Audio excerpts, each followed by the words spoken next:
All right, hello. We are here today, and I'm doing a bit of a weird one. I just kind of wanted to take a trip. I was logged into Facebook the other day, and I saw some pictures from the last time I was playing this game regularly, which was like, God, 8-ish years ago now, 7, 8 years ago, something like that. And I took a trip to the center of the galaxy. Took a really long, slow journey in this game, in Elite Dangerous here. And I was like, man, I missed that. That was fun. It was a fun trip. So I was like, I kind of want to do that again. I think we're just going to do that. I just want to take a long journey to the center of the galaxy. This is going to be not probably terribly exciting. It is going to be very, very slow going and a very long, just kind of hangout stream. Um, because this game's huge. I've streamed this once or twice before, showing off some of the like major events that are going on. Like there's the whole Thargoid War. Uh, you can kind of see down there in the lower left. There's some of the news going on about some of the different events that are happening in game right now. Where there's the whole. I think we're attacking the Thargoid Titans. One second, I'm gonna try to untangle a cord here, as if my audio clips out. Apologies. Um, yeah, a bunch of stuff going on, but we're not doing any of that. We're not doing anything exciting. We're just taking a trip. Um, Let me dig out. There it is. A flight stick so that we're good to go. Make sure I've got everything that I'm going to need as far as snacks and beverages, everything else at hand and ready to go because we're going to need all of that because we're going to be here for a while. Um, we'll take a little look at my ship before we take off, plot a course, get everything all set to go here. Alright, so why is it saying my arcs is different here? On the launcher, it said I had 33,000 arcs, and here it says I only have 2,422. Whatever. Don't really care. Not using the arc store for anything anyways. What do we have? Let's log in here real quick. We're going to do it in open, which means we could run into other players. I can pretty much promise once we've made about 10 jumps, we are not going to be seeing other players. Because we're heading straight to Sagittarius A star, and that is way out in the middle of nowhere. The exciting bits of the galaxy are kind of around this central bubble area. We'll take a look here actually at the galaxy map. Thargoid War map options. Yeah, I think this is all new since I last logged in. But yeah, so like we're kind of here. You can see all the different, jump lanes and everything like that. And all these little pins are kind of there's something important going on in that sector.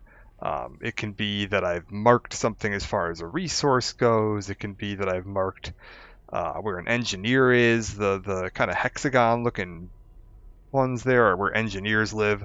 The ones where it's a little banner with an arrow pointing down is systems that I've been to and marked for some reason or another. It could be where there's a Thargoid surface site. It could be that there was, some of these were where engineers were because they didn't used to have the tags for engineers. So you had to manually tag them. Some of them can just be like, oh, a neat system that I discovered out in the middle of nowhere. You can kind of see, like, just your general, how do you rotate? I know there's a way to rotate a different view here. Can I? No, that's not it. Can I not rotate, like, if I want to tilt this more? Maybe you can't. I don't know. It's been a while. Thought you could rotate the tilt more than that. But yeah, you got all your different kind of layers here, and you can see we can kind of dive down through the Milky Way a little bit, and you can really dive down through. You can start to see the stars are thinning out a little bit as you get farther down. And then as you get closer to like the central galactic plane, it starts getting a little thicker here. All that fun stuff. If we zoom out more and more and more, you can eventually get a sense for the kind of scale that we're operating on here. It is a long way, and our goal today, well, maybe not today. We'll see. This can take quite a while. Is I want to go visit Sagittarius A star, which is the like supermassive black hole at the center of the Milky Way. It is the gravitational center of the Milky Way. Can I... I have been there, although I don't remember if it's on this character. I did this on my PlayStation 4 ages ago, and I did merge my account, but I don't remember if I reset my save ever. I might have reset my save at some point just to, like, reset my progress so I could, you know, regrind some of the stuff, because sometimes that can be kind of fun to do. Just start from scratch and kind of play through. I know some people have multiple accounts just for doing that, which I honestly probably should have looked into doing. Okay, so this is our goal. Have I been there? One sec, I need to move you guys. I have chat's window hanging out in a very awkward spot. Move you more over to there. That should be fine. Have I been there? Does it tell me if I've been there anywhere? Oh, I need to get back into the game. Alright, there we go. Storage ships, market information, system information, plot route unavailable, view system map. I think that means I haven't been here, which means I must have restarted my save at some point. And yeah, this is too far away. You can only plot, I believe it's 20,000 light years in a single jump. You can see their distance from where we're currently at to this is 26,008 light years.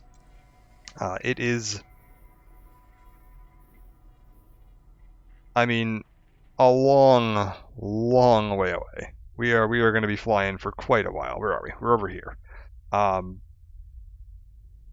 general, like, where people live. Can I view that? Realistic map mode. Is there a way to... Pilots Federation map mode. Civilization. Does that... If I tick that, does that... How do I get it to a map mode that's going to show me... There's like a sphere of influence one that you can use. Power play mode? Is that it? Is that what I want? View mode, expansion, no. Open power overview, no. There's a way you can view the overall, like, sphere of influence of each of these people. No. Where does this live? Realistic mode. Okay. Pilots Federation view.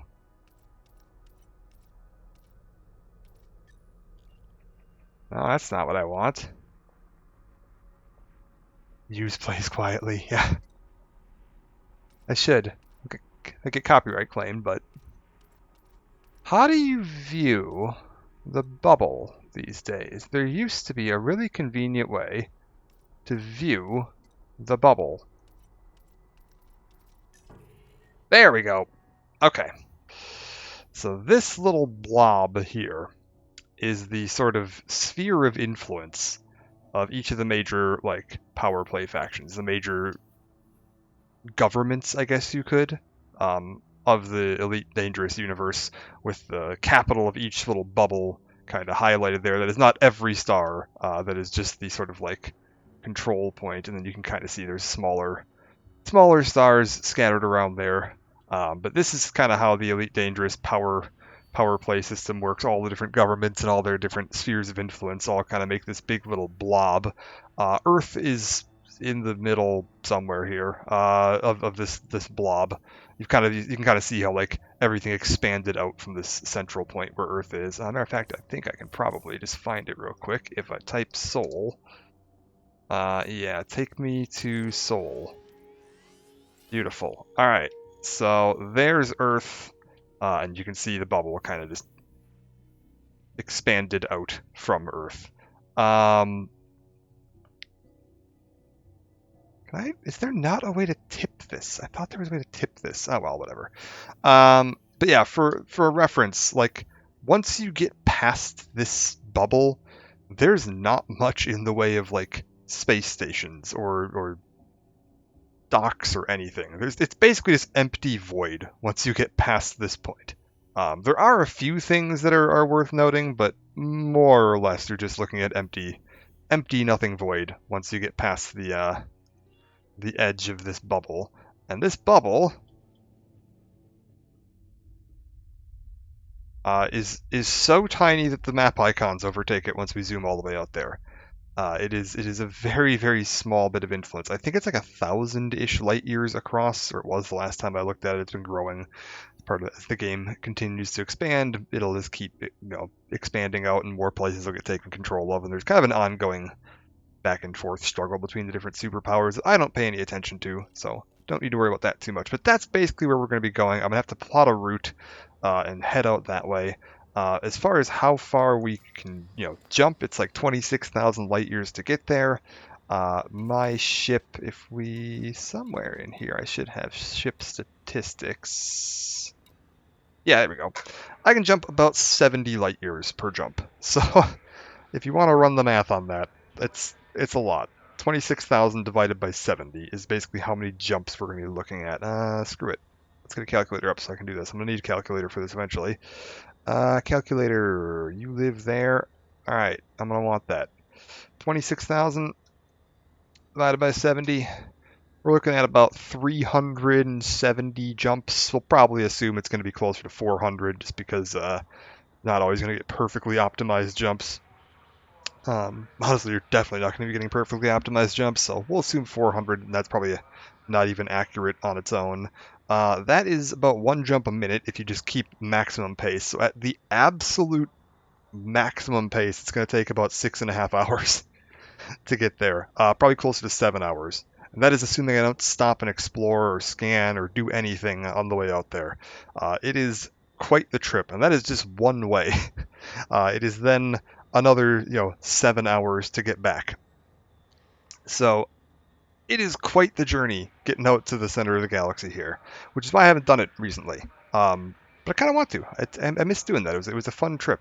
Getting out to the middle of nowhere is just kind of fun. Get yourself stuck in and get lost. Before we head out here, we're going to take a look at my ship just so we can kind of show that off.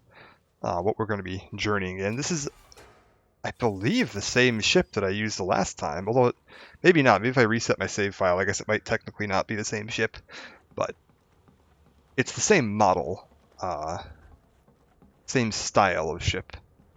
Wow, they've updated the model a little bit since the last time I played this, and we didn't used to be able to get out on foot. Like this is new since the last time I did the journey like this. You really get a sense for how big these ships are. Like these things are fucking huge. I like that they have each of the thrusters are all individually numbered. This is some really nice detail on this. There's my cockpit. It's got like a 2-tier kind of thing. There's like a lower floor and an upper floor. We are sitting on the upper floor typically. And there's like a lower floor. You can actually have a passenger come along and they get to sit down here. They can like control turreted weapons and stuff like that. They can control some of the extra stuff you've got. Anything else going on around here? All the ship lights, more thrusters. Oh. Okay, so it's 4A on one side, 4B on the other. Gotcha. Interesting. So I'm guessing it's 6 sets of thrusters, 1, 2, 3 along the top, and then 1, 2, 3 along the bottom. Mirrored on each side. Yeah, that must be. Okay. Apparently the exit is here. I'm guessing that's the door that we just like a ladder must just come down and we like climb in through there. That must be it, right? Yeah. Like some of the ships you can actually see, oh, there's a little door on the back there. Yeah, some of them have like access points and stuff that you can kind of see. May lower unexpectedly. I'm guessing this is like a cargo scoop, maybe? No idea. This here is going to be, we have a little rover we can drive around on, and this is the docking bay for my rover. I am bringing a rover with, just so that we have the option of getting out and then driving around if we want to land on a planet and explore a little bit. We can do that. It can also be useful for, fishing up some resources if you want to dig up some resources. I'm probably not going to bring like full mining equipment and everything with me. You can. I'm debating if I want to. I don't know if there'd be a reason to, really. Let me, Yeah, let me get in the pilot seat. We're going to take a look here at my loadout before we leave, too. I'm trying to think if I want to bring mining equipment. I could. We could outfit for mining. I've got the spare capacity. It would lower my jump range a little bit, but I should have plenty. So right now I'm not bringing any weapons, because it just raises your ship's weight, which lowers your jump range. You can kind of see all the stats down there at the bottom. Jump min, jump max, jump current, which are affected by your total weight. So jump max is if you had 0 weight, which would be like if you spent all your fuel, didn't have anything equipped, completely emptied out. That's your maximum jump range. Jump minimum is if you're like all your cargo bays are full and you're totally loaded up on everything. And jump current is where I'm at. Weapons, I'm not planning on fighting anything. There's really nothing to run into to fight out there. The only thing you can really fight in this game are like NPCs, which you're not going to find once you get outside the civilized systems. Other players, which you're extremely unlikely to find once you get outside the civilized systems, and the Thargoids. And the Thargoids, thankfully, live in the opposite direction of where we're heading. They live kind of outwards from the bubble, towards the edge of the galaxy. We're heading inwards, so we shouldn't run into them at all. So I don't really have any reason to bring any weapons. Not to mention this ship is not going to be able to win a fight. Even if I really, really decked it out here, I would have to lose so much else of my jump range in order to make this thing into a combat ship that it's just not worth it.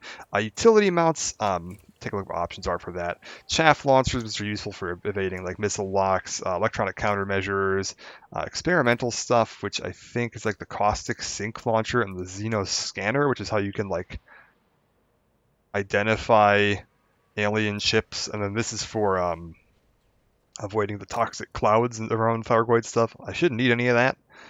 Heat sink launchers. This can be somewhat useful at times, just because it lets you, if your ship's overheating, you can pop one of these to reset your ship's heat. Thargoids brought a timeshare at the center of the universe. We'll find out. I haven't been there in a while, but I don't think they live out there anymore right at the moment. Heat sinks let you just reset your heat. Kill warrant scanners, it lets you scan other ships to see what you got going on for like, do they have a bounty on them? Shouldn't need that. Manifest scanners, scan their cargo hold. Not going to be running into anybody to scan. Pulse wave analyzers, I believe. Yeah, this is for the pulse like deep core mining, which I'm not going to be doing, so that's fine. That's for like mining valuable resources from the inside of asteroids, and I'm not going to be asteroid mining while we're out there. Shield boosters, if you're getting into combat, that can give you some extra. Basically, you can burn a slot to give yourself some extra shields. Don't need that. Shouldn't be having anything shoot at me. Wake scanners. This is if you want to. If somebody jumps away, you can scan their wake to figure out where they went. We don't need to be doing that because we're not going to be running into anybody that we're going to be trying to chase down out there. So overall, I don't think I really need anything in the utility mount section. As far as my core stuff, this is every ship's going to have these, and you kind of have to pick an option of what you want. I went for lightweight hull, which helps increase my jump range. Power plant, we've gone for the 3A, which is 2 down from what this ship can actually max out at. But picking the A rank gives you the most efficiency. I've engineered it slightly for better integrity, power, capacity, and heat efficiency. Down at the bottom right, you can kind of see those bars that'll show your current total available power, which is 13.44 megawatts for me right now. And at the moment, my ship is using 12.34. So I'm well within my range for what I need for power. This is the lightest option I can get for doing that, which is what you want. Thrusters, I have gone for the 5D. Again, this gives you the kind of lowest mass for what you're doing. Again, just makes your ship lighter.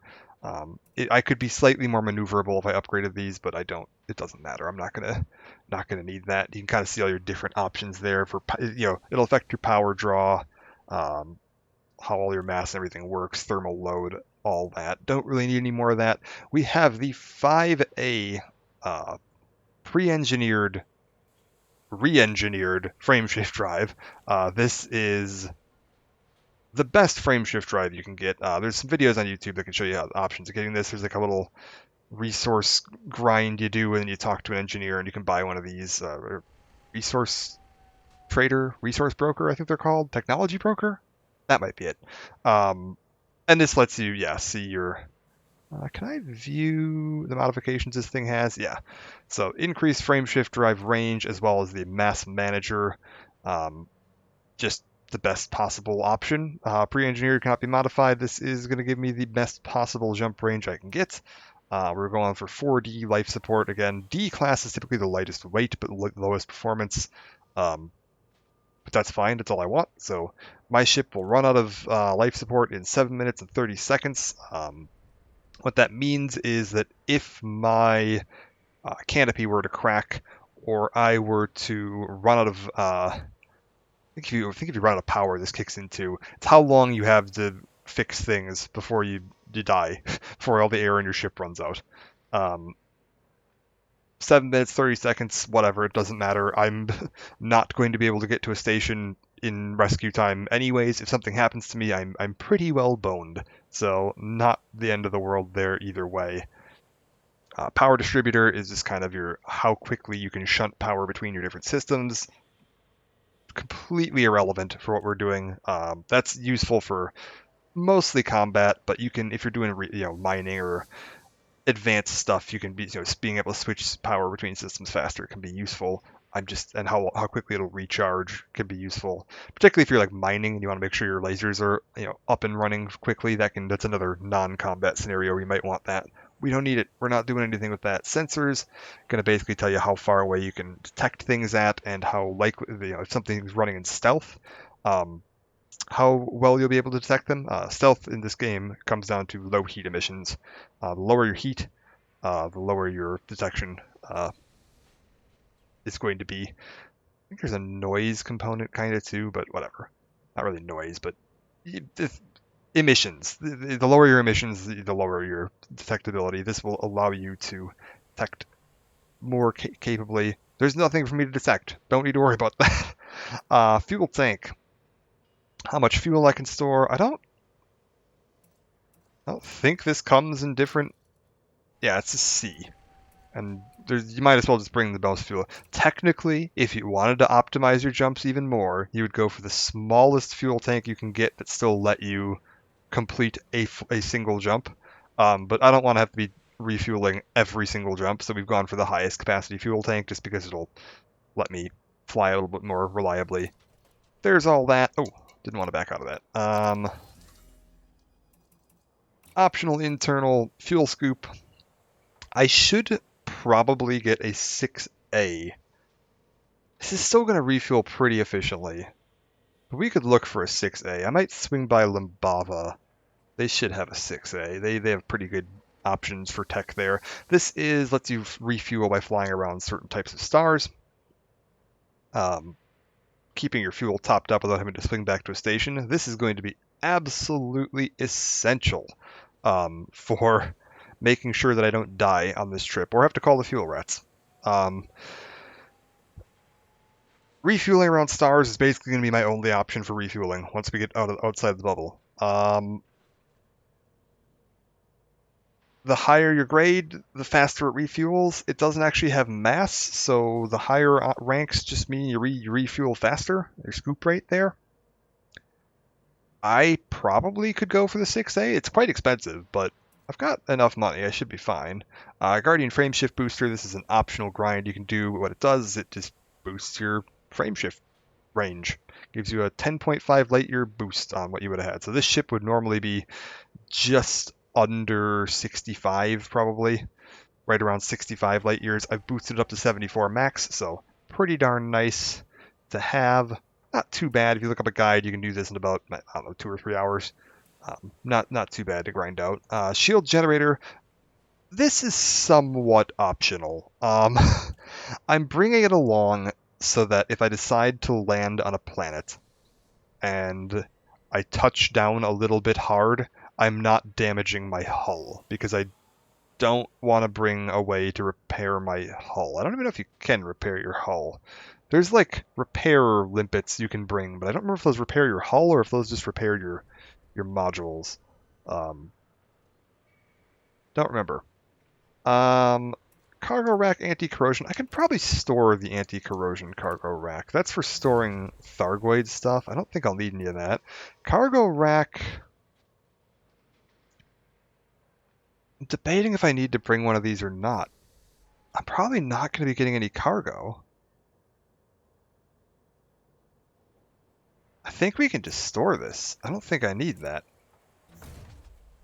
Planetary vehicle hangar. This does add some mass, which lowers my jump range a tiny bit, but it lets me bring a rover, and I can get out and explore planets. And sometimes when you're, 5 hours into jumping and you're starting to go a little bit on the space crazy side, being able to land on a planet and just drive around for a little bit is a good way to reset your brain.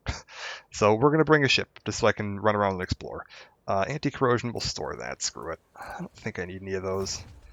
Detailed surface scanner. Trying to think if I need to bring... Do I want to bring any mining equipment so I can mine resources?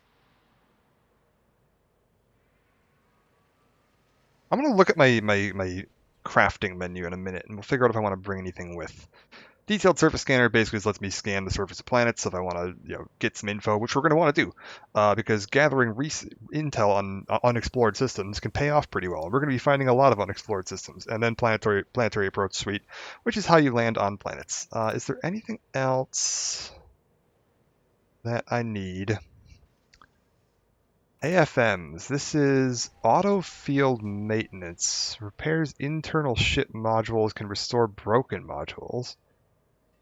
I think this is how you use the repair limpets, and it's for repairing modules. This is good if you're planning to do neutron star boosts.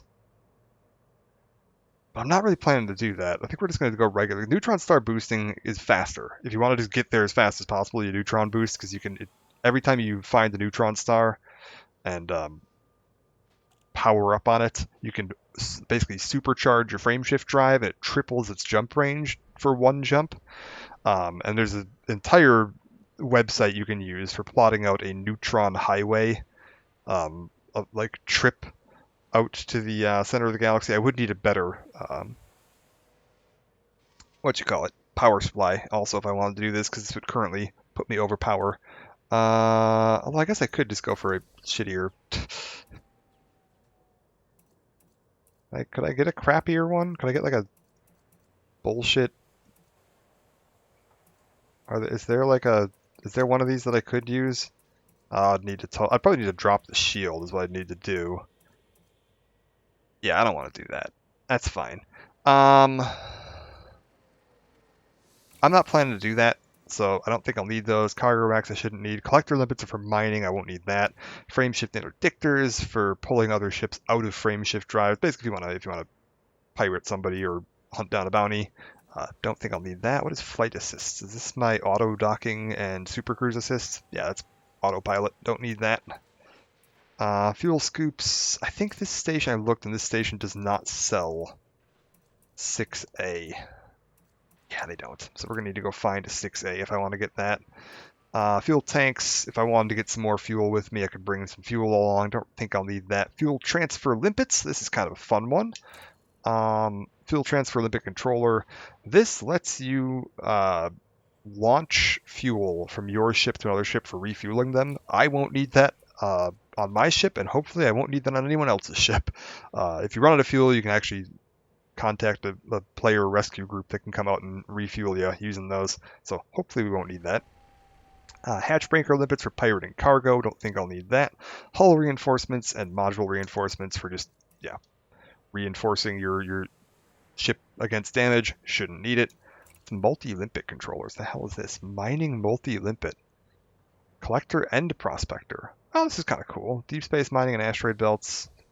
That's kind of cool. Passenger cabins. Won't need that. We're not bringing any passengers. Planetary vehicle. Don't need that. Prospecting limpets. Again, for deep space core mining. Shouldn't need that. Recon. That is just for deep core mining, right? Asteroid composition. Yeah. Don't need that.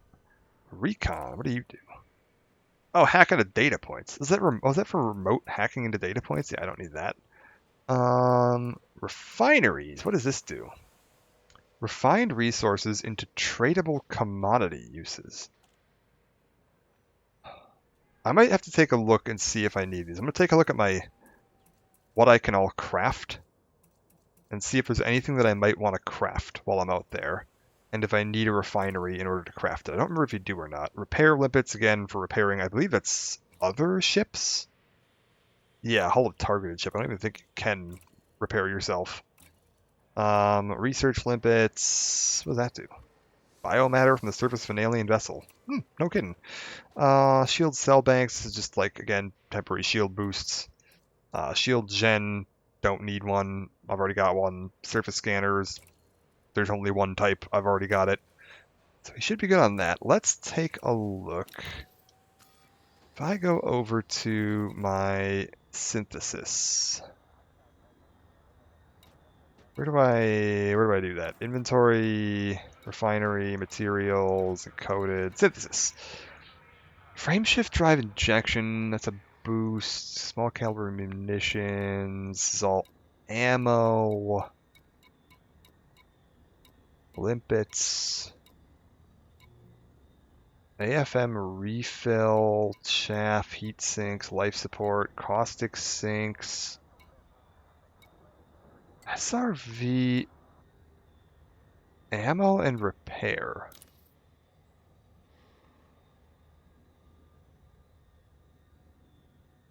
Oh, this is okay. This is while you're on an SRV, you can repair and restock yourself. Should be fine. Yeah, I don't need any of this. So, well, yeah, we'll be fine. I won't need to bring any mining equipment for that. If you're doing AFM stuff where you need to restock your field maintenance unit, then you'd want to make sure you had a way to get a hold of all this, your nickel, zinc, chromium, and vanadium. Hey, how's it going, Ghosty?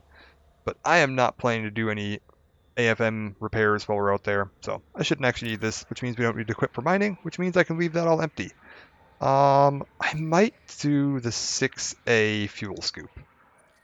I think 6A fuel scoop would be useful, and typically, I think Limbava is usually my go-to for good tech. Yeah. Yeah, this should be fine. Wait, what the hell? Why is it plotting a 13 jump route? That shouldn't take that fucking long. What are you doing?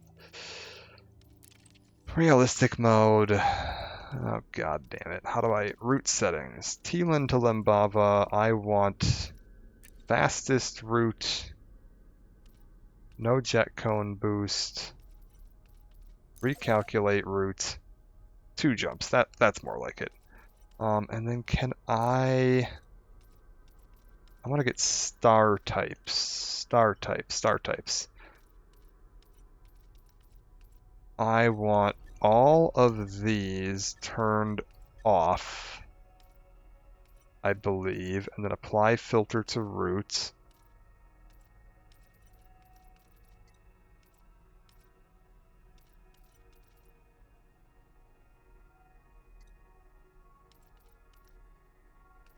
Okay, I think that should be good. That should limit me to only jumping to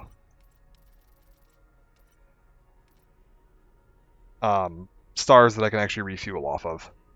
I'm tempted to put White Dwarf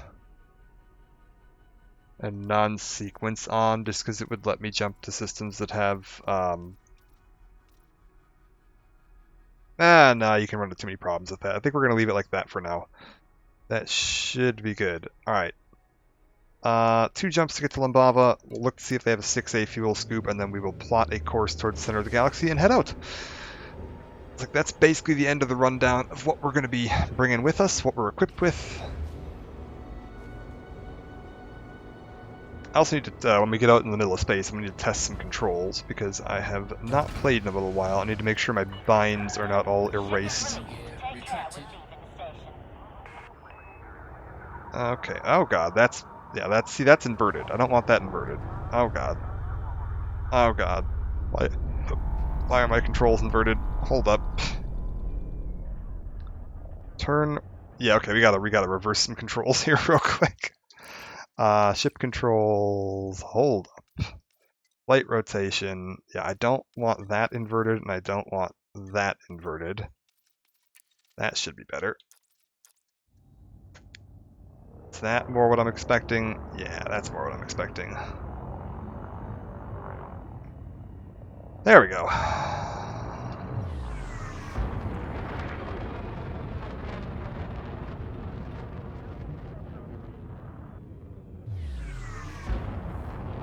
We're good.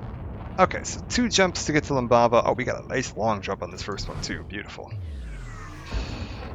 Mass lock cleared.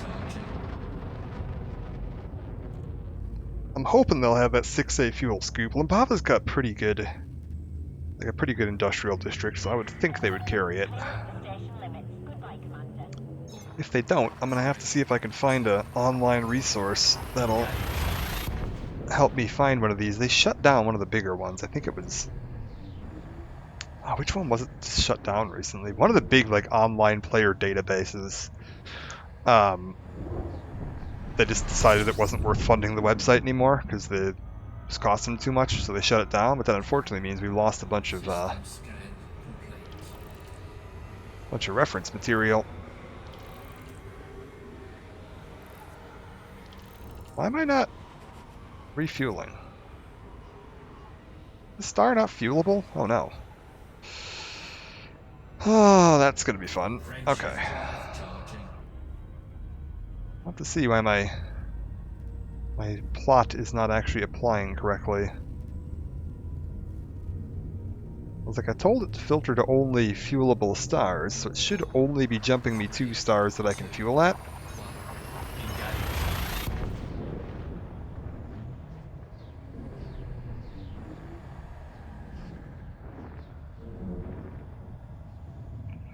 Because, yeah, that was unfortunately a non-fuelable star. If you run to too many of those in a row, you're in trouble. Alright. Which base is it here that I like to hang out at? One sec, we'll just... All these player carriers make it very difficult. This is where I want to go. Goldstein Port. It's like I have a few ships docked there, I believe, too. This was my kind of my home base for a long while.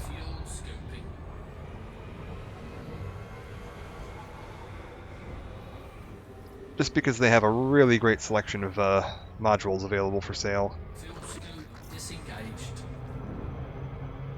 Oh, that's a fuelable star. Alright.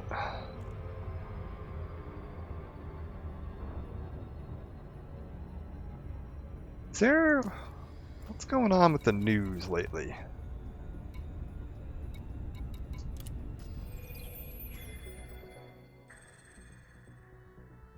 Power play update. Utopia requests support, claims serious pressure. I should probably also make sure I'm not going to... Yeah, I'm currently about to fly into the station at maximum speed. We should probably get ready to land before I start reading the news.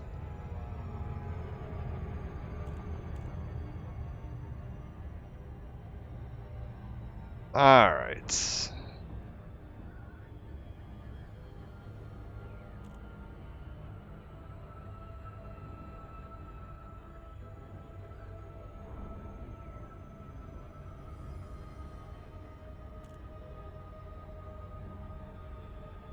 In we come.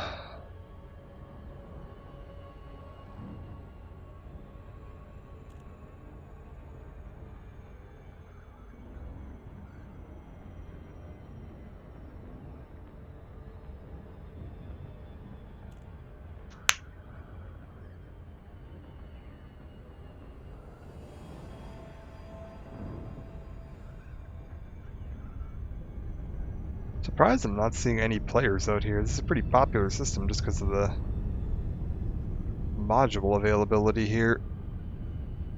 Not uncommon at all to see people flying around out here.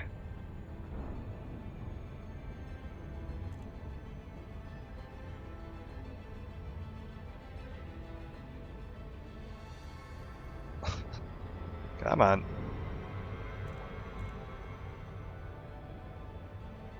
You get slowed down if you get too close to a planet, so it kind of deceptively long getting to these stations sometimes, especially if they're on the far side of the planet from you. There we go. Let's hail them for docking permissions. Hey, there we go.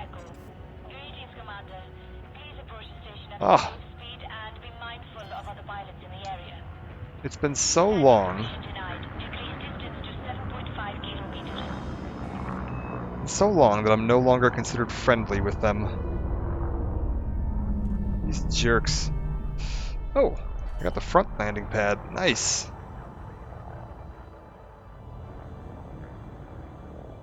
We are first in the door. There we go. Alright. Let's see if they have my fuel scoop. I think this is probably going to be a couple million credits, but that's okay. Got 70 million to spare. Should be able to afford a fuel scoop.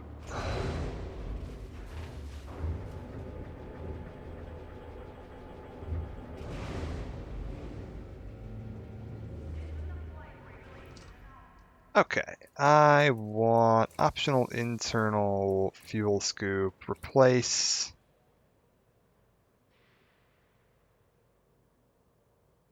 Where's my fuel scoops? There they are. 6A. Yeah, this is 24 million credits. Oh my god. But significantly faster scoop time. Is this worth it? I don't. Probably not. Whatever. We'll make good money on this trip. It's fine. What's my rebuy right now? I should look at that. How much does it cost if I die? Rebuy is 1.86 million, so I could die a good number of times. We're good. Like, just want to make sure I'm not gonna be in danger of not having a rebuy. We're totally fine. I can also probably sell the. I think I just stored that fuel scoop that I was using. Optional internal fuel scoops. Yeah, we can just go ahead and sell that. Get 500,000 credits back for it. There we go. That offsets that 25 million I just spent. What?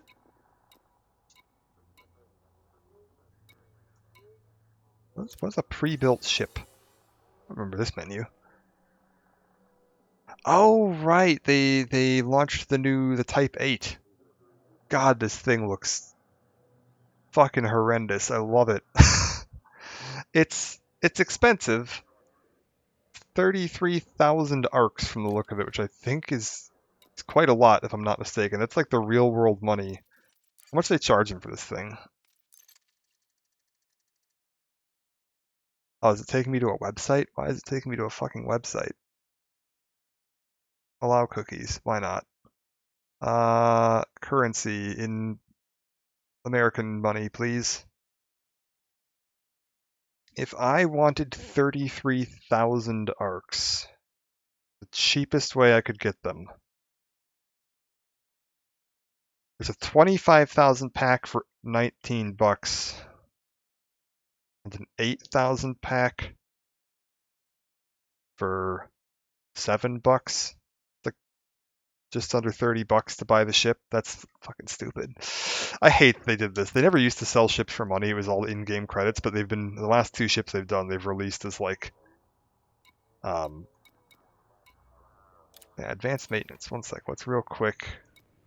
Ship integrity. I don't remember what that actually does. Is there a way to fix my paint? Refuel. Is ship integrity the paint? Maybe that's what it is. Because I know you can fix your paint job. Yeah, paintwork. We have 1% paint shipping. Why can't I fix it beyond 99%? Whatever. It's fine. But yeah, there's they recently started doing ships where you can like you buy them with arcs instead of buying them with credits, and then after a year they become like purchasable with credits. Because like most of the ships in this game, like here's my ships, it's everything I own. You just buy them with credits, and then you can like go into here and see all the different options, and like as you go up, they do start getting quite expensive. Like I don't even think I own one of these yet. I want to get an Anaconda. Those things are awesome. We get some really, really cool stuff on them. And then there's like... I want to get this thing rigged up eventually. Like, this is a really good exploration ship. Honestly, probably a little better than the one I've got right now, potentially. But I do like my ASP, so we're going to keep this for now. This thing would be kind of cool to have eventually. Gotta do a rep grind for that. Same thing with this. This is another really cool one, but again, you gotta do a rep grind for it, which is fine. But yeah, eventually I need to save up some money. Maybe we'll make enough money on this trip. Who knows? I'm gonna try to do a bunch of scanning while we're out here, so I should eventually get enough money. This means it's gonna take way longer than 7 hours to get out there. Probably gonna take double that if I'm doing scanning, or longer than double that. But that's okay. Yeah, this is kind of your best all-arounder. End game, like the best possible jump range ship. If you want to have something similar to what I'm running, is this boy here. Very expensive. Don't think I own one, right? Yeah, no, I don't own one. Last time I made this trip, we were in this. First bit of exploration I did was in this Cobra. This thing I got is part of like a Christmas event. Same with this. Imperial Courier. Whatever. I've got a Crate Mark II, but I think I actually want the Crate Phantom, if I'm not mistaken. Whatever. It's all fine. I think that's all the prep work we gotta do. I just need to plot a route. So let's get going. We're gonna want to plot a route this way. Pick a star anywhere out here. Is this close enough? Can I plot a route to this?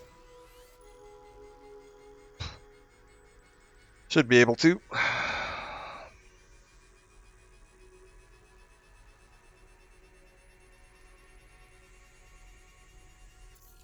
There we go. 240 jumps. Did I remember? Okay, is my thing applied to route? My filtered route is ticked. Route settings. We've got it. If I like scroll back far enough on my route here, kind of see the line it's plotting along here.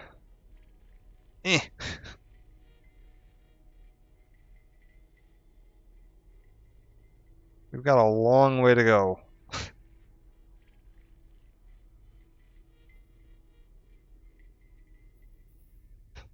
There we go. Okay. Fuel star. It is, in theory, remembering to plot me some fuel. We'll find out. I think that's it. I think we're good to go. It is time to begin the trip.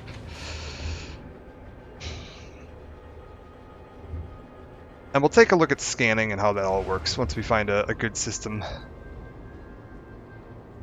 I think we'll wait till we hit a system where it looks like nobody's been there yet, which shouldn't take too long.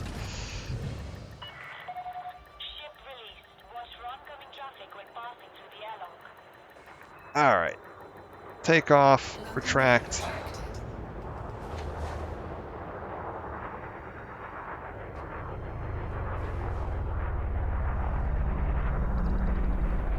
We're good.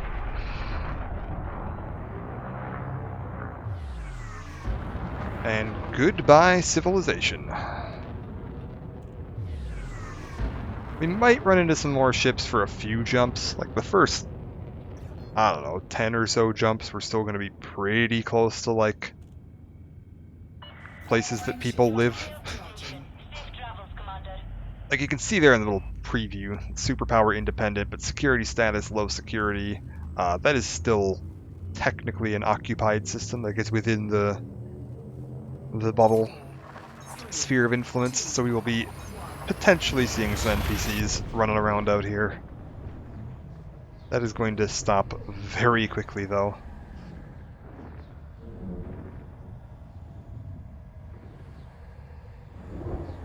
And in theory,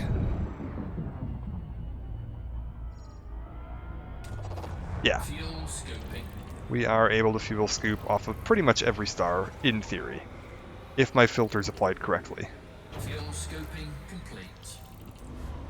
and should be able to, yeah, fuel scoop back to full on like one partial rotation around. Frameshift drive charging. Okay, Anarchy fuel star is the primary star.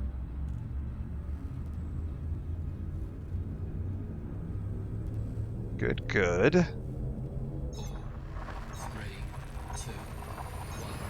Engage.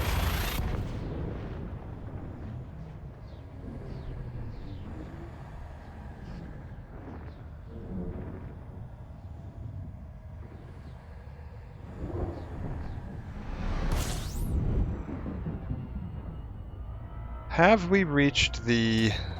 Fuel scoping. Why am I not scanning? Press M to switch Fuel cockpit mode. scoping complete. Can I scan now? System scan complete. Alright. Have we found a system that is unexplored? Discovered by Commander Braindog. Nope. The old Braindog beat us out here. That's okay. Charging. We'll keep going.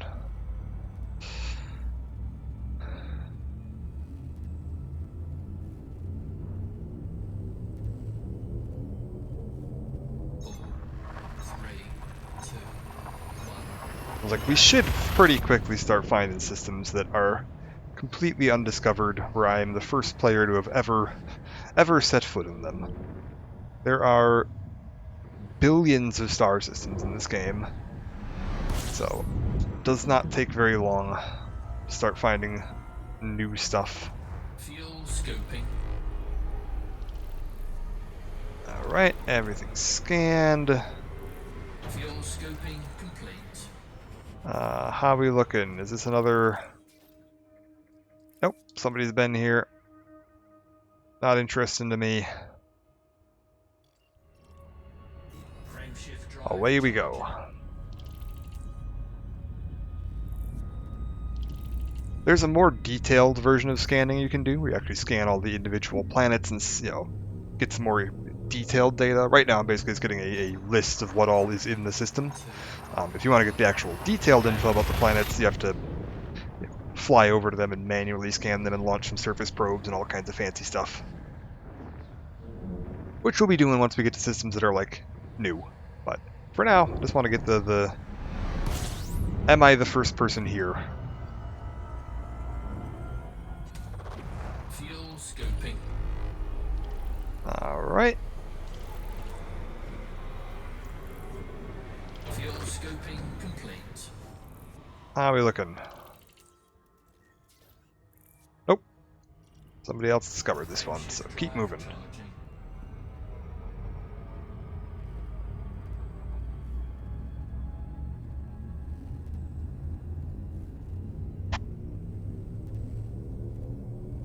Then, like, the areas immediately around the bubble are pretty thoroughly explored just because a lot of players, you know, more likely to have been here. The farther out you get, though, very quickly, people stop traveling that far out. There's really not a reason to go out this far anyways, like in any direction. The areas, like, immediately around stuff, like when we get close to Sagittarius A, we might start seeing a little bit more, like, there's been some more players here, because it's like a interest point. Scan complete. But the middle bit, not going to be a lot going on. Fuel scoping complete. How are we looking? This exciting system that consists of 2 stars, and that's it. Frameshift No drive planets. charging. No asteroids, no moons. No nothing.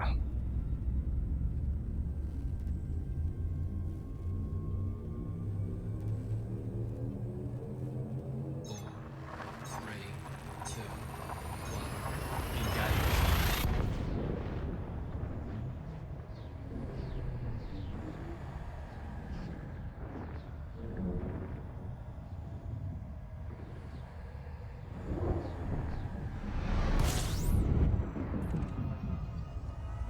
Oh, we got a lot of planets out here. Fuel scoping.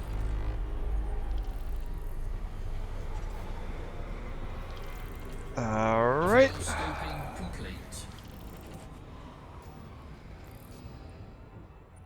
How are we looking? Lucifer Wolfgang. Nope. Frameshift drive charging.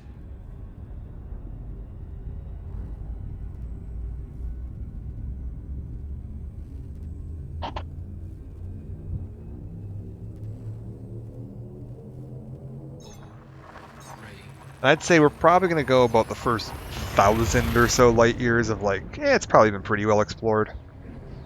But then the 25,000 light years after that should be pretty open.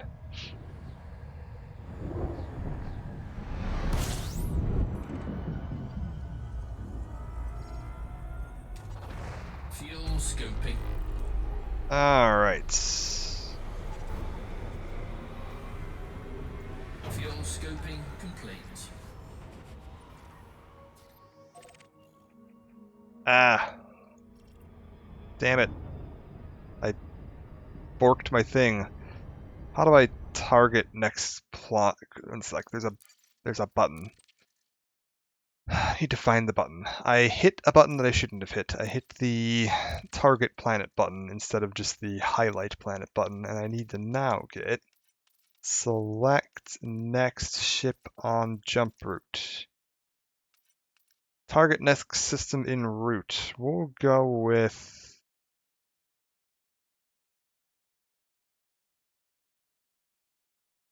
Can I do like... If I hit U, is that an okay thing? So now if I do that, yeah, there we go. We're good. I was like, it doesn't actually lose your route if you do that. It just detargets it. I was like, there's a button that'll let you quickly target the next thing en route. I just have to rebind it, because yeah, uninstalling the game, it kind of goes back to the default keybinds, and some of that stuff isn't automatically bound. 3, 2, 1. Engage. So even if you're like, yeah, moseying around a system and just exploring a little bit, you can just pick back up. You don't have to like manually reapply your route every time you stop and explore.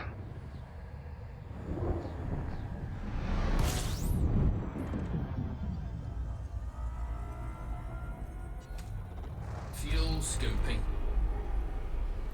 We're good. Fuel scoping complete. How are we looking? Oh, wait, what? Slarty Bartfest. Frameshift drive charging. I love some of the commander names you see out here. You'll start seeing some of them like more regularly as you get farther out, because there's only a handful of commanders that have bothered like actual long-range exploring. 4, 3. So you'll see a few of the names pretty regularly. Get to kind of know some of them.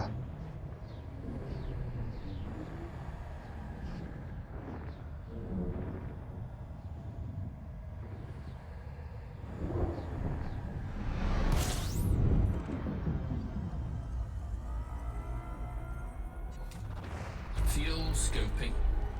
System scan complete. Fuel scoping complete. Okay. Just 2 stars. TJ Shorty, you've already been out here. Frameshift drive charging.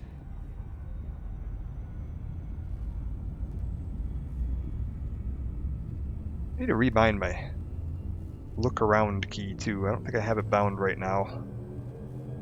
4, 3, 2, 1. Engage.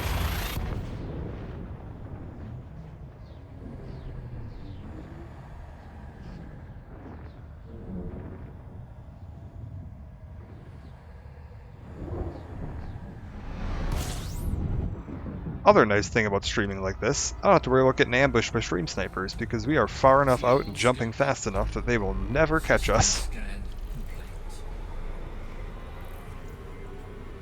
Fuel scoping complete.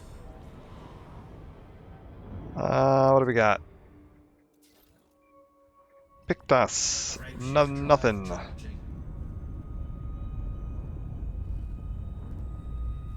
I was like, any combat ship is just not going to have this kind of jump range, so we could easily outrun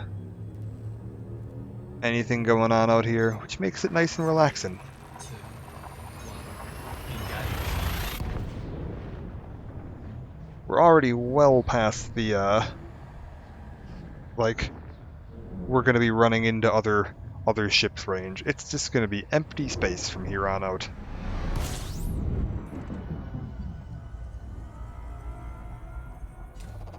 Fuel scoping.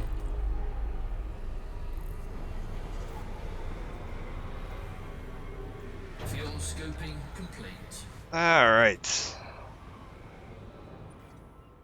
What do we got going on out here?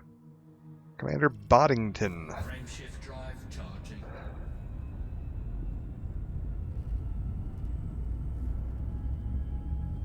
I'm gonna give it like 4 or 5 more jumps before we probably find a fresh system. If we also are, you know, like, man, I'm really not having any luck, one thing you can do to improve your luck with finding uncharted systems is to fly up or down a bit on the galaxy map, because players tend to kind of forget you can do that. So just adding a little bit of elevation to your route, you will very quickly run into empty space. Scoping complete. Because when charting long distance routes, people tend to just kind of like scroll to the side, pick a thing, and hit A, which is what I just did. That means that, yeah, you don't see very many. Oh, the hell? How did I get into this? Exit this view, please. There we go. Frameshift drive charging. Oh, my surface scanner. Right.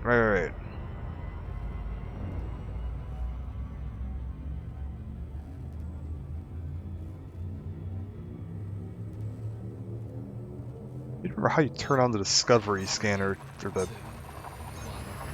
spectrograph scanner, whatever the hell that thing's called?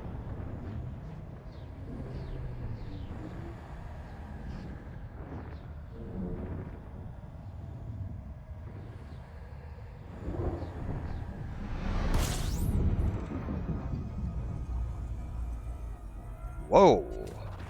Fuel scoping. Look at all that.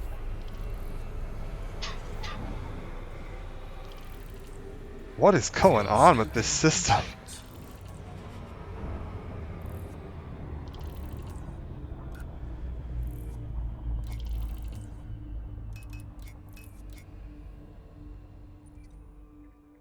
Oh, weird. So it's like a trinary star system with these planets orbiting the central, like,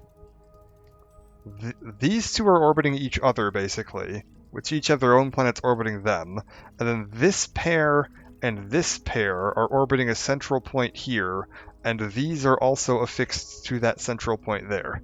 Oh, that is wild. This has been explored. So is this. Why are these all showing up as just no name? I would have expected them to have names. Is it because they aren't mapped? It's possible because they aren't mapped. Or did I just not honk? Did I forget to honk before I opened this? No? I didn't forget to honk. Okay. They just weren't mapped. Oh wait, I'm too close to the star. I should not be charging that right now. I'm actually overheating my ship. There we go. Let my ship cool down. There we go. I was like, I don't want to burn my ship because repair yards are not going to be a thing.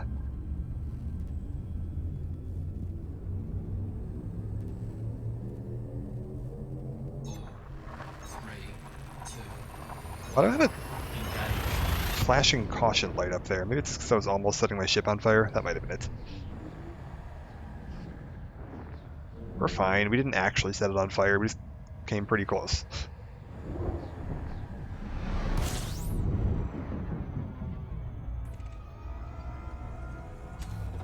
Fuel scoping.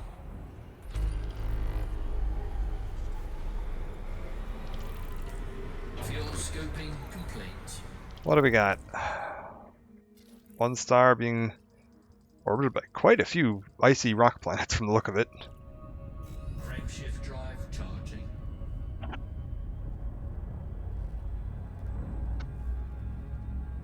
Why am I only doing a 50 light year jump this time? Weird. 3, 2, 1. Engage. Must have been an odd patch of star systems in the way. I have it filtered to only jump me to scoopable systems, so if it hits a big chunk of like you can't scoop from these stars, it'll sometimes plot you kind of a strange route to get around them. Fuel scoping.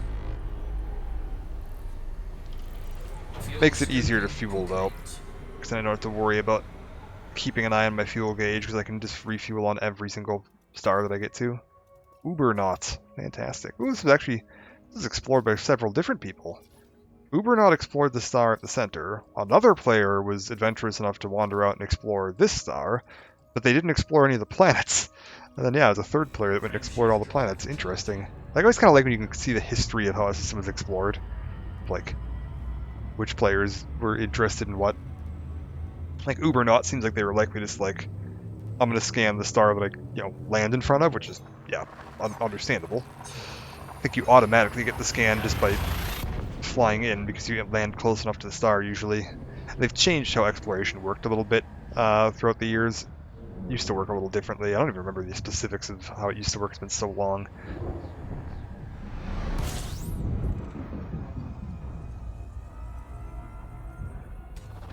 Fuel scoping.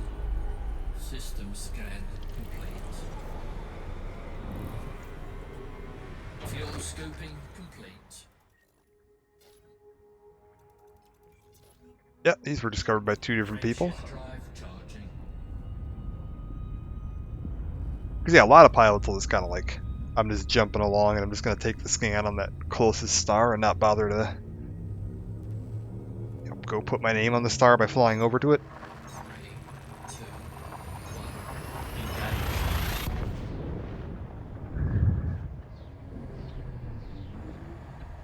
Because especially if you're doing something like I'm doing, where you're trying to fly to the center of the galaxy, stopping to fly to every object in the system is putting a significant amount of increase on your time. Fuel scoping. System scan complete. Fuel scoping complete. Did I Frameshift drive scan charging. this? Yeah. Nope, nothing new. Frameshift drive charging. Wow.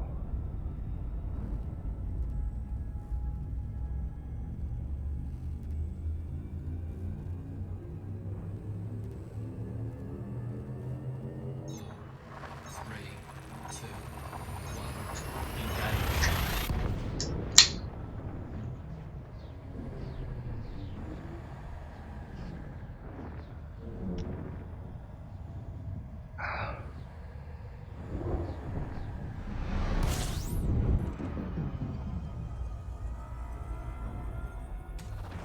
Fuel scoping.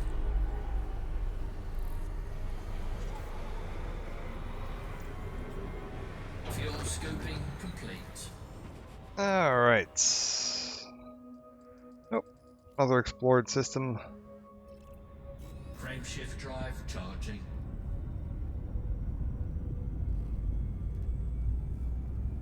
Just keep on trucking.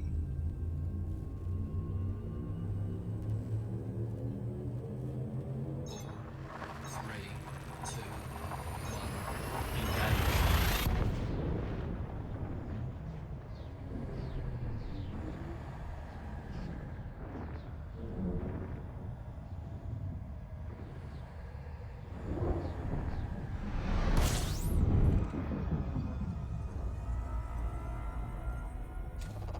Fuel scoping. System scan complete. Fuel scoping complete. Alright. Been explored. Frameshift Keep drive moving. charging.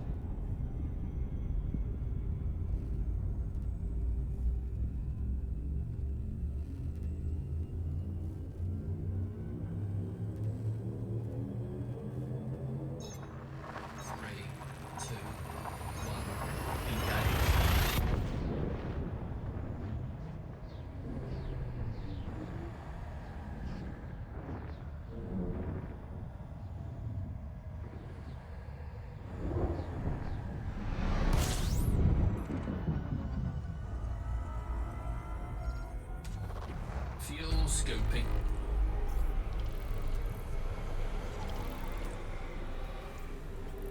Field scoping complete. Alright. What's this? Nope. People been here. Although again, you can see a few different people. Although yeah, we're starting to see some X campus, whatever. Frameshift I've seen drive them a few deployed. times out here.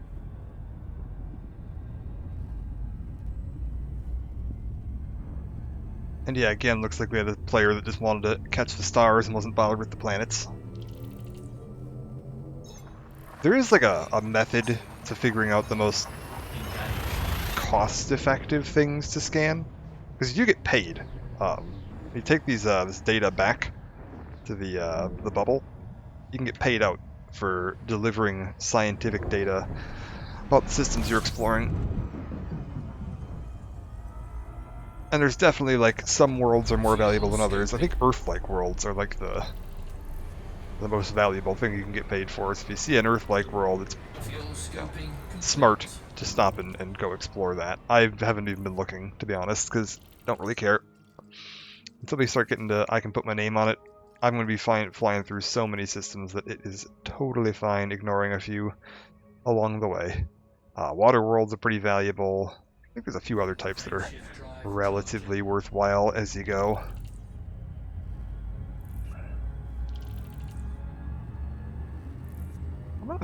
Once we jump to the next system, I'm going to rebind my free look so I can look around while we're jumping. 3, 2, 1.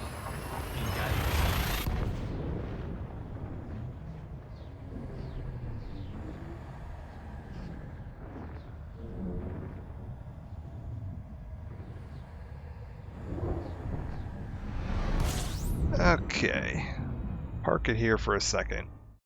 Where is my general controls? Does it live on here? Camera suite? Is this where I...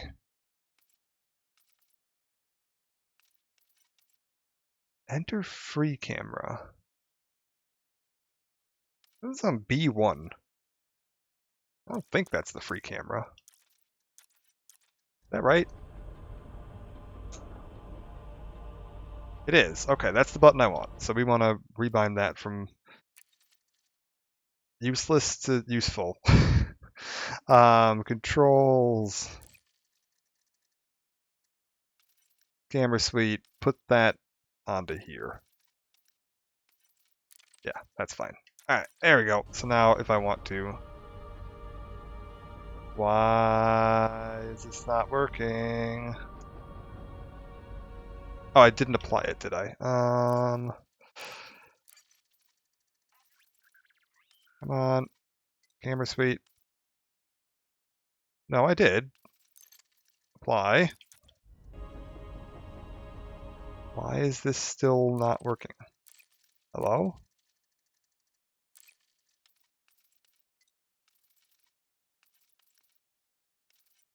Free camera.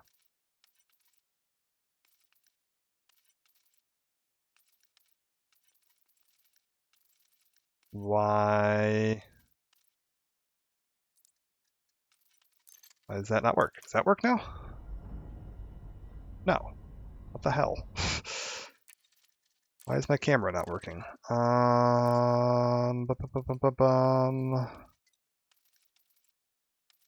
Camera?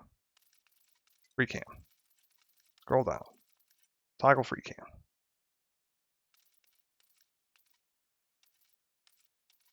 Very confused.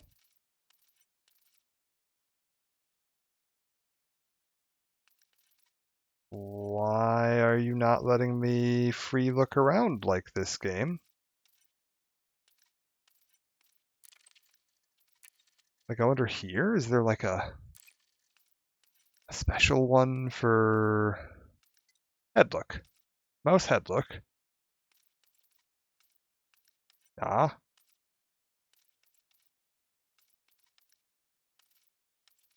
How do I... Mouse head look. Head look invert. Head look mode. Look up, look down, look left.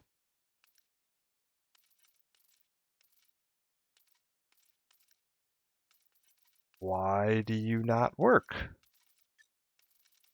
Mode switches? Is there like a switch to head look mode? Yes, there is. Okay, that's what I want. Okay, that. There we go. There we go. Now I can look around if we want to. Beautiful. Fuel scoping.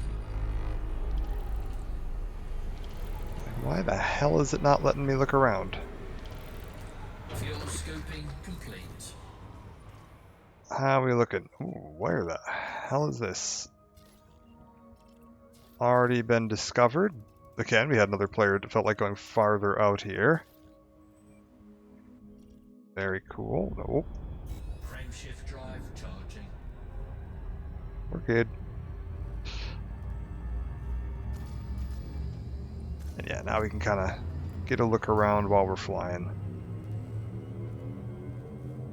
4, 3, 2, 1. Engage.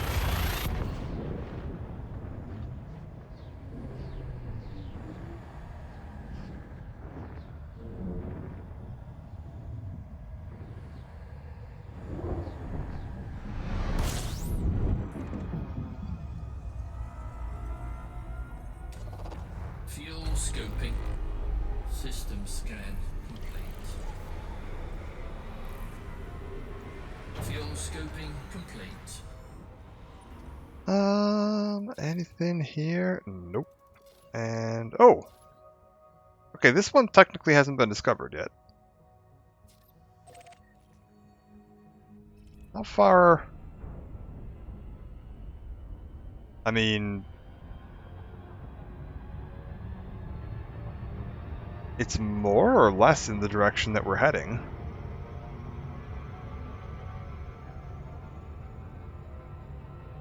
Granted, it's quite a ways out there.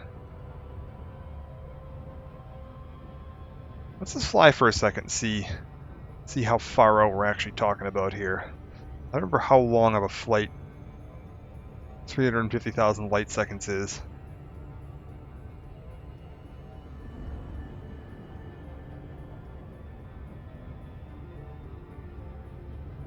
I was like, we could get our name on something here.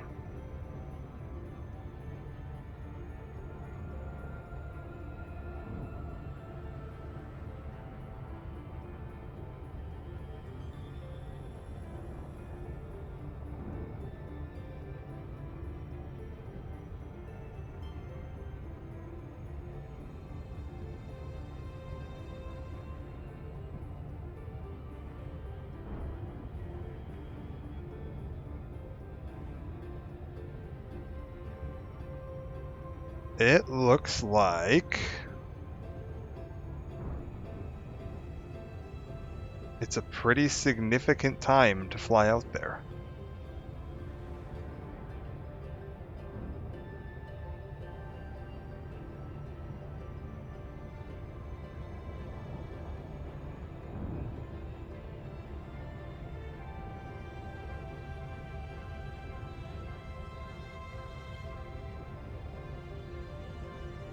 I mean, maybe not too bad. I was like, that time you're seeing there under it is supposed to be minutes and then seconds, so it's claiming it's going to be like 50 minutes, but that's also ticking down incredibly quickly because I'm accelerating so fast. So maybe it won't be too bad.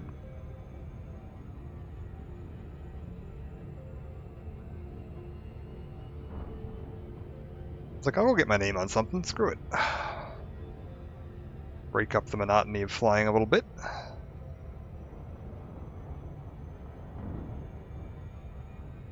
Not a huge amount out here. I like the different nebula. You can kind of see them as you're going along, and as you keep jumping along, they'll position relative to your entry point to the system will keep moving. You can see the kind of core of the galaxy there in front of us, that big bright patch of the galactic band.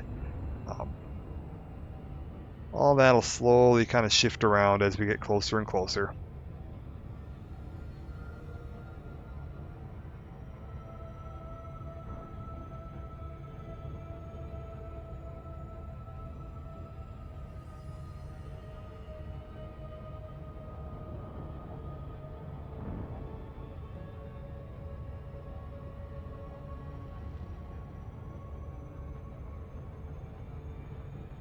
Our top speed, so if you look down to the right of the radar there, that's our speed, the 300C that's slowly counting up, 300 times speed of light.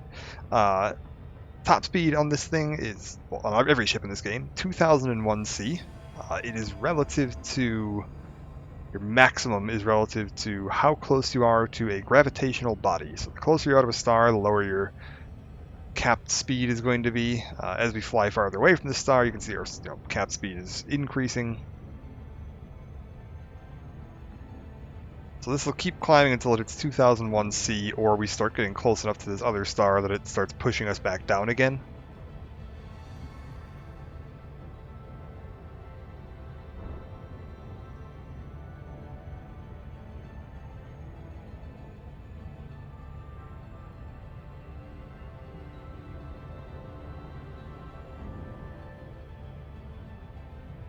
Like, this does burn a tiny bit of fuel, but honestly not enough to worry about. Our fuel gauge down the lower right there, you can kind of see there's a very thin bar on the top that is our current active tank. The bar below it represents our reserve tanks, everything we have in our actual fuel tanks. So top bar is basically what's in your engine at the moment. It is always, I believe, 1 ton. And the lower bar is your fuel reserve, so I currently have 32 tons of fuel reserve. I am burning through fuel at the moment at a current rate of 1.74 tons per hour, so just shy of 2 tons per hour. So I could fly in a straight line for a full day, just about, without having any real problems. So refueling while flying isn't anything I need to be super concerned about.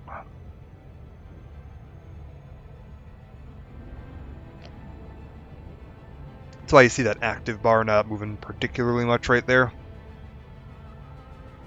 The little thin line above my fuel, maybe you can see is kind of wibbling a little bit, is our emissions. It shows how noticeable we are. The more systems you have active, the more heat signature you're putting out, the more staticky that line's going to look, and the easier you are to detect to other ships. So if you're trying to run in stealth mode, you'll see that line pretty much flatlined like it is right now, which means you're harder to detect by other ships, although in jump drive you're going to be pretty detectable no matter what.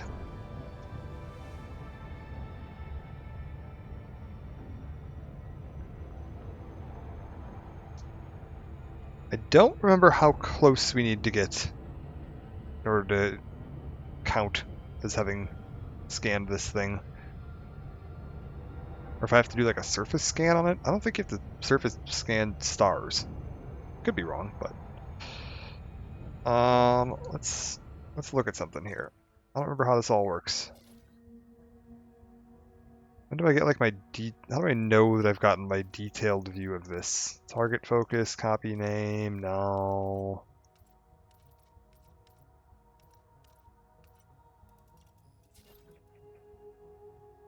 I was like, it won't immediately take over, because until I go sell the data, it's not gonna do anything. We'll see if I can surface scan it. I don't remember if you can or not. I thought you just had to fly within a certain distance of it in order to get the data for a star. And you bring that back and sell it to get your name on it. It's been a long time since I've had to do this, so I don't remember the specifics of all this.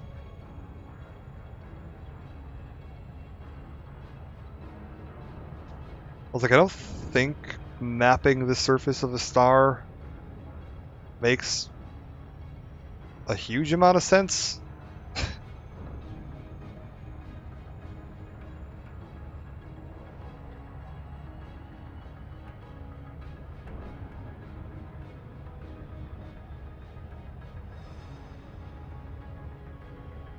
Because like you just launch probes at it, and I feel like that would be short life for the probes. Okay, we're starting to decelerate, so we've made it a little past the halfway point here. And are now beginning to decelerate. So however long it took us to fly out here, we probably hit about the halfway point. That timer is now going to start making less and less sense, by the way.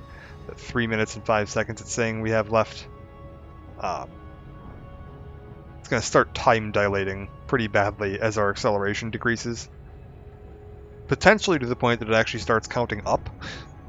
It makes it very difficult to tell how long it's going to take to fly somewhere, because its estimate is based on your current speed, but your current speed is going to be changing as you get closer to it, so not always the most useful measuring system.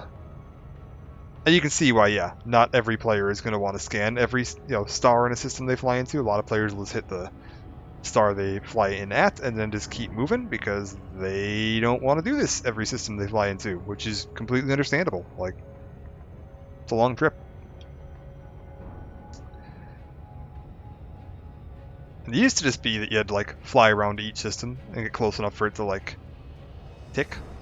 And that was all you had to do in order to get your credit for it. They've changed that now. They didn't used to have surface scanning, so they changed it now that you've got surface scanning. So if you want to get the full credit for systems, you want to surface scan them, which makes it a little different.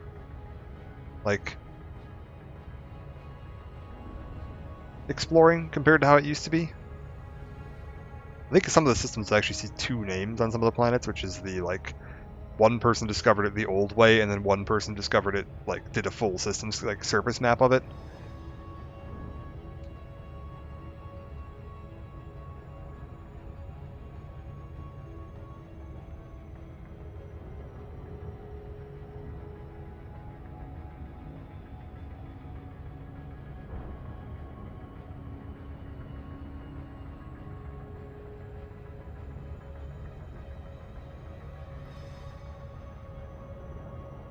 Slowly climbing in, and then we'll jump once we get close enough here. We'll go ahead and jump to our next system and carry on. Anything else out here? One of the reasons I like this ship so much, by the way, why I like to use the Asp, not only does it have like really good jump range, but like it's got a huge canopy. So you can just look around, you can see so much of what's going on around you, which, like, especially when you're out here doing stuff like this, really helps break up the tedium a little bit when you can just, get a view of what's going on nearby nice and easily. Like the other ship that I was saying, like, oh, this is a pretty good exploration ship. It's got these big prongs that like stick out on either side, like in front of it, and it blocks a bunch of your view, like specifically in that direction and in that direction. You get a bunch of your view blocked. It's like, it's not as fun. Like I wouldn't be able to see those nebula in the other ship. It's like, no, I want to be able to look around and see stuff. Otherwise, I go insane. Like the space madness sets in real quick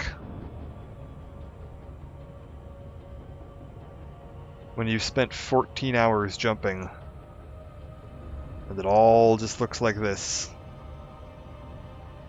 Real easy to start going crazy.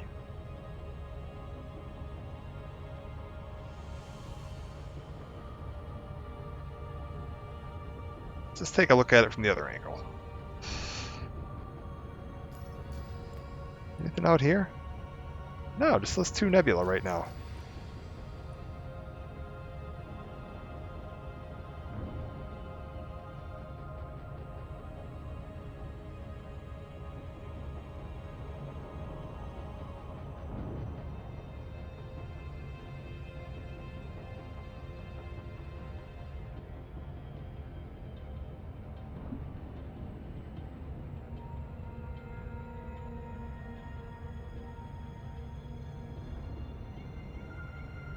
Okay, getting close enough now. Want to wake up and actually be looking at my controls a tiny bit, just to make sure I don't overshoot or anything.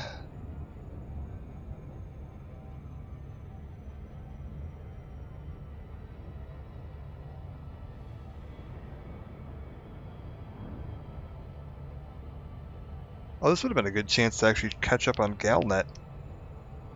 Suppose I could pop them on. You can actually have Galnet read out by a text-to-speech reader that'll read you all the current galactic news. Might as well. Galnet, what do you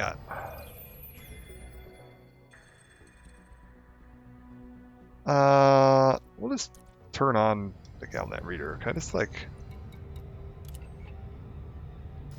Your Utopia requests There we support go. amid claims of serious pressure. Pilots Federation alert.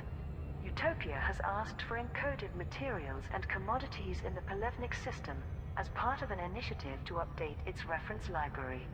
Simguru Pranav Antal, leader of the commune, provided this message to all news channels. In recent years, Utopia has been inexorably drawn closer to the mundane politics, rivalries and conflicts that beset humanity. I am especially concerned about the increasing risk of our advancements being duplicated, as with the Vitadine nanomedicines that were stolen from us. Misuse of our other inventions could lead to a shift in power or colossal casualties, something my conscience will not permit. And yet, while Utopia's gaze remains fixed on the horizon of humanity's potential, the corporations we seek to avoid insist on making their presence felt. External suppliers to our commune have been bought or dissuaded by Li Yongrui, who hopes to leverage an exchange agreement between us. Such tactics put the archives of physical data which inform our simulation technology at risk of becoming outdated. I am hesitant to send members of my community to collect samples for our reference libraries and expose them to elements that would take advantage of them. Therefore, I ask members of the galactic community to bring research samples to Pelevnik in exchange for an appropriate payment. Sirius Corporation have not responded to requests for comment at the time of this article. Utopia's initiative is being organized by the Guardians of Harmony faction. Submissions of classified scan databanks, cracked industrial firmware and unexpected emissions data can be delivered to Tanna Settlement starport in the Pelevnik system. A parallel request for animal monitors, auto-fabricators, and microcontrollers has also been made, and deliveries of these commodities can also be made at Tanna Settlement. Type 8 released. Lakon Spaceways offer SCO-optimized freighter. The first batch of Type 8 freighters are now available for purchase, expanding Lakon Spaceways' fleet of dedicated trade vessels. Lakon's promotional media contain the following statement. With the Type 8, Lakon Spaceways introduces a best-in-class medium freighter. Okay. The aesthetically charming design offers a larger cargo capacity and greater resilience I mean, compared to similarly sized trade ships. I think Since we've made it. Achilles Corporation's SCO frame shift Can drive reached the market, Can you the surface latest scan a challenge in star? modern ship design is to endure the unique stresses generated this a by thing? overcharged supercruise. Lakon is proud to have passed this challenge triumphantly. Type 8 pilots can travel between nav beacons and starports in a fraction of the time, with a much lower level of risk than our competitors can currently offer.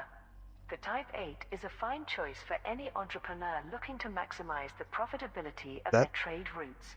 Did that do The anything? ship's official dimensions make it the largest medium-class vessel available to the public.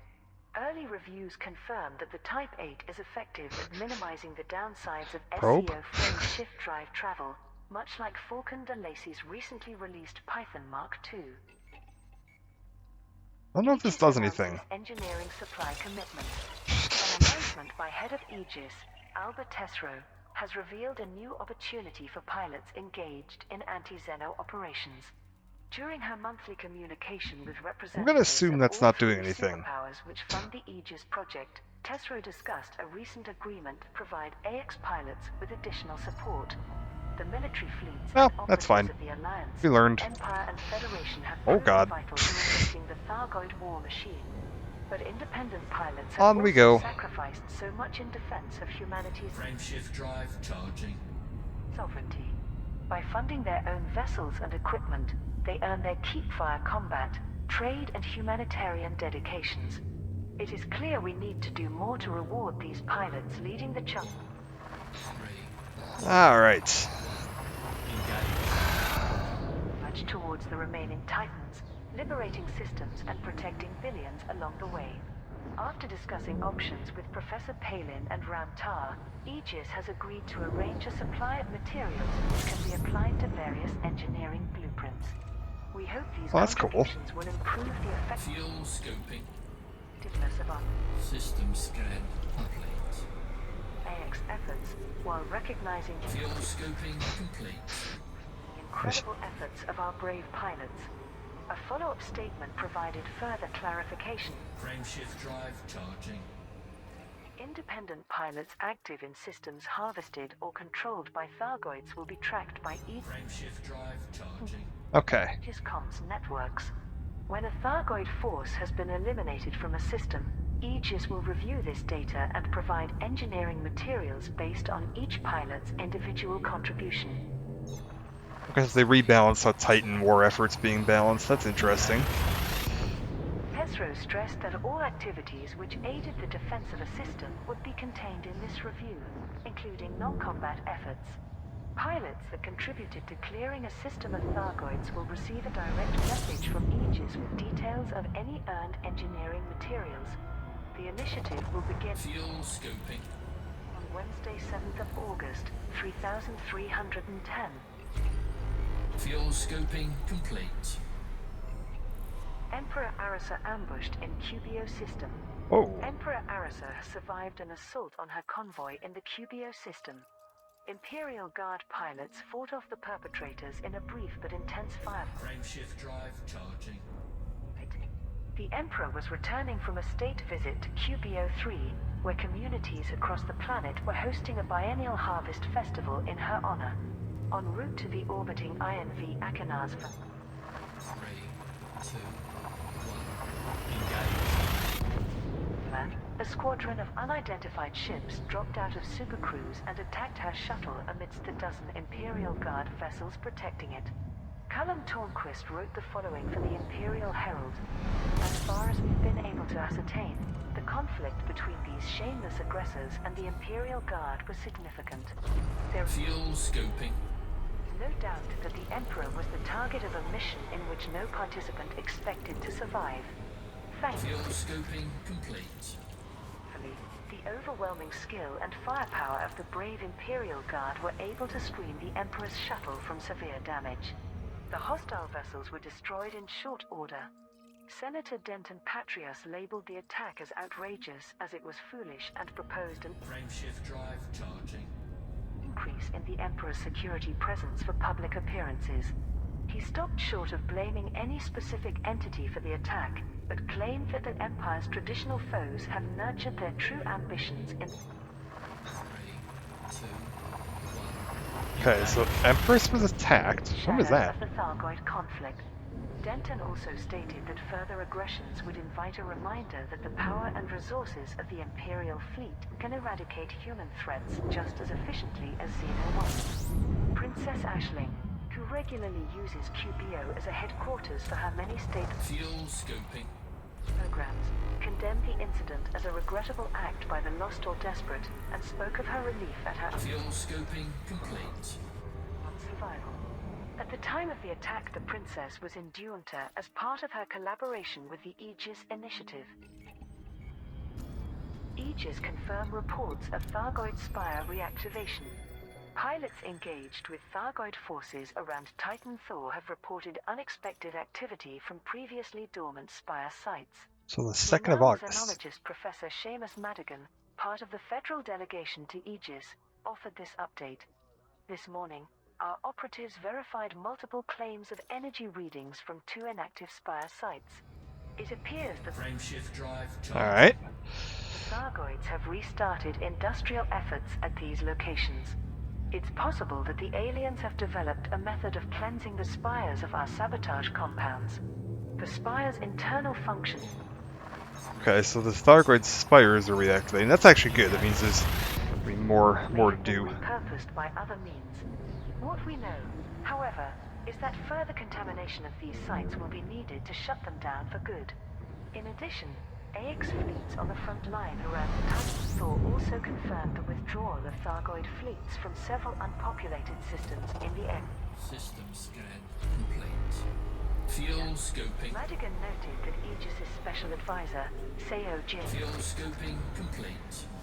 A, believes the relocation of these forces and the reactivation of these Spire sites is not coincidental. The 2 reactivated Spire sites are located Frameshift drive charging. Okay.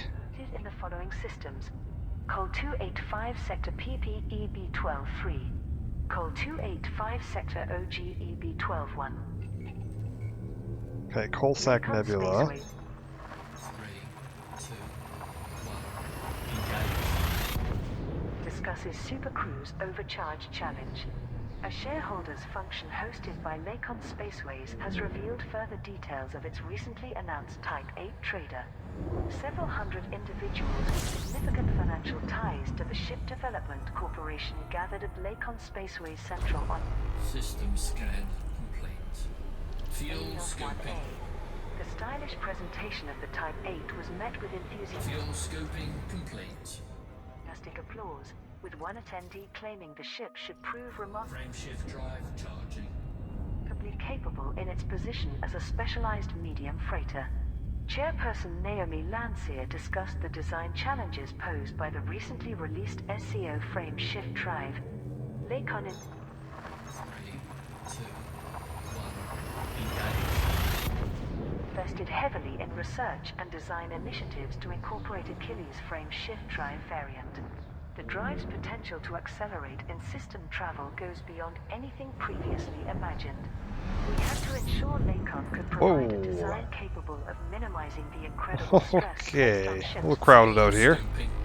by the System Supercruise scan overcharge tech. complete. So, with the Type 8 just weeks away from the prototype stage, we moved the Fuel scoping complete. project back to the theoretical stage and invited solutions from our industry-leading engineers and technicians. Our adjustments resulted in the largest ship frame to retain a size classification of medium. I'm incredibly Oh my thankful God. to Lakon's remarkable staff for the countless hours worked over the past couple of months, adapting the hull within deadline for our initial test batch. It is pleasing to say that the SCO Frameshift drive charging. frame shift drive will function far more effectively in the Type 8 than with any other dedicated trade vessel on the market today. I look forward to announcing the Type 8's official release soon. Okay. 2. Like the SCO is like a new frame shift drive that just released not that long ago. It lets you accelerate Vital beyond or reconstruction faster supplies than arrive other for ships in disaster Supercruise. survivors. Pilots Federation alert. Large quantities of construction shipments to support disaster recovery operations on Rhea 3 have been delivered to Ito Orbital. The Federation is still treating and supporting survivors Fuel scoping. from the catastrophic earthquakes that destroyed many urban centers on the planet. A spokesperson Fuel scoping complete. Federal Liberal Command, the Rhea Systems controlling faction, said, "This has been a beacon of hope and support for a planet besieged by misfortune, and these supplies will be of enormous help. Thank you. We have now authorized the delivery of rewards at Ito Orbital for all pilots who took part in this initiative."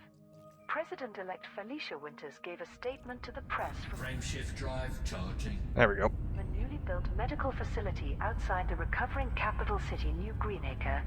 I can find no words to describe the horror of what happened here. Nor can I fully express my gratitude to everyone 3, 2, 1. Engage. who provided aid and assistance. To the people of the Federation, thank you for allowing me time to grieve. Planning has resumed for the inauguration, and I hope that my administration will officially begin soon. Political opinions regarding Felicia Winters delaying her term of office have been varied. Fuel scoping. Many Republican officials claimed that this showed weakness, as expressed by Congressman Fuel scoping complete. Rebecca Quain. A president should put the Federation as a whole before their own personal situation. The Liberal Party supported the decision, with Congressman Bai Zheng insisting nobody could be expected to perform their duties while mourning the deaths of so many family members. Let's not chastise our new Frameshift drive charging. president for being more human than the last one. Utopia requests support amid claims of serious pressure. Pilots Federation alert. Utopia has asked for Okay, so we're looping on the Galnet now. Turn that off once we get to the next thing. Alright, coded materials and commodities in the Pelevnik system. Caught up as on part the of an local initiative to news. update its reference library. Simguru Pranav Antal, leader of the commune, provided this message to all news channels. In recent years, Utopia has been inexorably drawn closer to the yeah, stop that. Alright, we're good. Fuel scoping.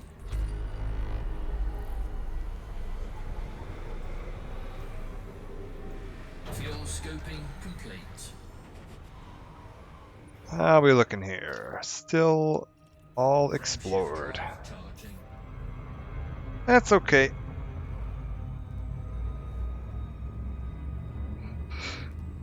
How are we looking on jumps? How many jumps remaining? 3, 2, 1. Engage.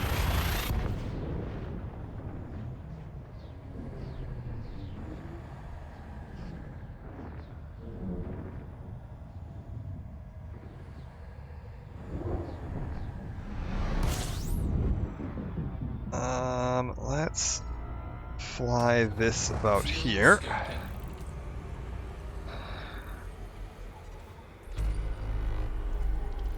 Looking at about 206 jumps to get to my first waypoint, which is a little over halfway there.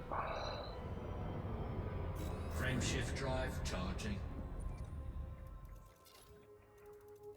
Ulthuan. Warhammer reference? Possibly.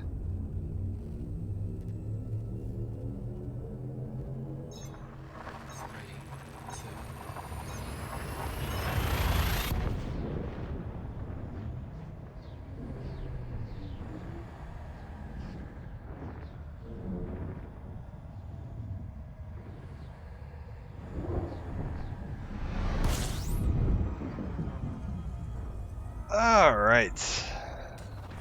Fuel scoping.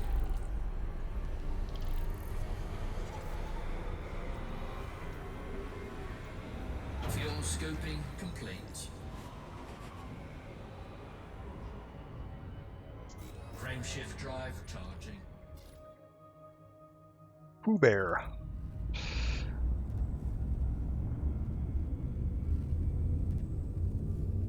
Oh my god. There's just nothing. 3, 2, Just empty nothing.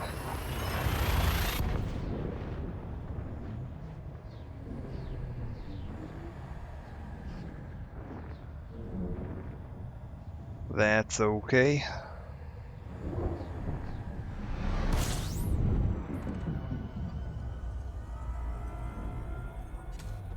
Fuel scoping. System scan complete. Fuel scoping complete.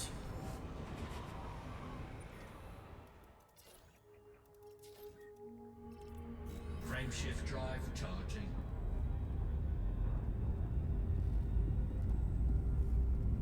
Yeehaw.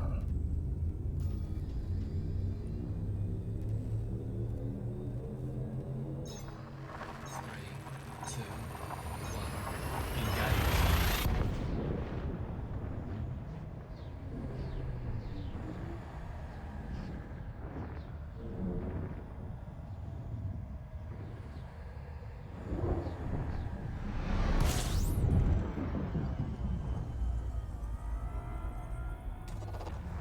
System scan complete.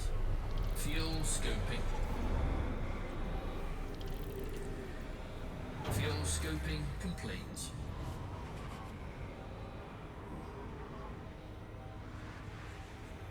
Frameshift drive charging.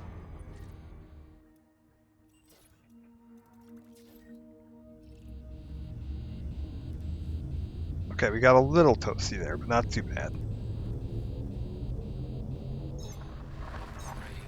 2, 1.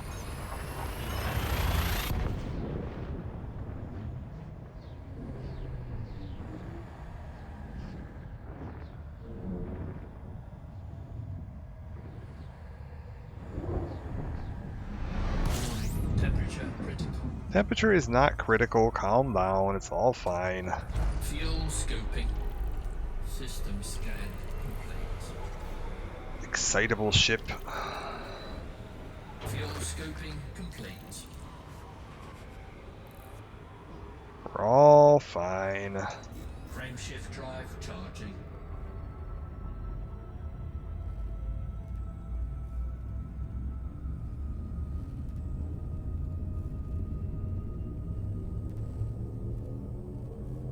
Oh, didn't actually check if that system was scanned. 2, 1. Engage. Oh well.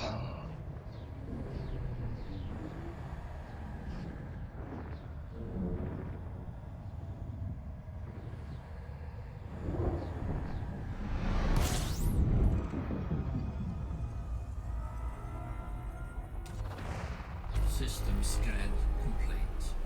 Fuel scoping. Fuel scoping complete. Is this literally just 1 star? Yep. Frameshift drive charging. Yeah, no, there's those nebulas I saw earlier. These are the ones I was looking out the window at previously. I think we were aligned a slightly different way.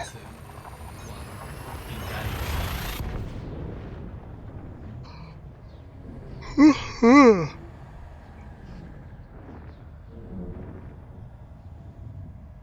engage.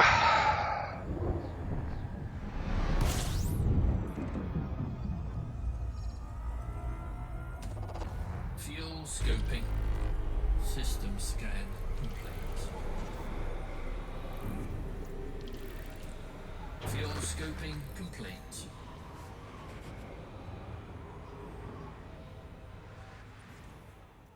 Couple smaller stars out here.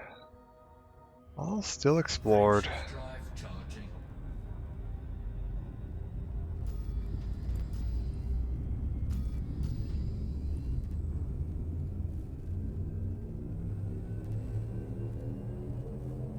Four, three, two, one, engage.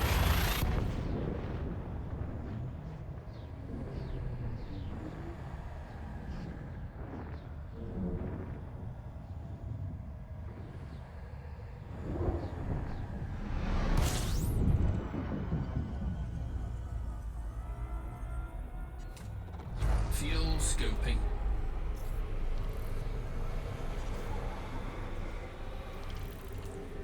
Fuel scoping complete. So we're about an hour in. I think we've hit the, like, you can kind of see how this gets repetitive pretty quick. What we got out here? Secret busy. Anything neat going on out here? Nah. Frameshift drive charging. Excuse me. Oh, gosh. Where are we at as far as my... Yeah. We still got a ways to go. Alright. 3, 2, 1, engage. Have not moved very far.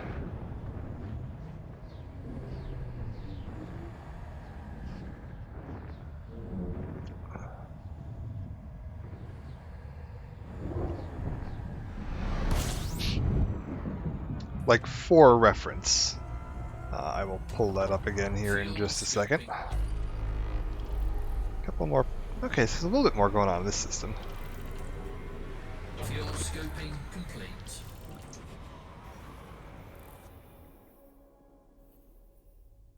There's the bubble. There's us. We've made a little bit of progress along. We're definitely, like, not part of the bubble anymore. Frameshift drive charging.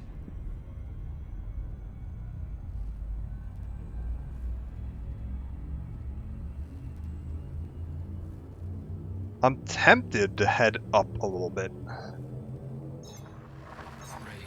2, 1, engage. Just to head, like, 1,000 light years up, and then plot a course, like, directly across again.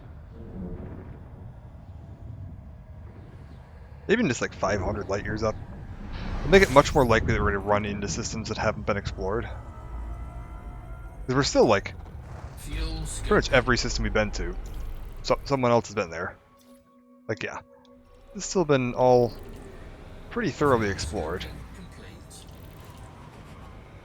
I think we're going to do that. I want to start getting some systems that have been unexplored. Like, you can see that there is listed as unexplored.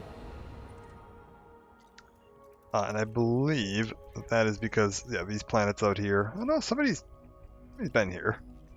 Oh, but nobody's mapped them.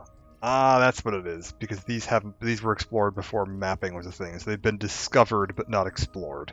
So I could go map the surface and get some more data on them. It used to be much easier to just get the name on the system, but now they have mapping as a separate thing.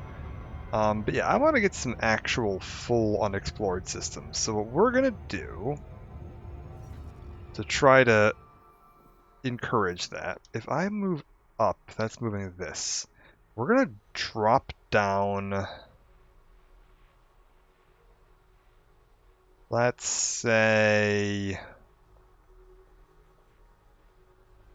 a couple hundred light years. Yeah, we'll drop down to about there. I'm just gonna pick a random star. We're gonna plot a course to that.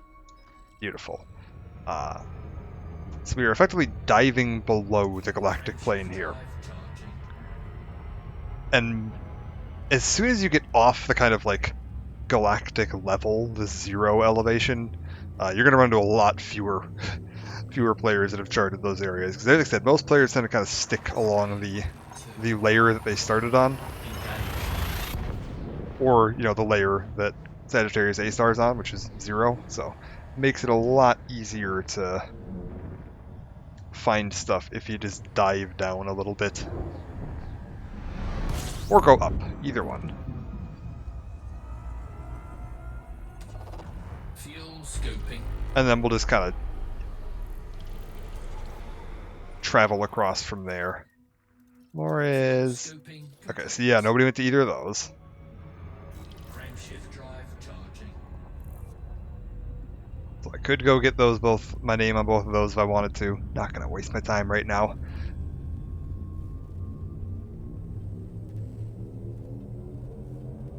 And dropping like 500 light years should only take, yeah, 7 or 8 jumps. Just tell me if I look over while we're in space. I don't think it does. I think when we're jumping it doesn't actually have the list up. It should only take 7 or 8 jumps to jump down, and then I can angle back across. Should make my life a little bit more interesting. Oh boy. Fuel scoping.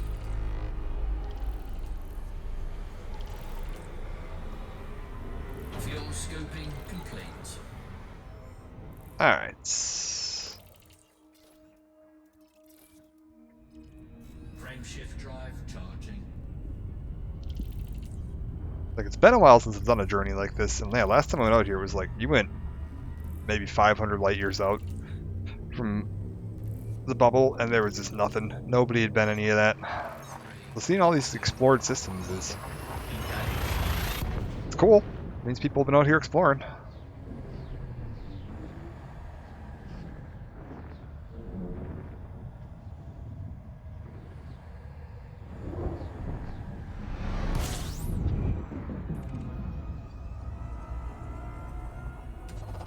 Fuel scoping.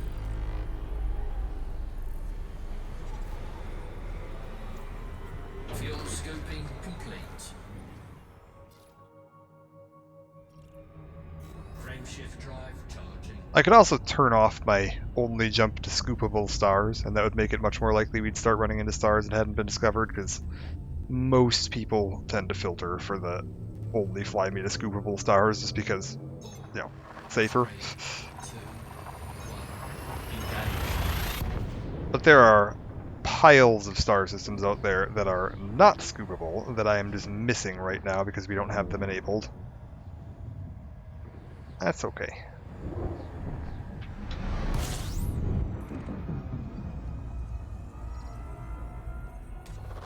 Fuel scoping.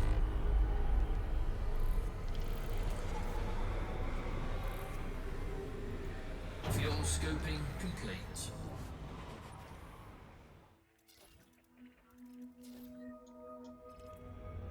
Frameshift drive. How are we looking on my jump down? Yeah, 2 more jumps to go. And then we'll be lower down, and then I can plot back over, and we should make it a little easier to run into some unexplored stuff. 3, 2. Like, even just a couple hundred light years off the main plane makes a big difference.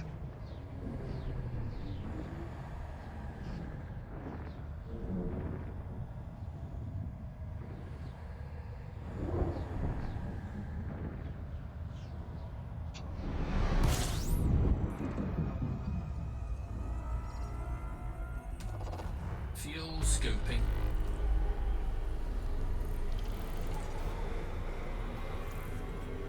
Fuel scoping complete. Billy Chase.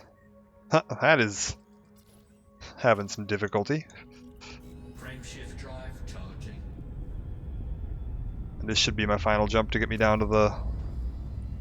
Yeah, good deal.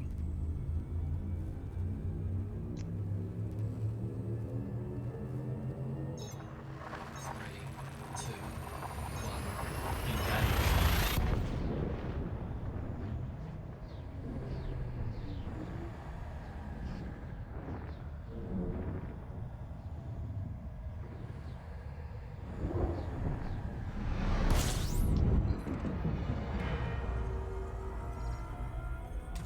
Okay, we've reached our destination. Fuel scoping complete. Which is why I'm not seeing anything else here. Has been discovered. That's okay. Now then. Now we just zoom out a pile. Head this way. So about here. Zoom in. And you. Oh, you're only 15,000? We can go farther than that. That means I can go out to about probably here. A little farther even. Maybe about here. Pick one of these stars. Route unavailable. Route unavailable. Means I have gone a little too far, and we are past the maximum jump plot distance. So if I just head a little farther in, should eventually find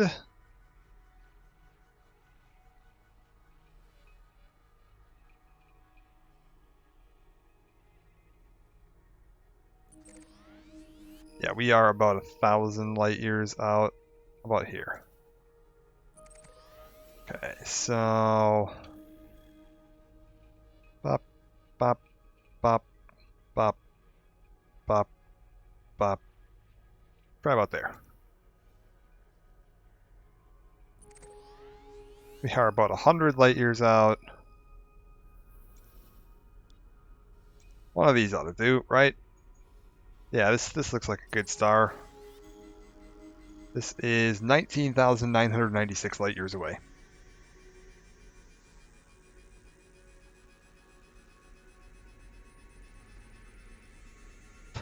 It's got to think for a minute about this one.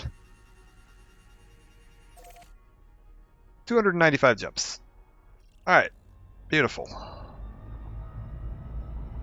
Frameshift drive charging.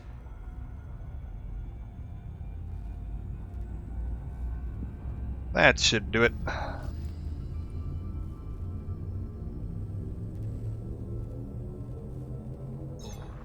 3, 2, 1. Engage.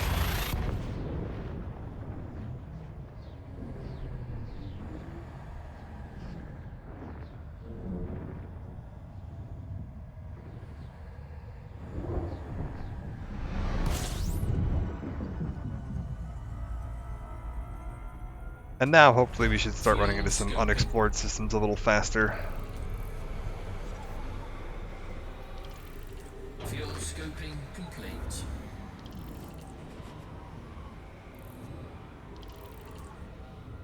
Alright, what are we looking at? Explored. Frameshift drive charging. We'll get there eventually.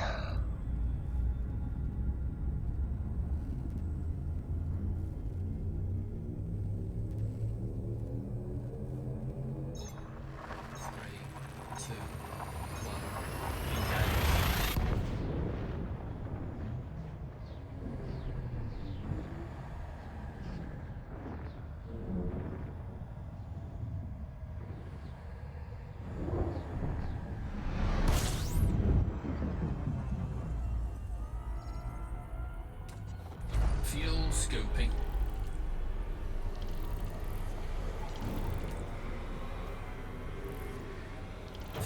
scoping complete. Oh. This is a new one.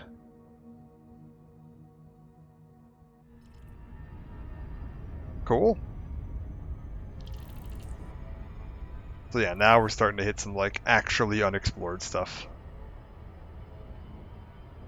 So if we went and turned that data in, should get our name on it, at least as the discovered, and then we would get a bonus payout for being the first person to discover it. Charging.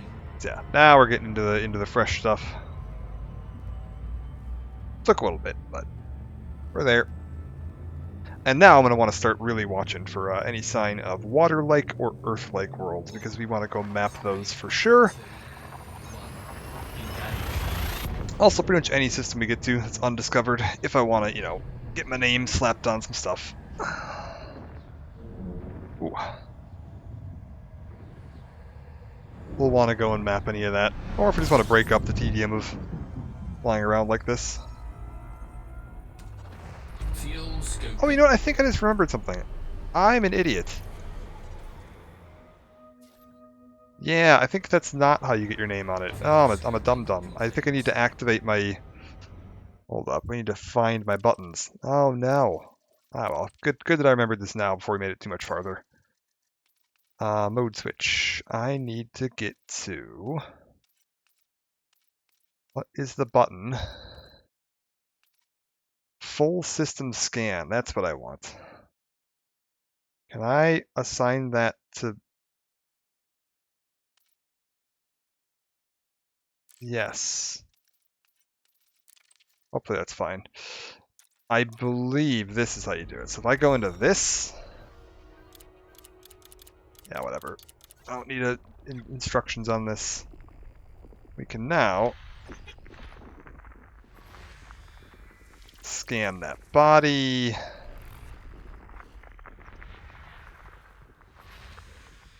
This is how you discover stuff. That's right. And then if you want to get the mapping bonus, they changed it. It used to be that you had to fly out to everything. And now they've changed it where instead of flying out to it, you do this. So... saying there's still some stuff out here that I have not found.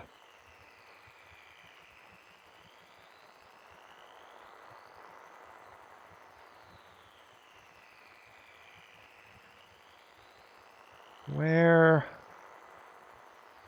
is this stuff that I have not found?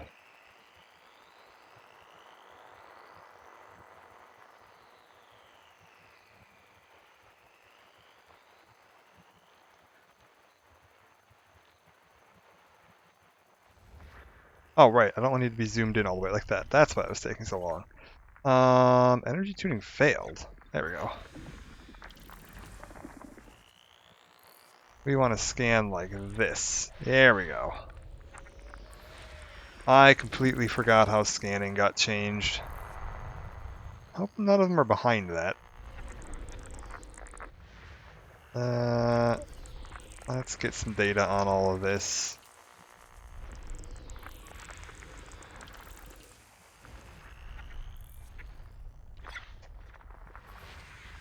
Good deal. And there we go. Now that we got that. How do I exit this? Leave FSS. So we'll go into that. Now, any of these, when I go back in, it should plop my name on. And you can see the names of all these are now filled in. That's right. That's how this all works now. So now when we get back, it should get my name on all those planets. I won't get the mapped thing, 'cause you have to, you know, actually go map them if you want to do that, but that's fine. So if we get to any other systems that are... Although for stars, maybe it doesn't matter. God, I don't remember. 3, It's so long. 1. Because they don't actually, like, ID the star like that.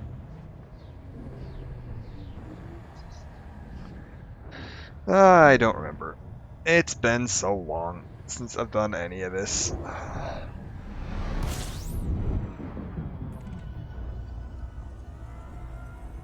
Should ask on the Fuel scoping. forum.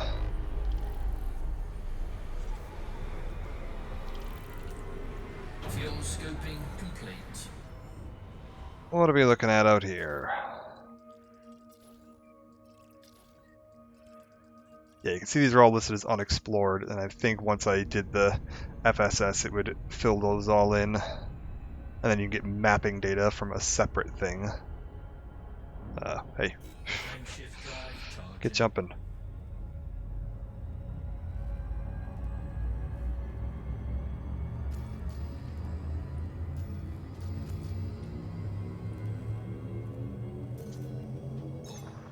Three, two, one.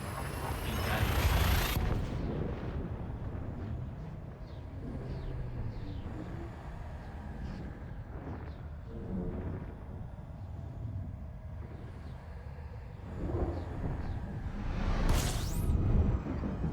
Okay,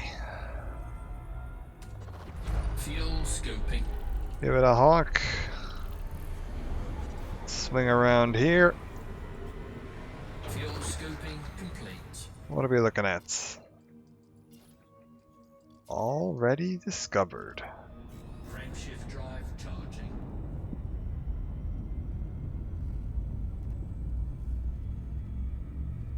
Much more thoroughly explored than the last time I came out this way. These guys back into line. There we go.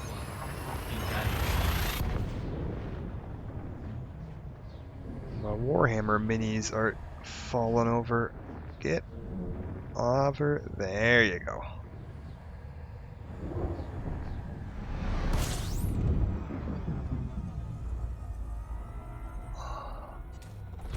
System scan complete. Fuel One. scoping. One whole star. Fuel scoping complete.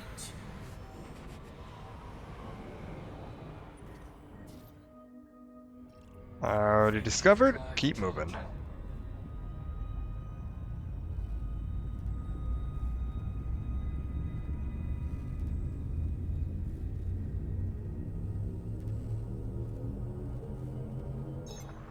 Three, two, one. Engage.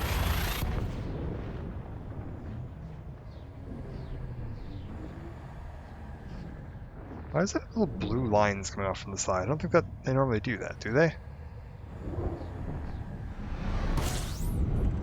Huh. System scan complete. Fuel scoping. Fuel scoping complete. We're good. Frameshift drive charging. Just 288 jumps to go.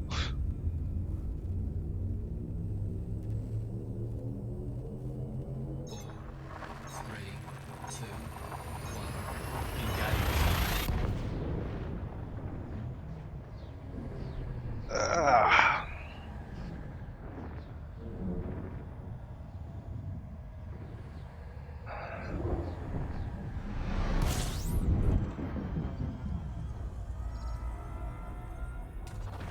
Fuel scoping.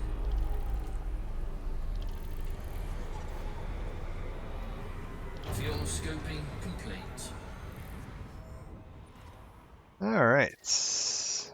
Already discovered. Keep Frameshift moving. drive charging.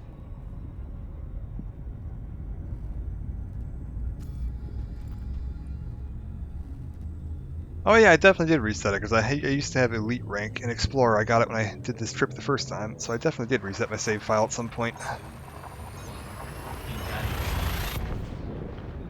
Because if you make a trip to the center of the galaxy and don't end up with Elite Exploration, oh my god, what have you been doing? Exploration rank is based on the amount of exploration data, credits from exploration data you've earned, and you will make quite a few doing this. It is not the most efficient way to earn credits by any means. This is extremely slow, but you will make some good money doing this. If I'm lucky, I'll have enough to buy myself that Anaconda when I get back. Nothing out of you? I could go explore that, but how far away is it? Is it not It's only 5,000 light seconds. Hold up, let's test something.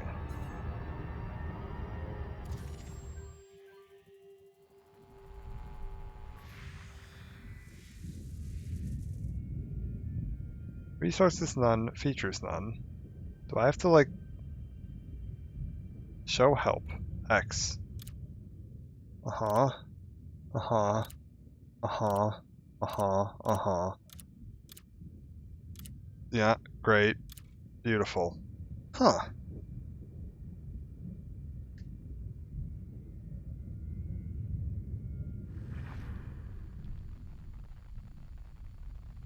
Does that mean I'll get credit for that? I have no idea. I have no idea if I'm gonna get credit for that. We're gonna test this. I'm gonna screenshot that so that when I get back, I can compare. When I turn in my flight data, I can go back and scan this system and see if it's listed as discovered by me or not. So I should be able to see that once I get back, if it's mine.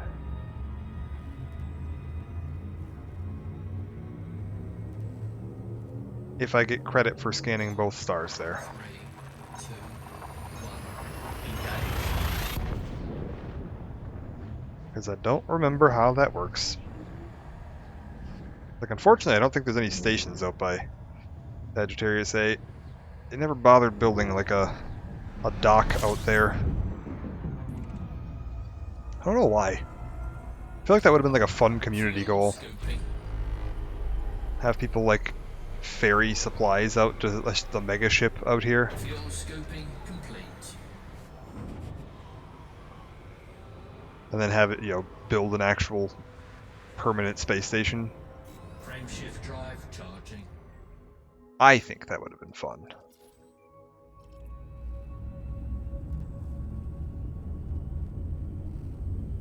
Maybe I'm wrong. Maybe it would have been horrible. Everyone would have hated it. 3, 2, 1, engage.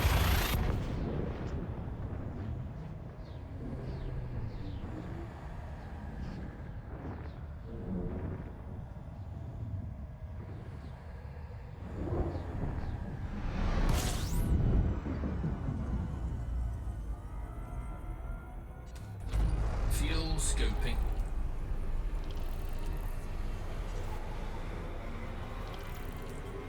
Fuel scoping complete. Ooh. A lot going on out here, aren't there? What are all of you? None of these are like water worlds, though. Cool, though. Frameshift drive charging.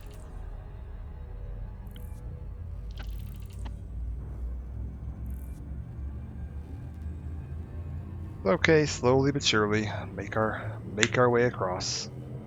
4, 3, 2, 1. One thing that will be neat is as we get closer and closer to the like galactic core, the actual the skybox star map you're seeing there does actually reflect what's going on around you. So those nebulas and galaxies we're seeing in the distance there are all actually moving in relation to where we are as we go along. Oh my god. Fuel scoping. Large star.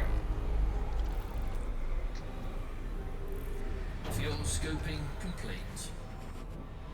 And so that like super visible bright band of the galaxy we're seeing in front of us there is going to shift pretty dramatically as we get closer to the center, and it's become kind of a general orange glow and less of a visible distinct band. Somebody's been out here. So another thing to note, these planets that have this little blue kind of glow around them like that are ones that you can land on. So if I flew out there, I would be able to actually land on that planet and then disembark on my little dune buggy and go exploring around if I want to. So as we start finding more stuff, we can look into doing that. The general rule is that if it has an atmosphere, you can't land on it because they didn't want to deal with trying to model atmospheric flight. It's something they've said they're looking at, that one day they might put that in, but at the moment it is not a priority. So landing on any atmosphere-based planet, not a thing. Partly because it would lead into some weird systems of like, eventually people would want to be able to like, well, why can't I land on Earth? And then they'd have to model Fuel cities and, scoping. you know, people walking around on the surface and crap like that. And it's a lot. It's a lot of bullshit Fuel to scoping complete. have to mess around with when you're doing a full-scale sim like this. Frameshift A lot drive easier to just have all the charging. planets you can land on be, you know, a barren rock ball. Oh, nothing out here. Alright.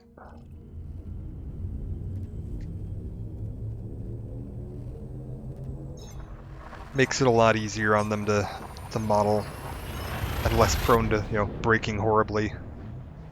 Which is fine, because this game sometimes will break horribly. Not very often. It's pretty rare that you run into a completely bugged out system, but every now and then you get something funny. There's entire like scientific research expeditions that have been devoted to just Fuel like scoping.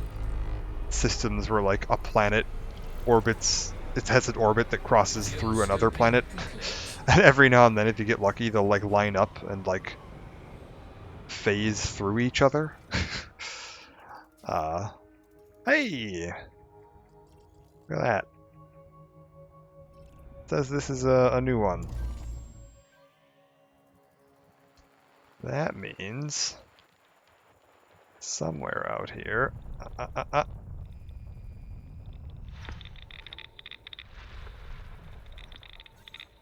We've got asteroid belts that I can scan.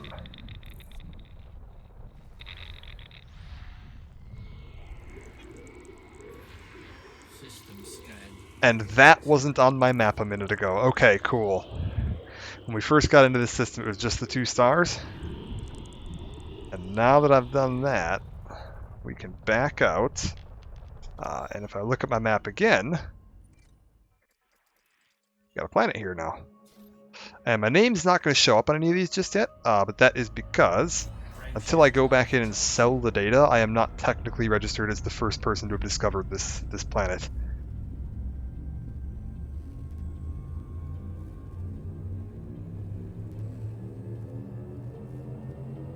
I could go map it if I wanted to get even more data, but it's just some crappy gas giant. There's piles of those. I'm not worried about getting the bonus bonus you get for payout if you go and map it, because like you've seen one gas giant, you've seen them all. There's piles of them, balls of gas floating around all over out here. Like this one. This one's on fire. Well, fusion reaction, but whatever. Fuel scoping. 11 light years. Why the hell am I only getting an 11 light year jump? Complete. What kind of bullshit is that?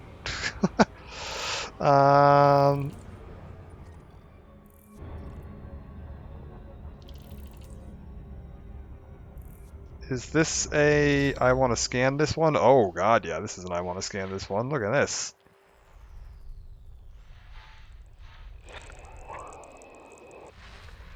It says there's just the star out here? Well, look at that. I think it's wrong. Got some cool looking rings on that one. Yeah, we got piles of stuff out here. Alright, hold up. Oh my god, what is all this?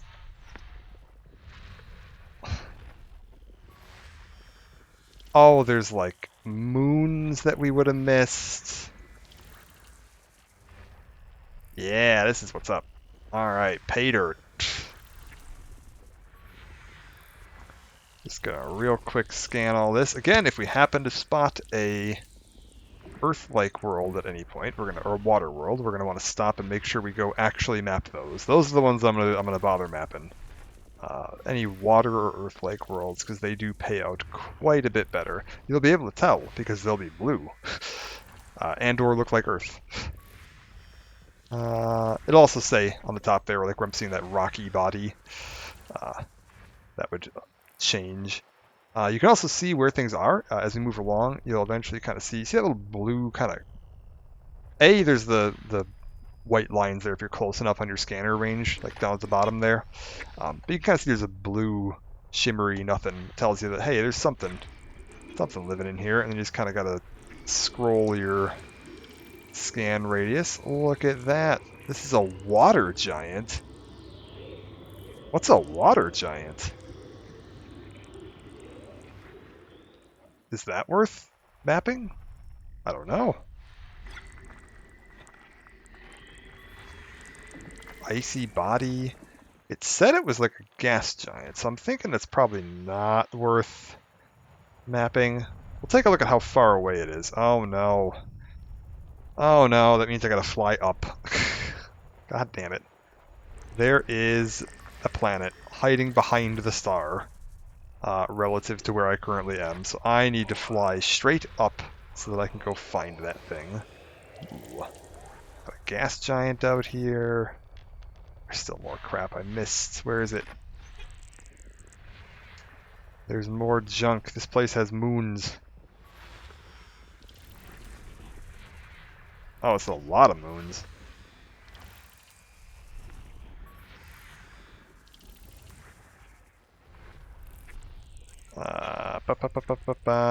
Home in a little bit on that. Oh, oh, there's more.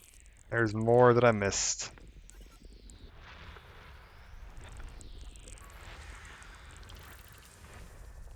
Did I get it all now? I got it all now. Okay.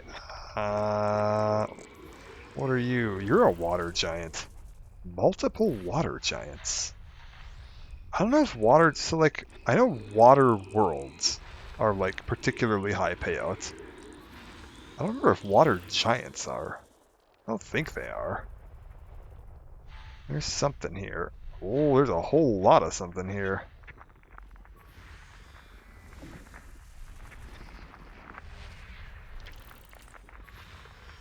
Curious.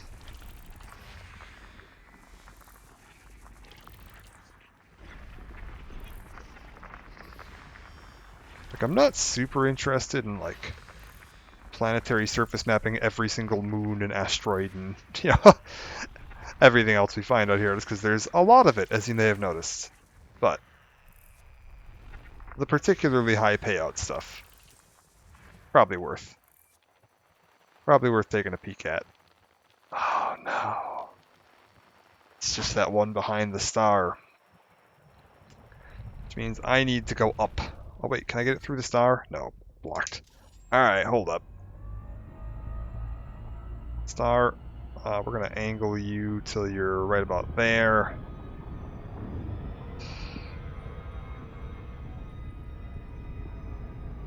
And that should be good. Alright. Where are you? Oh, there's something here too. What are you?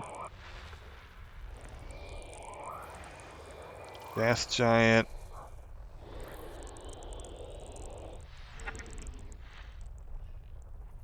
Why am I?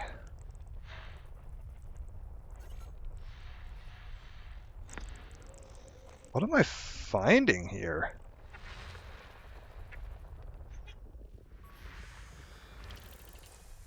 Hello? Weird, I don't know why these weren't showing up on my, like, as a distinct band on my spectrograph at the bottom there. Strange.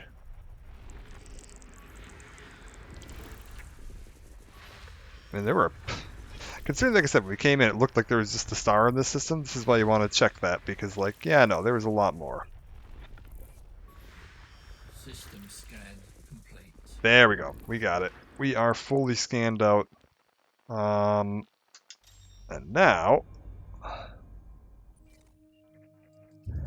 Much nicer looking. A few planets you could land on, too. This is... Hydrogen, helium, atmosphere. How do I ID the water giants on this? Last 3, gas giant, ice world, gas giant, water giant. Large atmosphere made of mainly water vapor. Most likely formed when a large icy body warmed up enough to evaporate a large amount of its surface ice. What my greenhouse effect leading to a very thick atmosphere made of evaporated ices? Probably not valuable. I think high metal content. One sec. What are the? I'm gonna look this up real quick. Which are the valuable world types? Elite, dangerous, valuable scan data. Water worlds, high metal content. I think it's Earth-likes are the ones that you really want to focus on. So if I just do the FSS scan data, Earth-likes, water worlds, high metal content, ammonia worlds are pretty high, and then rocky bodies after that. And yeah, it's really Earth and water worlds that are the ones that pay out the most. High metal content is not terrible. They're okay. Why are there two different types of water worlds? Oh, depending on the mass, I see. So if you get a lower mass water world, not as good. Interesting.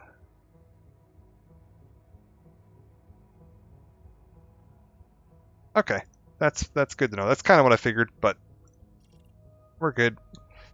Well, exit me out of that. Let's get the heck out of here and move on with our day. Ooh. What's that cluster of stars over there? That's weird looking.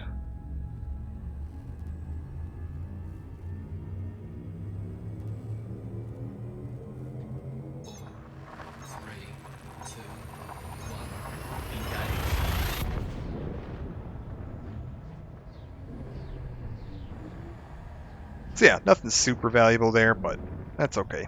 I could potentially be sabotaging myself a little bit on my scan data here. If somebody wanted to stream snipe and like, I'm gonna fly out there and scan that system and then fly back and turn it in before he gets a chance to. It's particularly if I have like an Earth-like or a water-like world, yeah, water world out here. Somebody could, I suppose, technically stream snipe me and steal my data, but like, you've seen how long it takes to fly out here. It's not a short trip. This is another unexplored one. Let's real quick just that means we've got worlds to scan. Where do they live? They're usually going to be along the orbit of one of the stars, or very close by to another star. Icy body. Oh. Home in on that. There's a few more. We were only at 41% by scanning the stars in this system, so yeah, a few more bits and pieces to discover.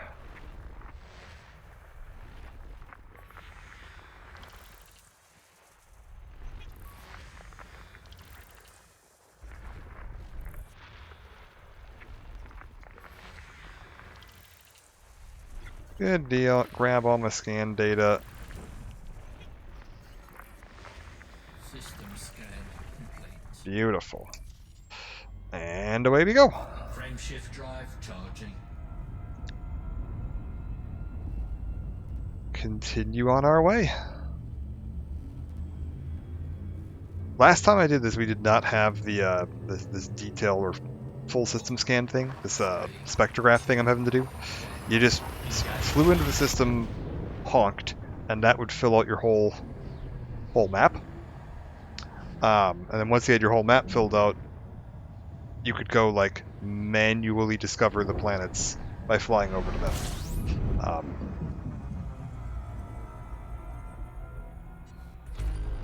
Like you do that, and that would give you like the basic, like, is there anything in this system, and you get credit for the stars. Then if you wanted the planets, you'd have to like open this up and then go fly to like within X amount of distance of the different planets. Like apparently I've been close enough to that one planet that we actually got credit for it already.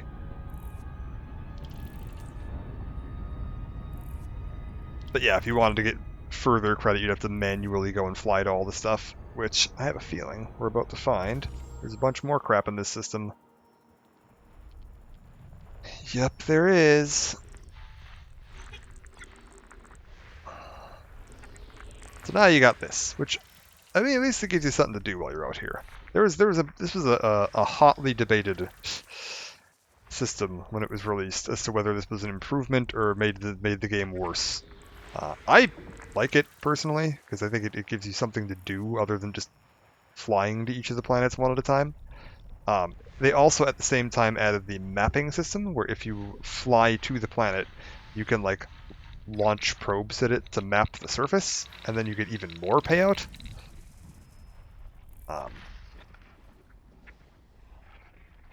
Why is this drifting? Oh, I must be really close to this. Holy crap. Oh, like this is moving. Was that a high metal content world? Oh. Okay, B1. There's an argument to be made for going and scanning, surface scanning B1. High metal content was one of the ones we like to scan. So there is an argument that we're going to go scan the B1 planets to grab the rest of the data on that. Oh my god. Oh my god. We are just swimming in crap. Icy body. Hello? Icy body.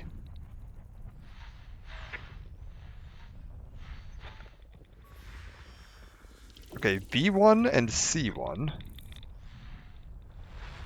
Oh my god, there's so many things out here.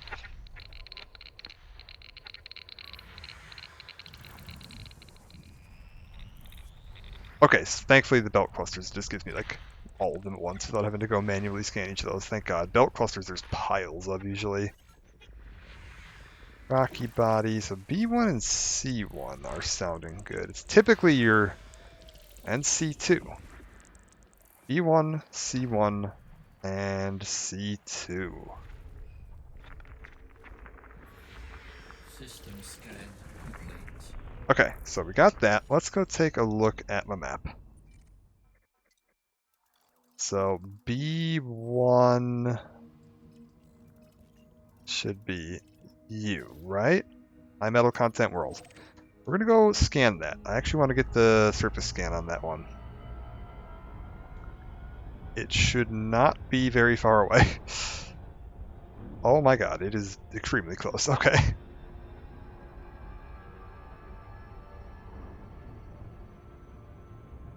And then we'll get C1 and C2 as well.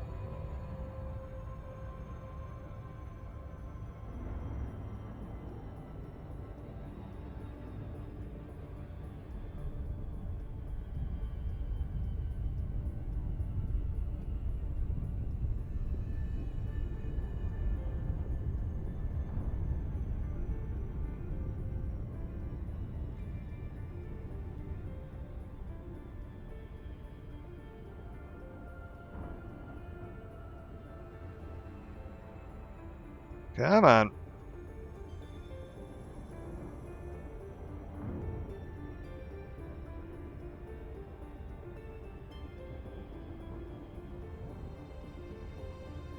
We'll know we're close enough when the red surface scanner out of range text drops. There we go.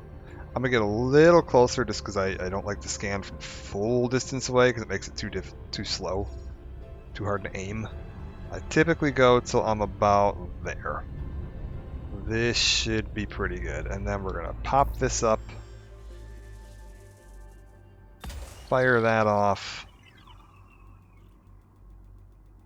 Once I get one, I should have an idea. This looks like a pretty small planet, so it shouldn't take too many probes to... Surface scan by 50%. Jeez. Yeah, okay, we're good. And then just fire one up, should hit the backside, and that should do it. I was like, I scanned 74% of the planet with one probe. You can see how fast this is moving in relation to me. In fact, like, I'm just hands off right now, and it is drifting away. That should scan the rest of it. Yep, there we go. Scan complete.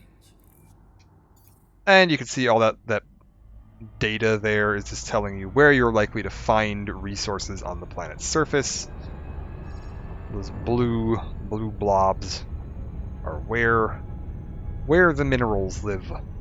So if I pop in here, does it even tell me what minerals this planet has? No. Do I have to? What do I have to do to get mineral data on this? Hey you. Target too close. I hate you. Do I have to do this at this distance? How does this work? Tell me. If I go to you and do you tell me what kind of minerals, vegetables this has, planetary information? Yeah, there we go. So you can kind of see what you'll all have living on this planet. There's apparently some geological features on here, which is interesting. Organic information, nothing. Good deal. I want to get C1 and C2 as well. So we're going to hit that. Oop, get out of there. How far away are you? Oh, 6,000. Not bad. We'll be there in no time at all. Goodbye. High mineral world. High metal content world. High money world. The kind of world they pay me the space bucks for. Not as much as an Earth or a water, but still pretty good.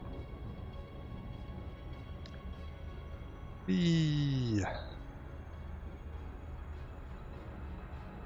reason I'm flying not directly at it, by the way, is that by flying kind of off the plane a little bit, you get away from the gravitational bodies a lot faster, and it'll let you accelerate a little quicker.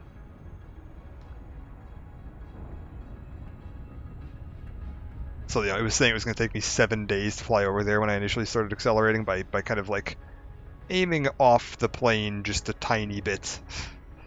I can get that speed accelerating a little faster, and then once we're going at a decent clip, kind of tip back in.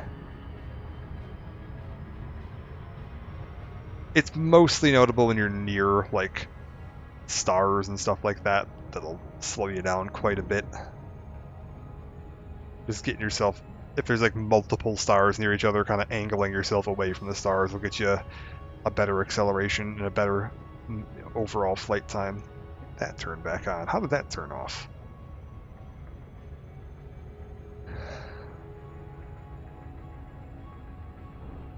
Well, we got 2 more planets to scan here, and then we head on our way to the next system.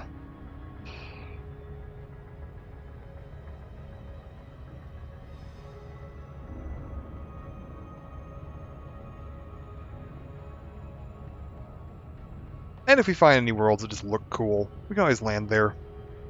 Drive around a little bit. I will likely land at the end of the stream anyways. One thing I like to do when I'm doing these longer haul treks, just to, you know, make it a little bit more interesting for myself, is I always land when I go to log out for the day.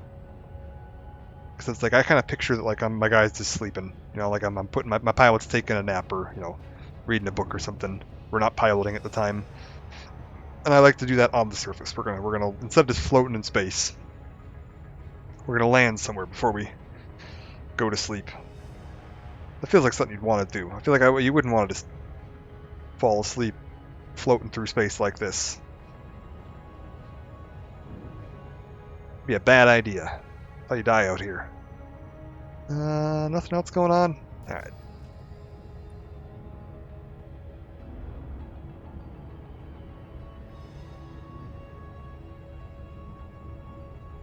I was like, if we ever get any of these high metal contents that are like super far out, like, I don't know, 100,000 light seconds plus, I'm probably not going to fly out and map them just because, like, who has the time for all that? But if they're close enough like this, we'll just fly over and grab them. Might as well. Takes a couple of minutes to fly over, a minute or two, as opposed to like half an hour.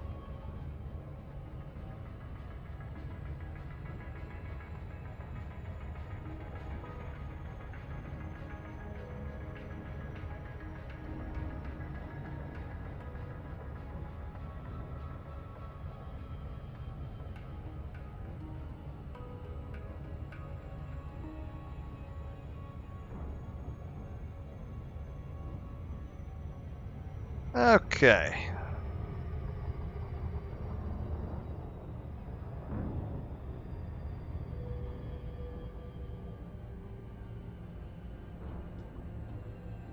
C1.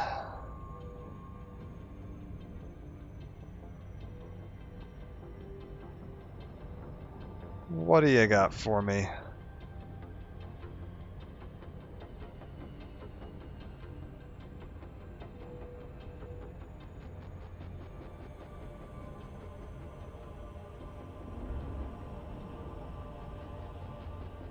Again, I'm imagining these are going to be relatively small worlds. If I wanted to be fancy, I could, you can actually look and see. You can open up your planet survey thing and it'll tell you the size of the worlds. This one looks like it might be a little bit larger, actually. Might actually have to drop a few probes on this one. Actually, yeah, this is very large. Alright, that's cool. What do you got? Does it tell me the planetary radius on this screen at all? No?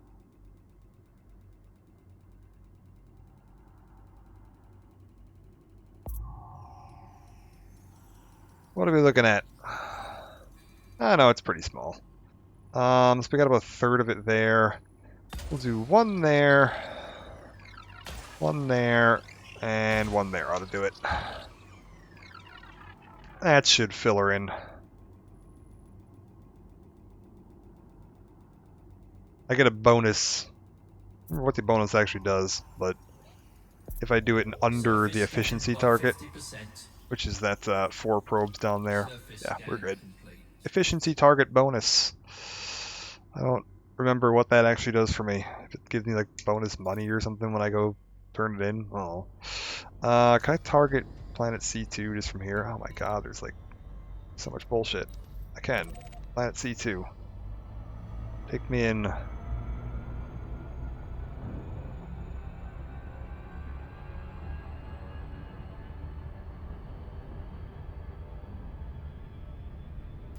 Why is there so much? Oh, it's all the belts. Some of these planets have moons and crap. Alright, we're good.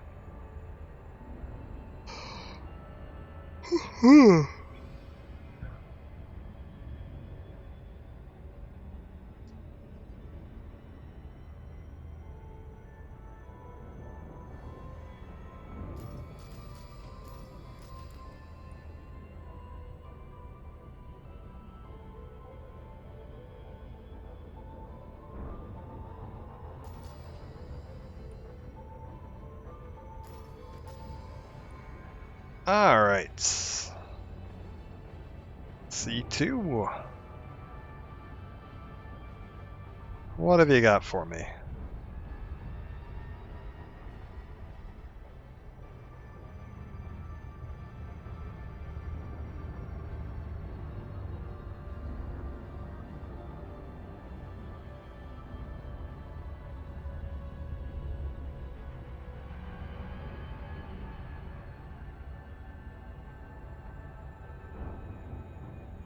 Ah, you do have a moon.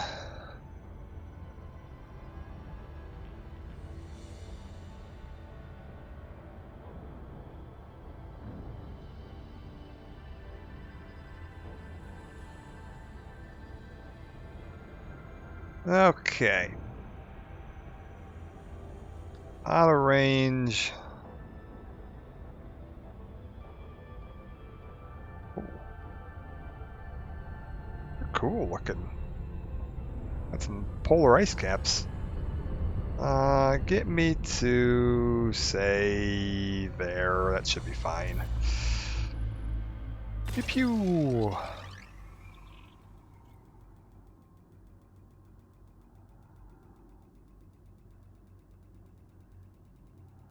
Six probe efficiency target. Alright. What are we looking at? About a third of the world done. I'm gonna guess that I want to do like there, there, there, and there. That's 5 probes, but that should cover the full surface, I would expect.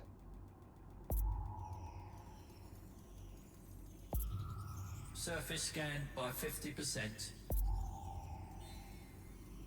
Oh, Maybe I did pretty poor placement there. That might have actually been pretty bad. Let's aim for right about there. Why was that so poor?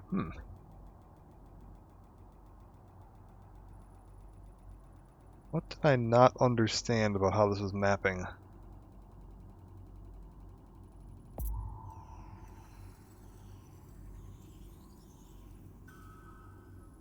Yeah, okay, I missed my efficiency target.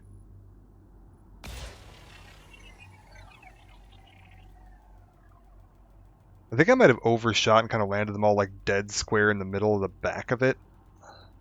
Might have been what happened there.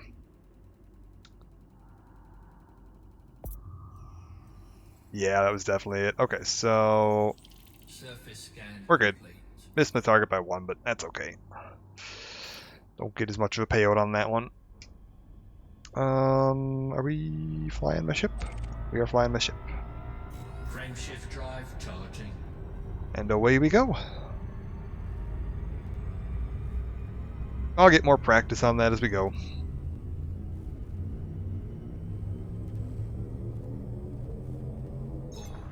Three, two, one. Engage.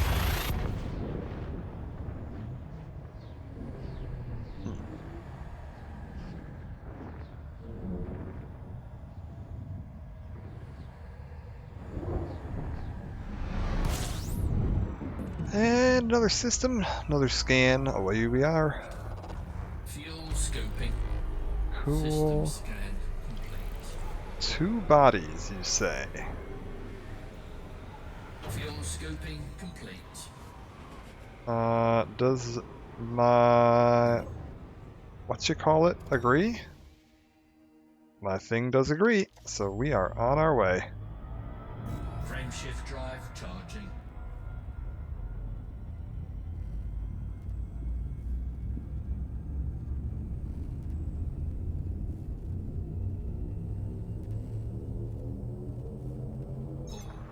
Three, two, one. Engage. Ugh.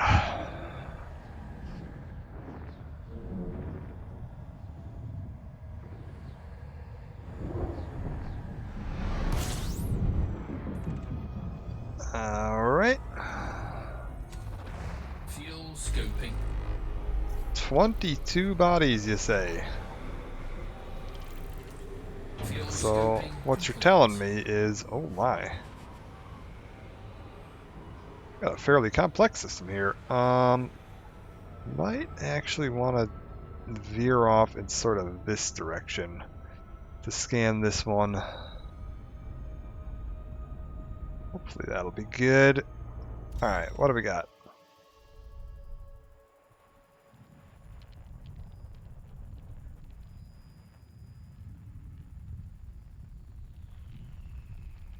Where do all my planets live? Oh.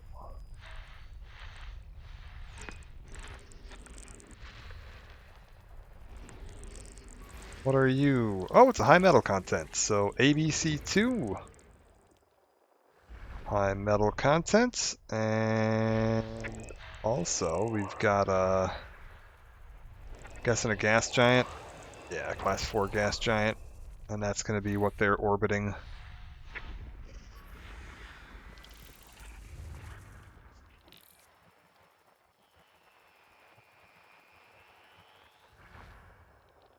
That's everything there. Well, this is very strange. Where are the rest of my things? Ah, around here.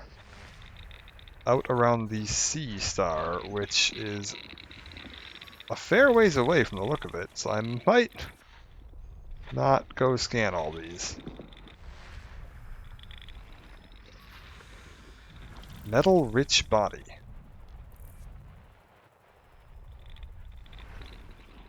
don't know if that's the same as a high metal content world or not.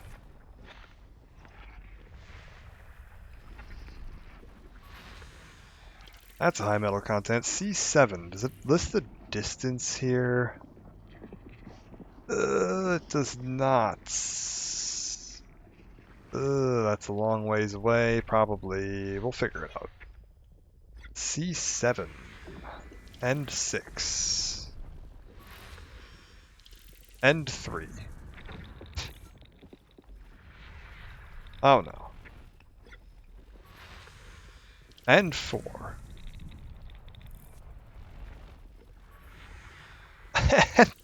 And 5. Oh god.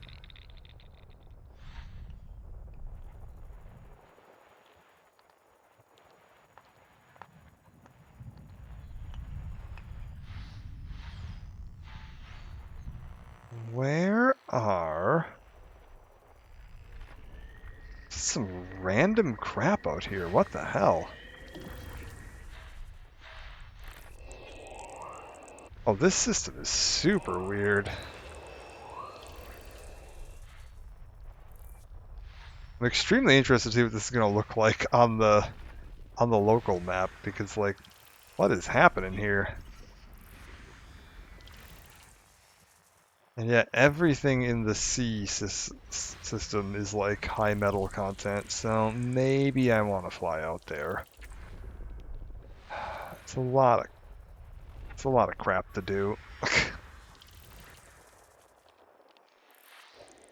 I don't know if I can be bothered. Oh. Gas giant.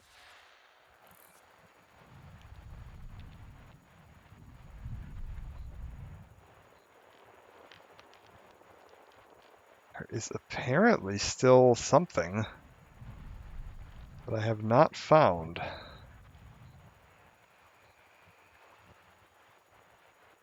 We're just going to kind of spin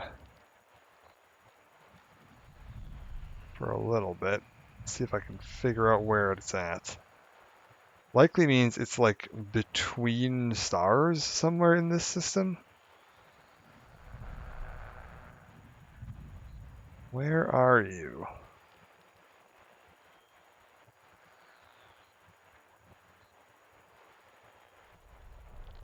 Yep, there it is. The random icy body just floating out in the middle of nowhere. What is happening with this system? Oh my god. Hello? Oh yeah, there's just all this crap out here. It's just floating in the middle of nowhere. Okay, so everything by the sea star is like... It's only 600 light seconds. And it was ABC 2 was the... This is actually farther away. Let's take a look at some of these. Yeah, these are all... Oh, some of these have actually been discovered and mapped, and some of these haven't.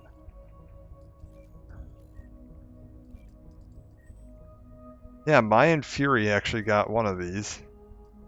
2 of these. 3 of these?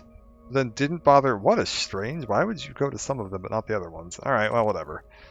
We will go map all of them, because nobody mapped them. I'm guessing this person discovered these before mapping was a thing.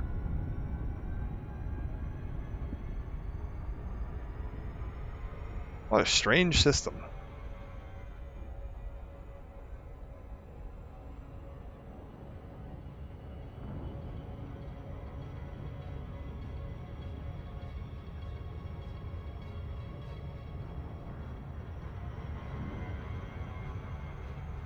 That's okay though, we'll get plenty of money doing this. It's all about the money.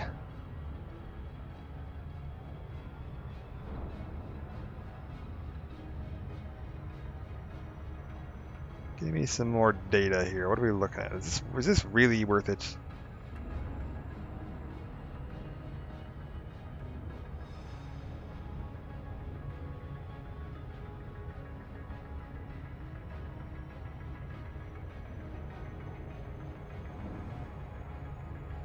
This is maybe not worth it. I was just looking at the overall payout. It looks like generally. Well, maybe it is. I don't know. I don't know.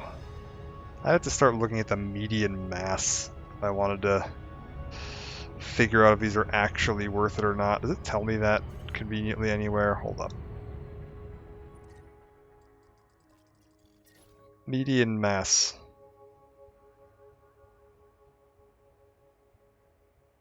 No idea.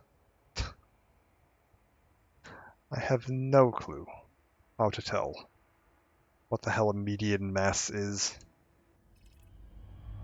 It's fine. We'll just go scan. High metal content are on the list. Screw it. If I get bored, we'll bump them off and we'll put. It'll just be Earth-like. I want to do ammonia too. Ammonia pays out reasonably well. They're pretty rare, but Earth-like, water-like, and ammonia maybe. I don't know.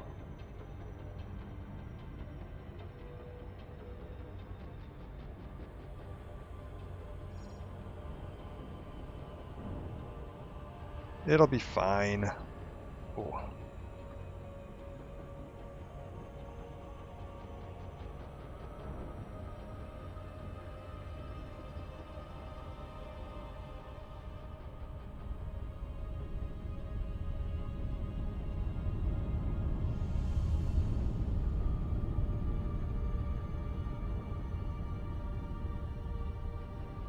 Feels like a large one.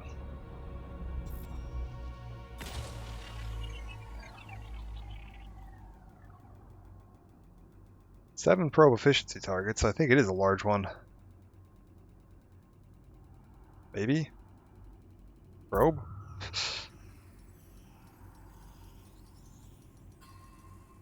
Oh yeah, this is a huge one. Alright, so we're gonna go like Bongo, Bongo, Bongo,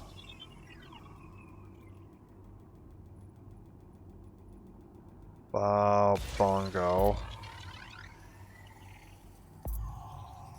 And that should get me a little bit of overlap, but relatively minimal. Surface scan by 50%. Yeah. And then we'll just fire one off right in the backside, and that should do it.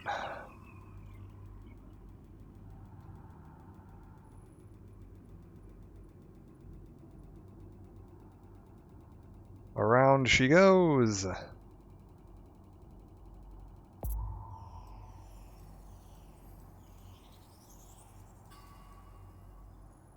Ugh. Hopefully that'll do it. I don't want to fly around to the other side of the world. Oh, I could just... That's right, you can just do this, can't you? Toggle the rear view. Yeah, we got it. Surface scan We're good. complete. Alright. And got my efficiency bonus. Do I want to go scan everything in the C sector? It is probably worth my time. Let's go.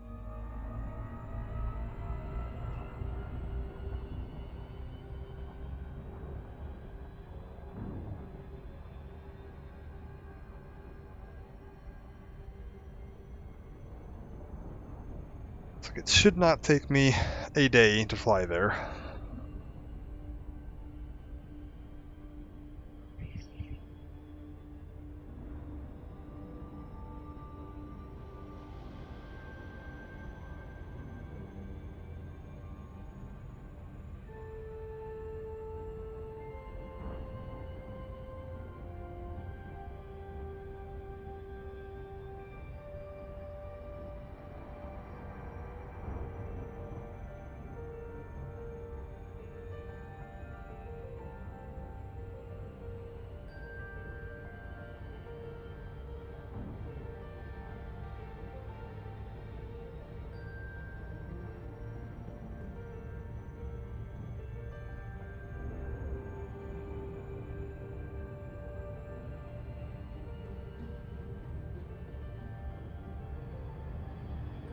Alright. And then we'll just go through all the different sea system planets and head on to our next system. How many? I see my jumps, 270 still to go. Ah, yes. Good, good.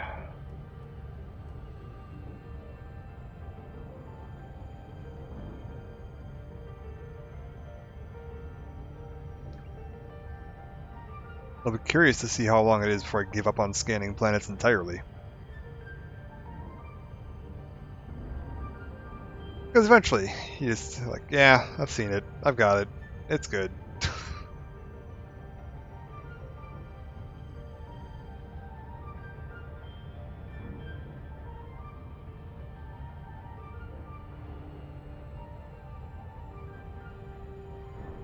You know what? Screw it. This one's closer. We're going to this one. Well, whatever. We'll just fly in somewhere here. Yee-hee!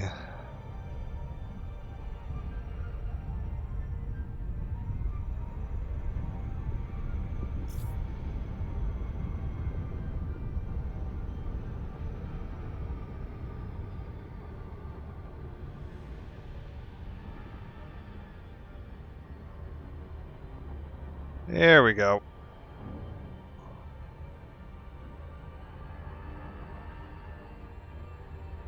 What do you got for me, planets?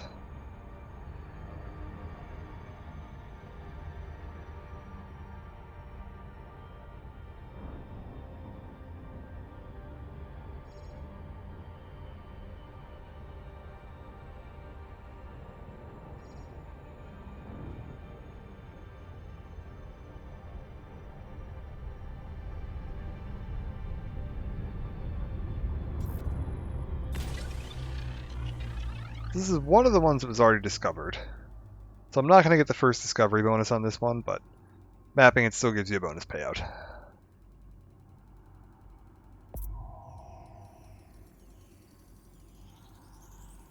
Surface scan by 50%. My god, this planet is fast.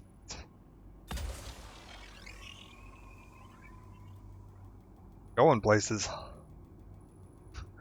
Goodbye, planet.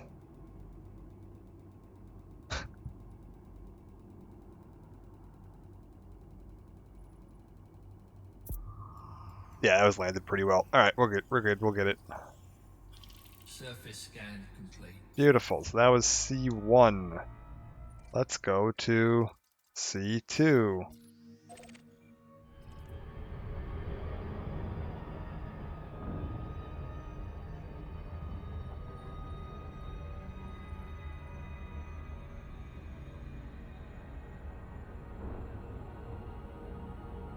See what we got living over here.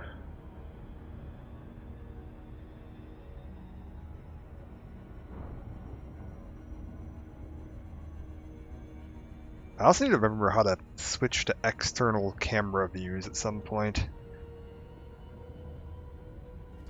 Oh, there we go. Like that. Let us zoom out.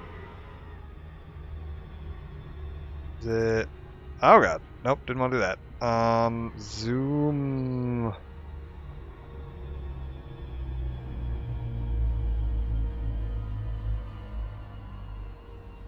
What does stabilizer controls off mean? If I go like this, and there we go. That's how we adjust this. So now I can like...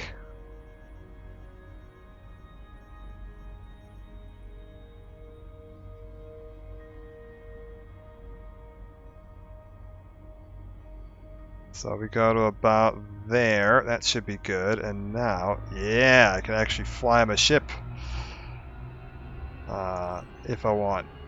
Whee!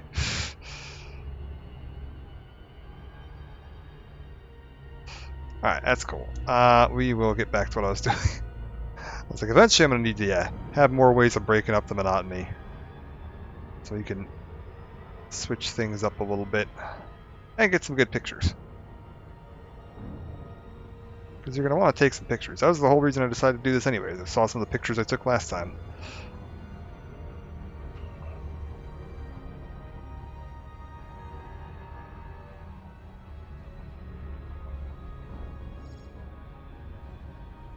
We good.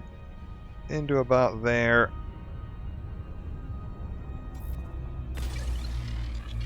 Pew pew.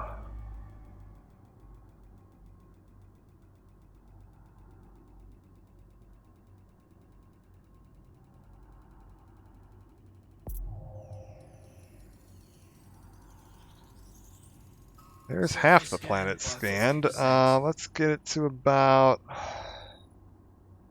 there. That should be the other half, right? That'll land like right about there. If I'm not mistaken.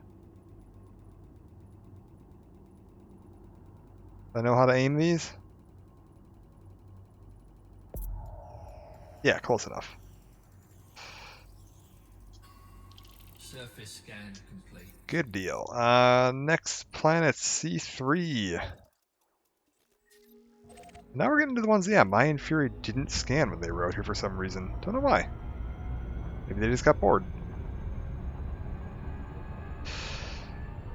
Maybe they hit their limit of how much space madness they could handle. Hadn't figured out how to toggle on this fantastic free camera here.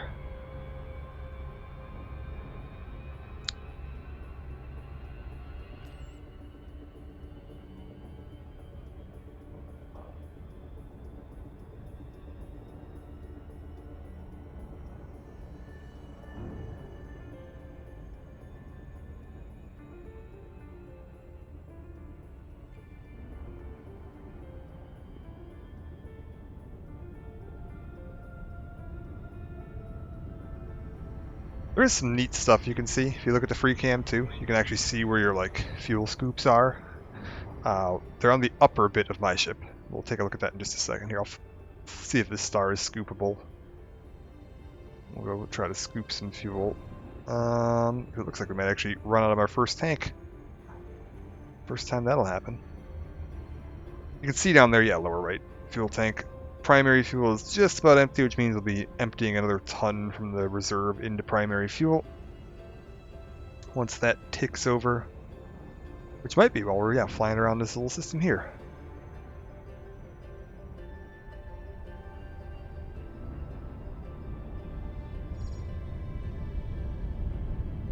Alright, that'll do her. Give me some probes.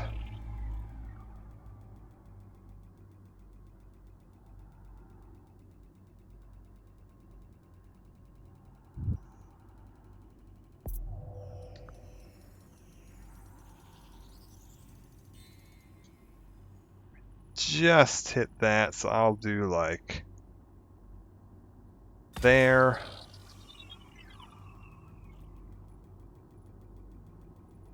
You want 4? How about there? There. We'll watch the back and see where those land.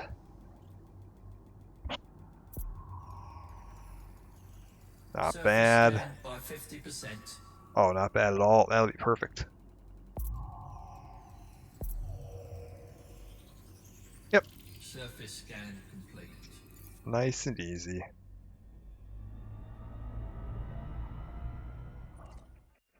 Next. Scanning like this isn't actually the most efficient because, you know, they're not all like in a line like this. This is just their distance from the star, and as you can see, they're all kind of at different points in their orbit. So, if you want to be really efficient, you can like start from the outermost star and then use your what's nearby map to kind of plot it a little more efficiently. Oh god, get out of there. And that'll be the most like reliable way to make sure that you're not wasting any of your flight time by doubling back on yourself across the system. It's only a minute or so, but that adds up if you're doing, you know, 7 or 8 planets.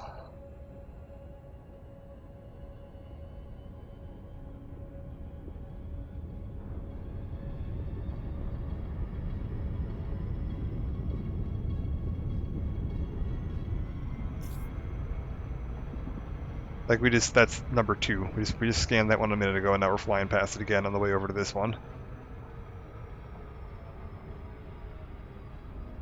So slightly inefficient. Would have been faster to scan this one first.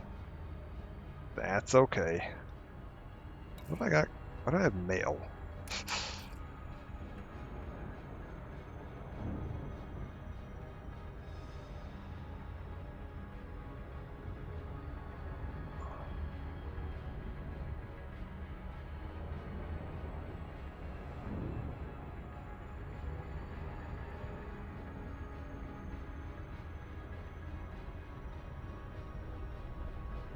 All right.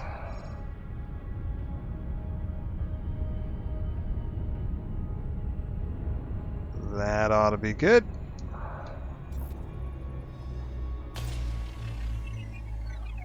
Let's get some data. 4 target probe efficiency. Well, I already know how to do that. We do one there, we do one about there, we do one about there, and one about there.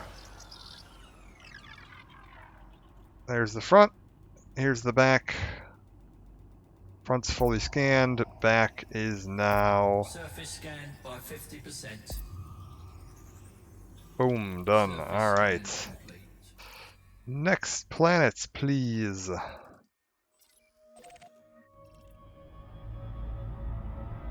Let's go.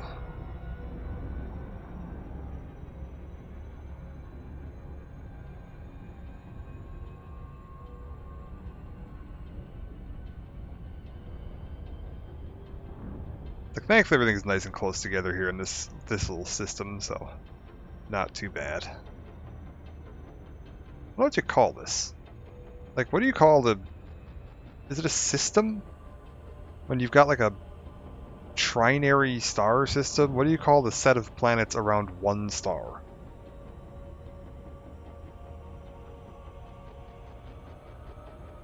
I don't know how you group some of this.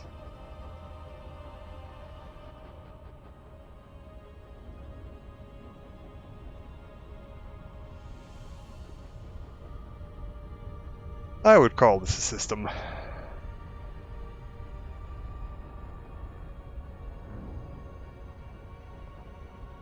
need a better way to mount my... I'm flying with a flight stick. I need a better way to mount this flight stick. I've just kind of got it sitting in my lap, but it's not the most comfortable arrangement. I need a way to have it like on the desk, but there's not enough space in the desk with my keyboard there, but I need my keyboard, because every now and then you gotta use your keyboard for something on this. I wish this desk had a keyboard tray, and then I could slide my keyboard away and put my...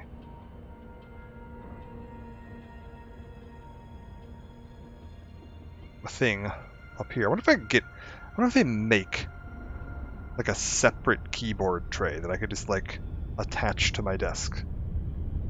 Should look into that. Or like make that. It's actually probably not that hard to make. Right? Like you just need two, like the right, like sliders. Oh god, my eyes. Please.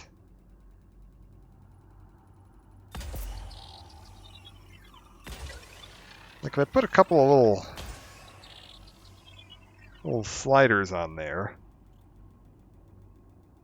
I'll have to the hardware store later and see if I want to try to make myself a keyboard tray. Surface scanned by 50%. Alright, Surface scanned. beautiful. complete. Oh god. Then I'd be able to have this not sitting right in my lap, which would be beautiful. And it looks like what we've got here are 2 planets that are orbiting each other and are then also orbiting the star. So we'll see that when we get closer here. That is the star that we are currently... All these planets have been orbiting this thing right here, this big bright thing in the middle of the screen. And the planet we're currently flying to, there are 2 planets that are kind of circling each other. It's kind of like Pluto and Charon, or Charon. I don't know how you pronounce that correctly. But yeah, kind of similar to how that works. There's going to be 2 of them like right next to each other.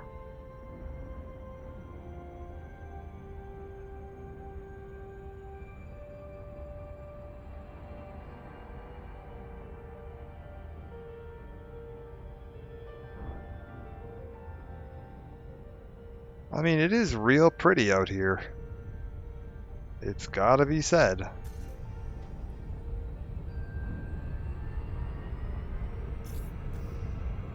Huh? We good? Okay. Look, am I flying into another star or something? Once we get closer here, because of how small these planets are, I'm guessing they're going to be real close to each other. Oh god. Oh god. Okay, came in a little hot. Just going to burn off some speed real quick by diving. There we go. Yeah, you can kind of see them. How their orbits are those yellow lines, and you can see that they're not actually like orbiting anything. It's because they're both being pulled towards each other, so they follow their own little circular orbit, kind of related to the center of gravity between these two planets. And then that center of gravity is orbiting the primary star here. So you can see how close they are, which is like, that's really wild. I might actually land. Let's see if I can land on that red planet and then get a view of just this other planet like partially coming over the horizon. That'd be pretty cool. I could probably do that too. We're probably gonna get pretty cool looking screenshot of that. Alright, let's scan this. 1, 2, 3, 4. That should get me my scan, right?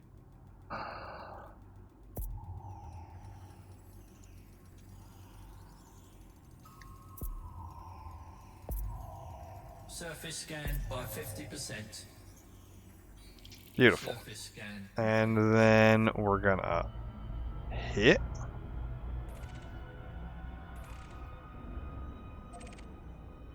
Fly over to this one, do the same thing. You're a 4 target. Alright, so oh, there we go. 1, 2, 3, 4. Alright. That should do it. So wait, Mayan Fury discovered this one, Surface but scan by 50%. didn't discover the other one that's like Surface effectively touching it. Ooh. So there's stuff down there. How do I switch? There we go. So I want to see. One sec. We're going to see if I can get this lined up right. I'm going to fly this way for a little bit, then I'm going to turn around. I want to land on this planet so that I can see the other planet coming over the horizon. So now we just like spin around. Where's the other planet in relation to it? Okay, so I want to go like this way. Right? Oh god. This is going to be a little touchy. We're going to get this though. We're going to get this. So, other planet is over there.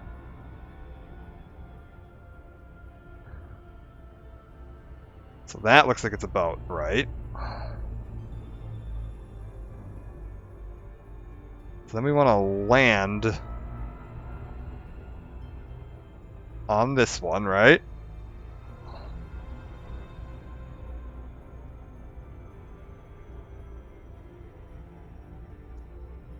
Or would it look cooler having the red planet in the background? We could do both. We could take a screenshot of both and see which one looks cooler.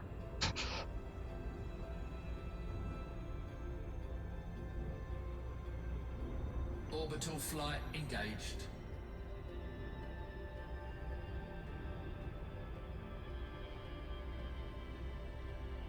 Looking good.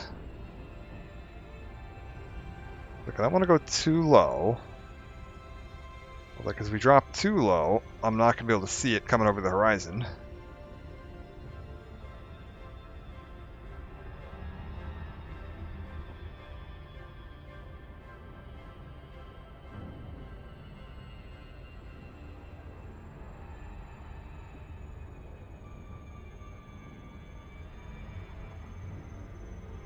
Not full throttle it.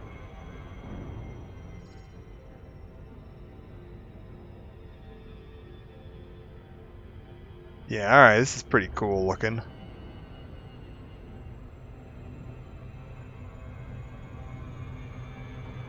And then we'll look for a good spot on the surface too, where we get some like mountains or craters to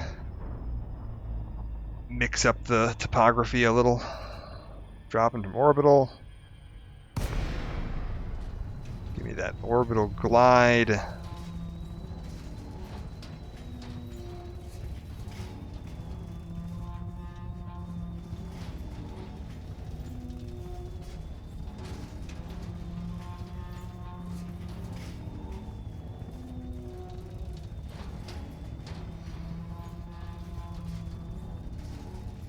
This always sounds like it's like not doing healthy things to my ship. It's fine, like I'm not taking any damage while I'm doing this, but it does not sound healthy.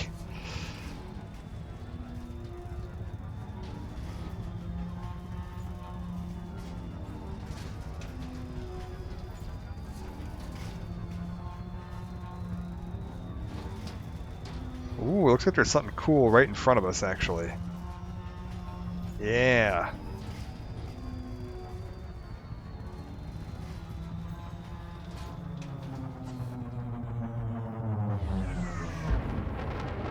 Oh, it's a ways off though. Do I want to fly that far?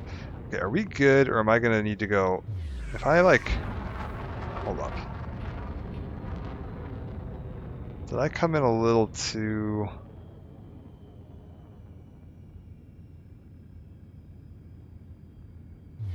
I think I want to get to that ridge. Because otherwise I'm going to be too low.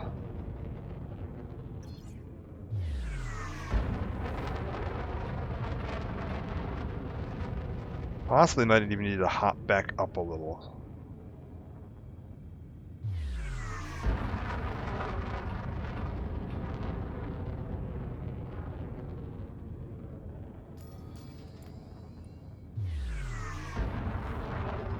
We're good. I'm thinking... I just aim for that little mountain right there. So we can land near that and then get a view. Maybe on that?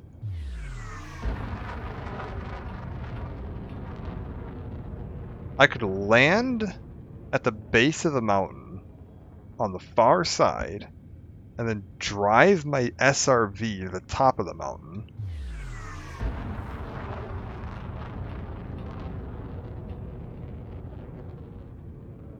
That's an idea.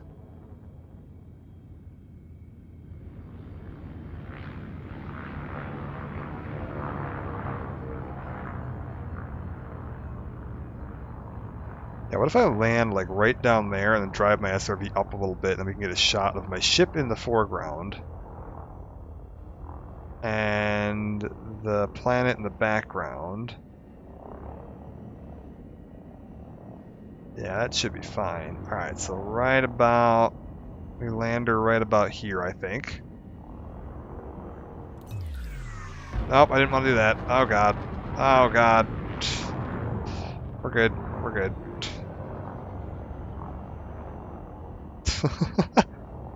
Just trying to lower the old landing gear and I hit the boost button by mistake.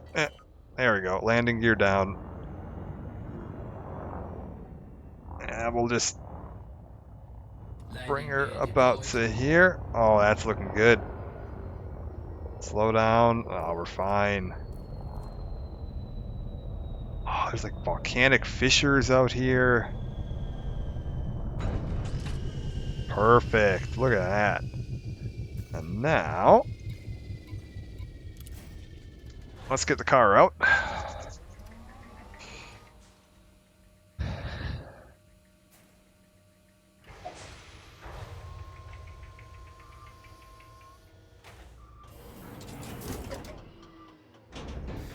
gravity warning.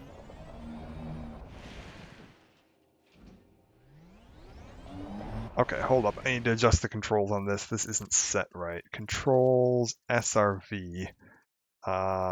SRV. Driving. I want steering axis to not be on the twist, please, and not inverted. There you go.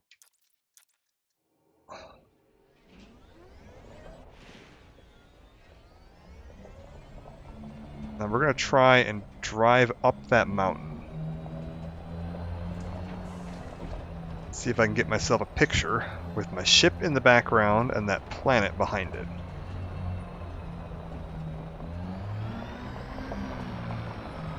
Wait, do I not have head look bound on this? Oh, for God's sakes. SRV. I really shouldn't just autopilot like this. This is a terrible idea. Driving mode switches. Head look. Press key for head look. Is that how I do this?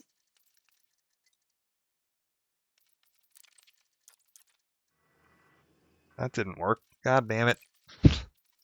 I will figure this out. Controls. Why am I hearing radio chatter? I am in the middle of, like, absolutely nowhere. Who could I possibly be hearing on the radio? There we go.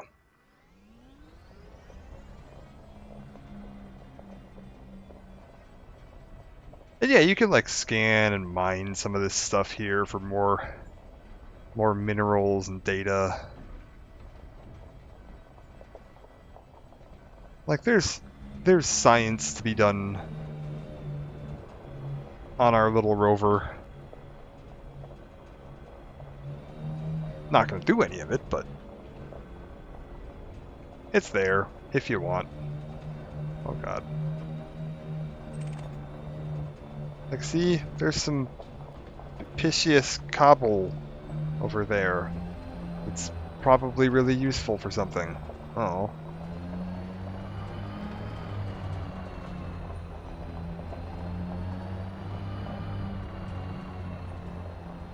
I think we're going to try to get up on that little smaller mountain there. Then turn around and see if I can get a shot of, yeah, like my ship landed down below. Another planet coming over the horizon.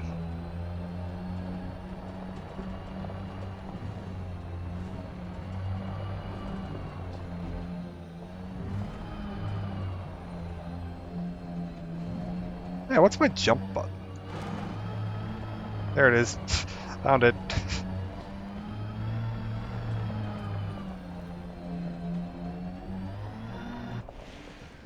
No.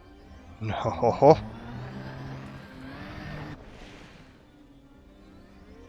Getting a little steep. Are we liking right about here? Can I see my ship?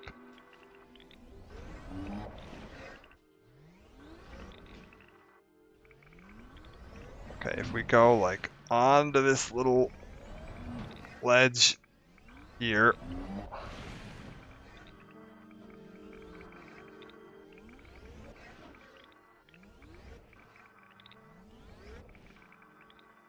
Beautiful. Okay, and then is there a way to activate camera suite? One sec, we're gonna get this. SRV controls. Driving comms panel. Driving miscellaneous.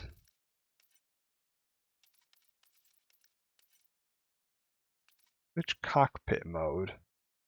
No. If I wanted to switch to an external camera, is that not a thing? There has to be a way to switch to an external camera, right? Drive assist, blah, blah, blah, blah, blah, blah, blah. This is all fine. Headlights, handbrake, driving, targeting, turrets, driving throttle, miscellaneous. Is there really not a switch to free cam in this?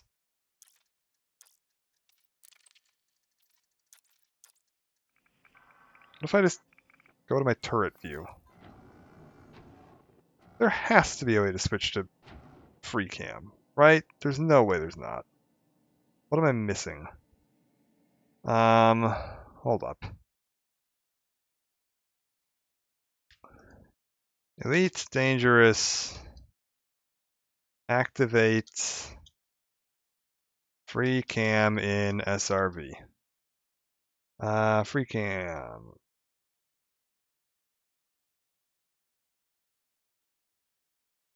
Toggle camera suite. Options. Controls. Under general controls? SRV controls? Mode switches. Toggle camera suite. No?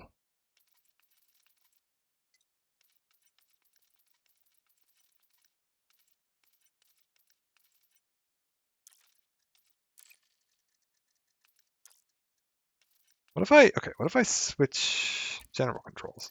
Why is this so non-responsive right now? Hello? Camera suite. SRV toggle camera suite, wide down. Okay, I don't know why it's on. Why is this menu so. Hello?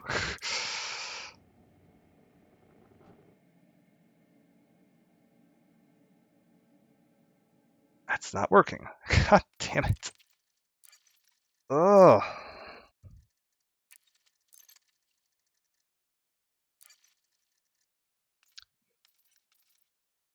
Camera suite. Toggles the camera suite if it is available in the current free cam mode. Give me this on here. Right?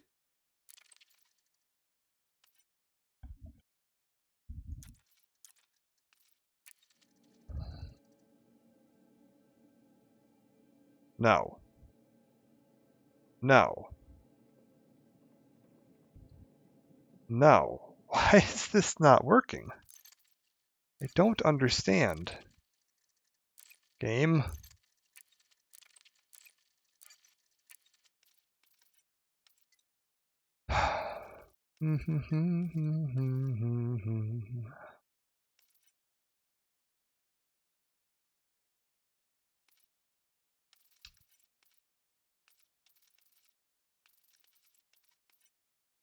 What if we put this to here, right?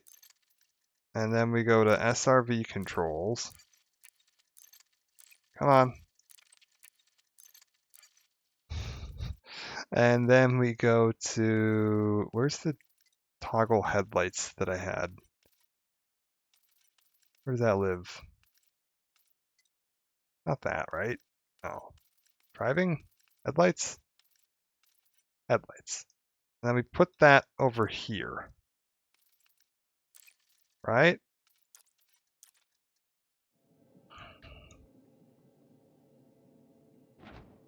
What if I get, wait, maybe I can't be in the turret? Aha! That was it. Can't be in turret. Okay. So then we're gonna go a little like that. A little like that. There we go. That's a cool picture. All right. So we bring her in just a little. Hide the UI. And take me a screenshot of that. There's a cool one. All right. Sometimes you get some really cool stuff in this game. All right, back down we go. Oh God. How do I fly? Oh God.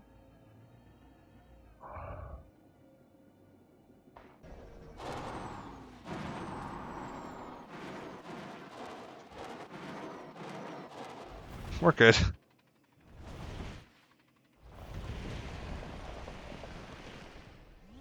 Yeah, I should probably... Why can't I switch... Why is my power switching not working? Oh, for God's sakes. Why is everything in this stupid SRV not work? Who designed this thing? SRV. Oh, you know, I could have gotten out of my ship now too, can't I? Oh, that's crazy. Divert power to engines, weapons. Wait, no. Weapons, systems. That should be right. Right?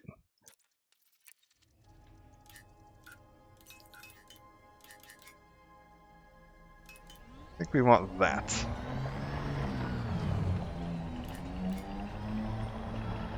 Then wait, can I? Yeah, hold up. I'm gonna get all these control. No, not social. I'm gonna get all these controls sorted out here. I don't know why it has such a hard time with these controls. Okay, so I want this menu to open. Driving miscellaneous. Enable context menu. Recall dismiss ship. No, that's not it. Balance power distribution on that. Yeah. Driving general. New.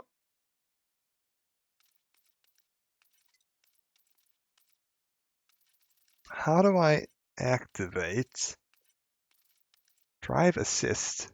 Interesting. So we pitch, roll, yaw, vertical thrusters, firing, cycling, target groups, yeah. Select target ahead of me, correct turret, yeah, throttle, fantastic. Cargo scoop, we'll need that at some point, right? How do I want to have it so I can activate this menu down below. Mode switches. There we go. UI focus. Cockpit UI and open the external panel. I want that on this. And comms. And is that this?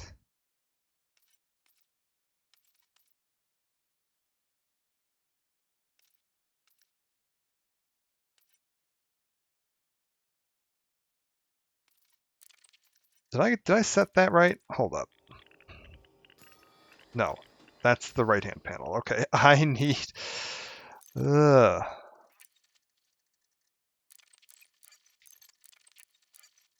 Game, please open.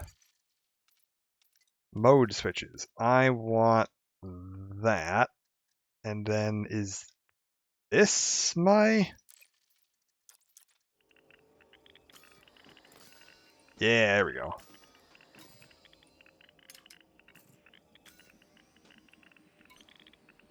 Because I think, yeah, nowadays you can just do this, can't you? You can just like, you can just straight up get out and run around. I forgot about this. First footfall. Oh, unsafe temperatures. Oh, it is dangerous out here. I see. Oh, that's because it's 563 degrees Kelvin. Jesus fucking Christ, get in there. Holy shit. What is that in I know that's not a healthy temperature. What is that in something that I can understand? Put that in freedom units, please. K in F. That is 553 degrees Fahrenheit. Or 289 Celsius. If you want. If you're looking for some reference in something that you might use in your day-to-day life. Yeah, okay, so it's a little toasty out here. Holy shit.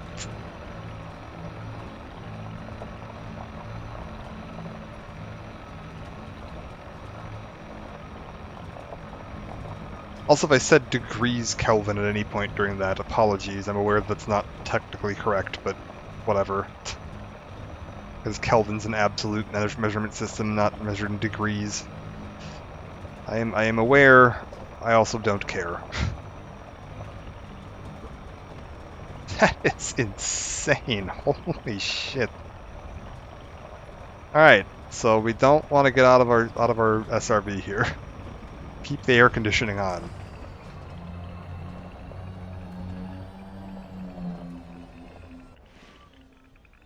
All right, and then we just drive back under here. Is that good enough? Yes, it is.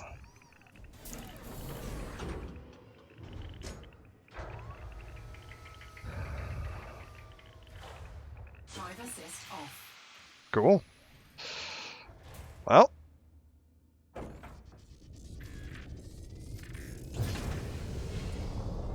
Landing gear retracted.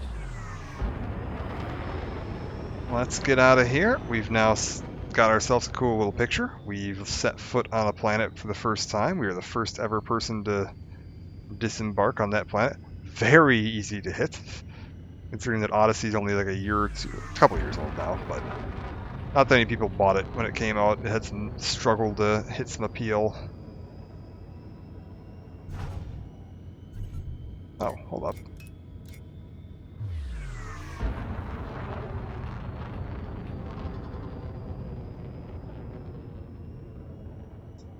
Yeah, can I like... Frame shift drive. There we go. charging. I was like, can I get back into Super Cruise?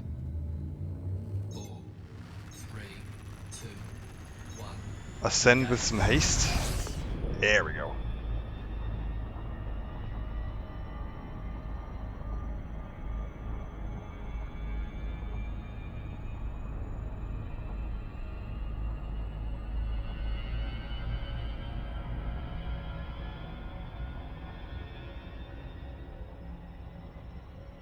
I was like, we're still in relatively low orbit here. You kind of see just the right of my HUD. There's that bar moving up.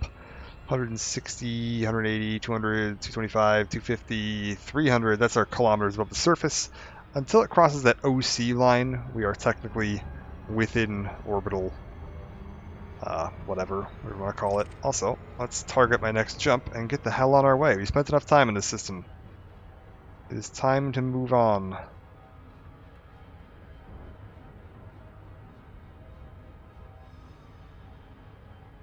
We got another screenshot for the pile, Shift drive charging. and now we leave.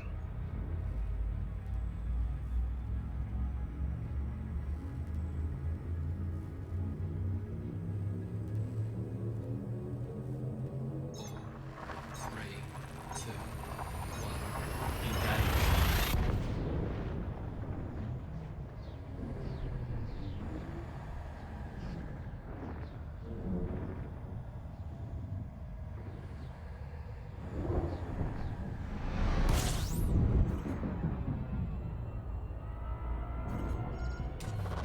Fuel scoop. Oh yeah, I need to switch my cockpit mode back. Forgot I toggled it over there. Fuel scooping complete. Oh, this place has a bunch of planets. Although,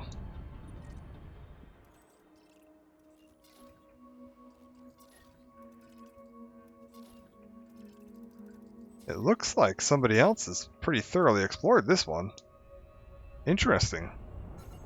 I was like, considering how few of the systems we've been in have been like, thoroughly explored. Somebody did a nice job out here. We'll check if they missed anything, just in case. And if there's any like Earth-like worlds or anything out here.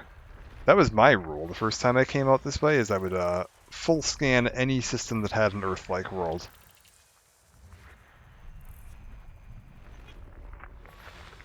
Because that was back when you had to manually fly to every planet to scan it. What was that? Why are you getting something? Why did that take so long to load?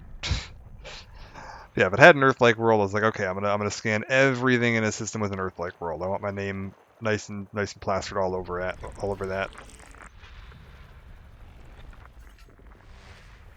Come on. So far, all ice. Is that an icy body orbiting another icy body? An invisible icy body? Hello?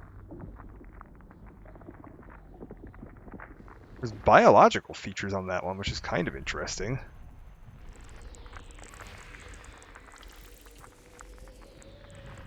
on the invisible icy world. Another icy body. I was like, you can go do some xenobiology on that stuff if you want to. Just roll around on that. Why is it saying...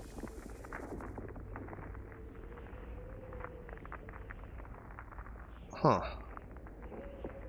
Oh, because there's so many resources that can't all fit on one screen. I see how this is working. Okay. Some biological signs on that one as well. I was like, xenobiology actually pays reasonably well too. Not a bad field of work to get into if you want to get some money in this game.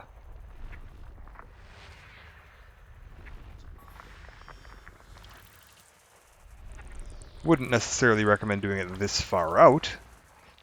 Probably not the smartest idea, but... System scan complete. So there is a high metal content on B41A1. Was that discovered by our good friend? No, they missed, like, a pile of it. Did I say it was B41A1? Oh, they got the high metal content. Okay. I think they just completely... Oh, no, they got these. They got all this. Yeah, they did a full scan of this, and nothing... I don't know why. Nothing really standing out to me. I'm not going to bother with that high metal content. I think high metal contents are... If I've got something else to scan in the system or another reason to do it, we'll scan it. But I don't want to be stopping in every system with high metal content just to scan them. It'd take forever if we do that. 3, 2, 1. So for now, we'll just keep moving. If I'm bored and I want to scan something, we will. But for now, just carry on. Keep it moving. Oh god, fly into the star. Also, Scoping. you can see there, that thing on the top that's open. It's orange underneath it. Fuel scope disengaged. That's my fuel scoop.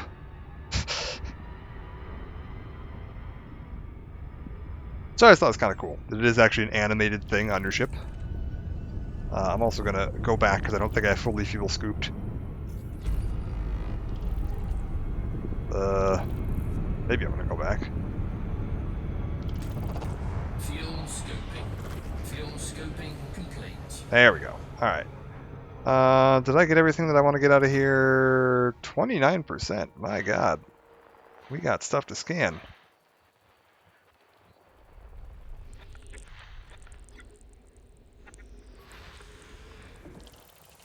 High metal content. I don't even remember where water and earth-like worlds live on the little scanner band. Hey, what's that? Icy body, I'm assuming, but icy body that really took its time loading in there. Some of these load in so much faster than the others. I don't know why. Boop. How about you? Icy.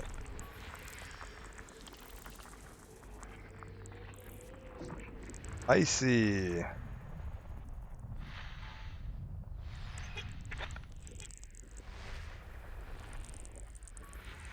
High metal contents.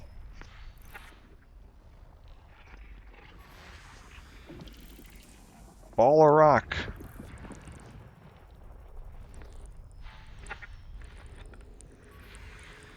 High metal contents.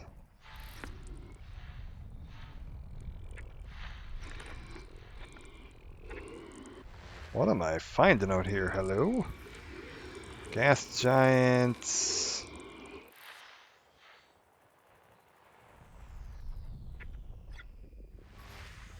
System scan complete. Alright, there's our system complete.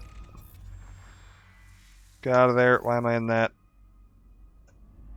Frameshift drive charging. And away we go.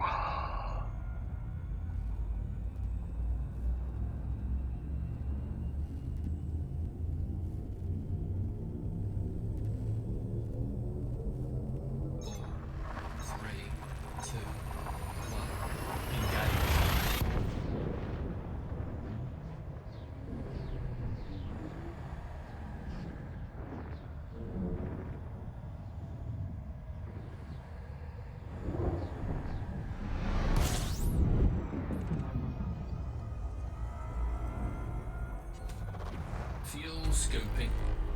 System scan complete.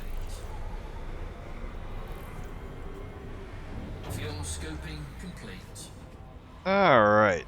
And how are we looking on scans here? 100% scanned? Let's keep Frameshift moving. drive charging. 273 jumps to go.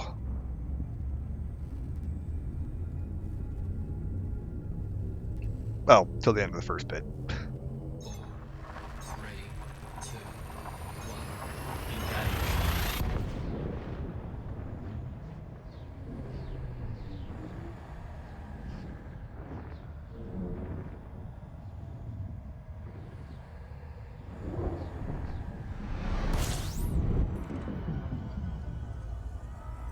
Hmm. Fuel scoping. System scan complete. Ow. Sorry. Fuel scoping complete. Got a killer toothache lately. Ugh. Quite painful. Hmm.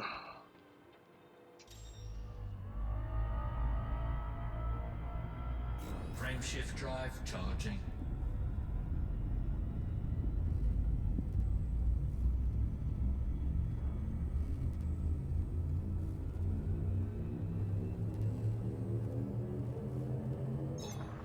Three, two, one. Engage.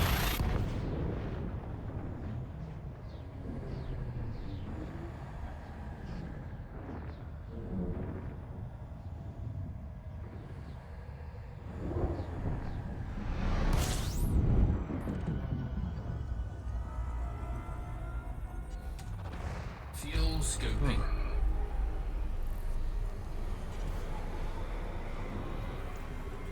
Fuel scoping complete.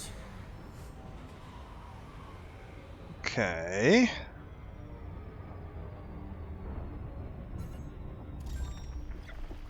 Oh, we got stuff.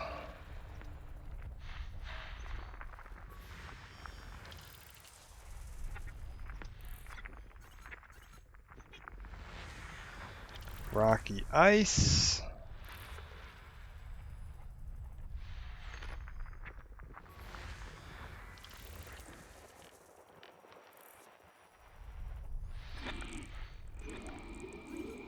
What are you, gas giants?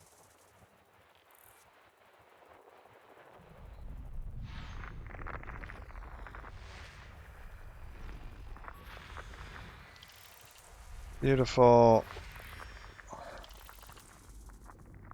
This is nice world, right? Yeah.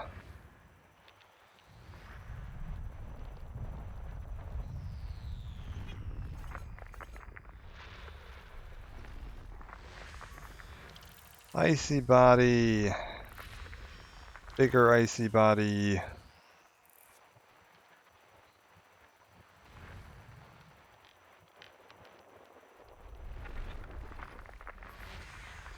More ice.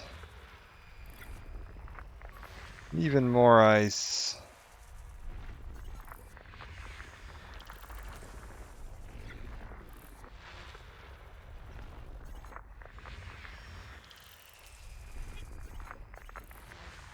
System scan. Alright. We're good. Rock and roll. Frameshift drive charging.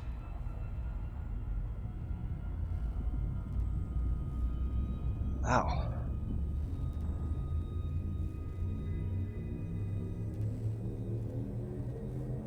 Four, three, two, one. Engage.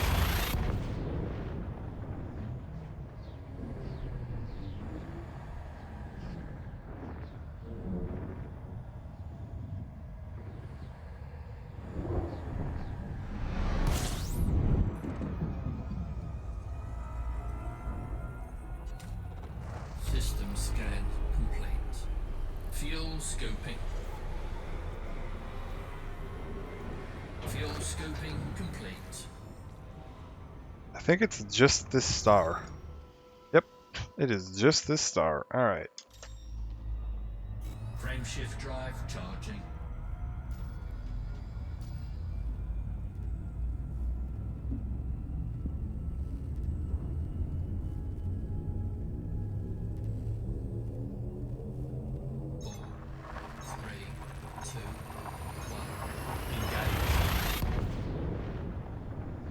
wonder how much of Star Trek, like, in the Star Trek universe, like, behind the scenes is just this.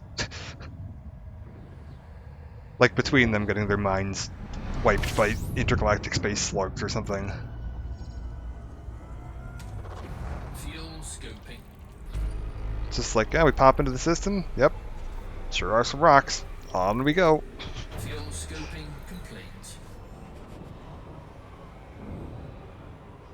21 orbital bodies. Oh. That sounds like it's got more than one thing living out here. Alright, what do we got? Hello? Where do your planets live at? Asteroid belts? That's not a planet. That's the opposite of a planet. What are you? Hello? What are you? Ice.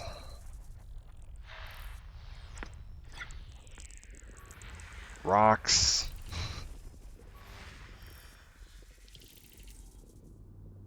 Hello?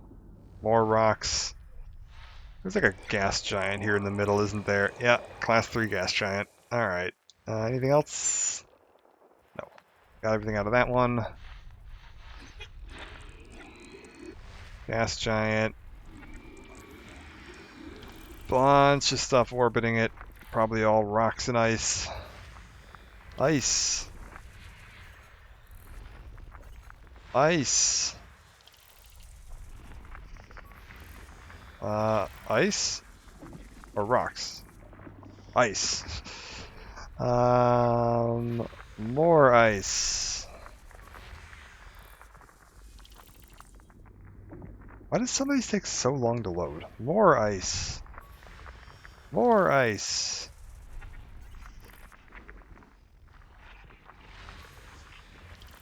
Okay. Is that everything here? Yep.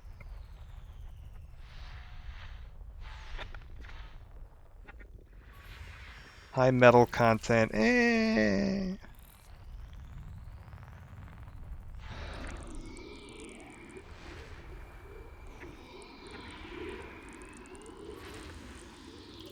Class 1 gas giant.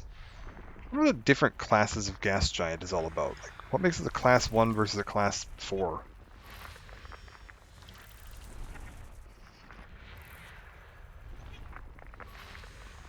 More ice.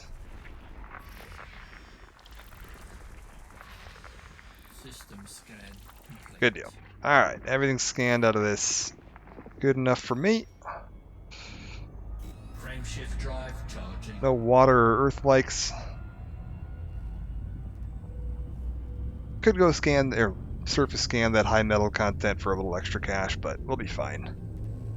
Doing a full trip to Sagittarius A star, I feel like I'm going to get more than enough scan data Engaged. that I don't need to worry about every single high metal content world that I pass on here. I'm going to be passing thousands of them.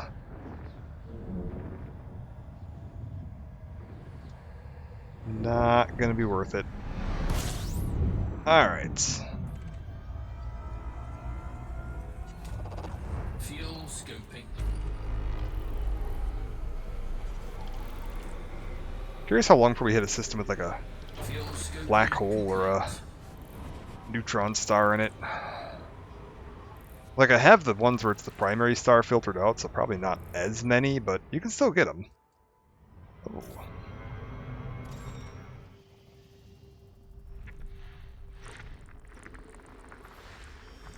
Ice.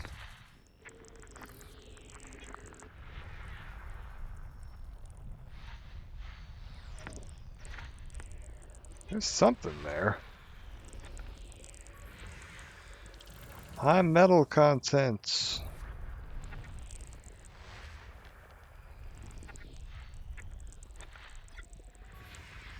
High metal content. Rocks.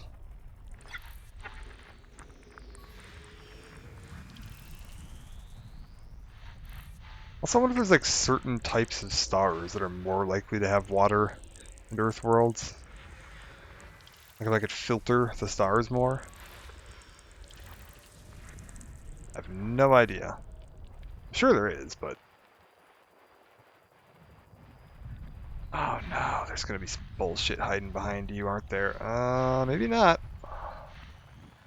Maybe I'm not that unlucky.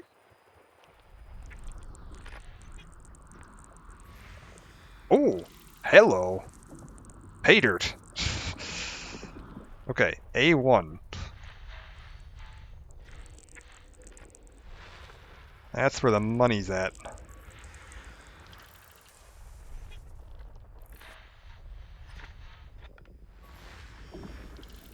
And one more thing out here somewhere. Where are you?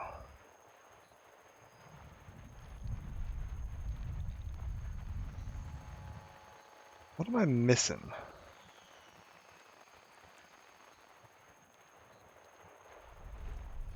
It's just like way off the plane. System Weird. scan.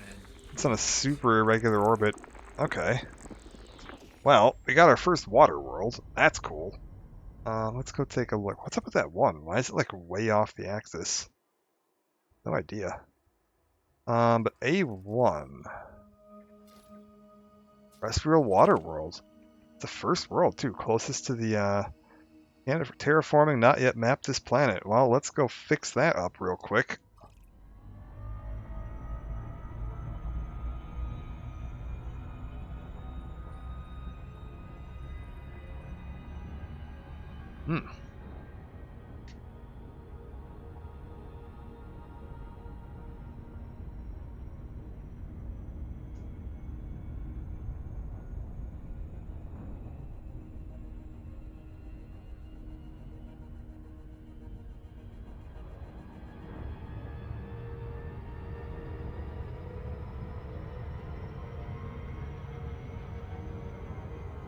Okay, Waterworld, what do you got for me?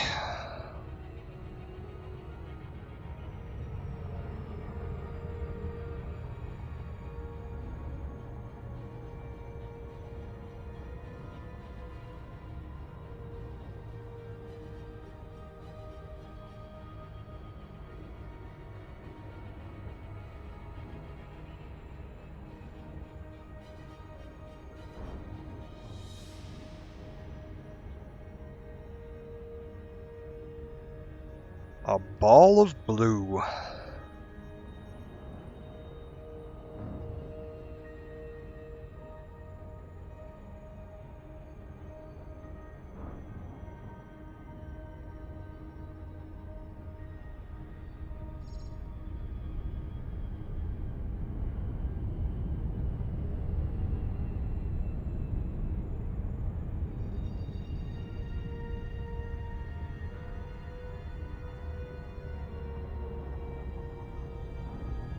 I mean, cool looking. 6 probes for target.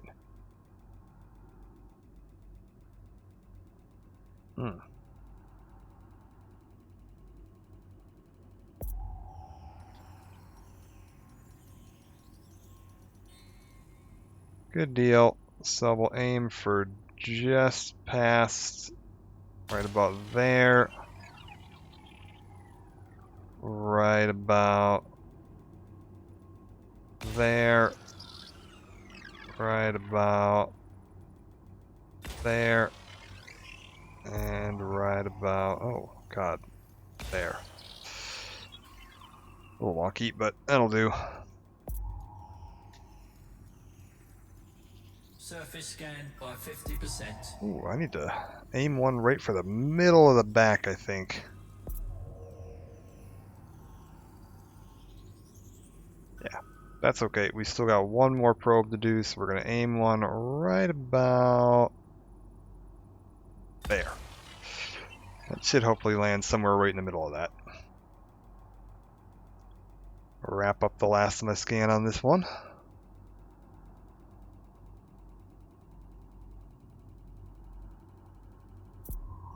Ooh, a little rough. Could aim farther. Is that going to be good enough? Oh, it's not. Lame. That'll do it. Miss our efficiency probe target. Oh well.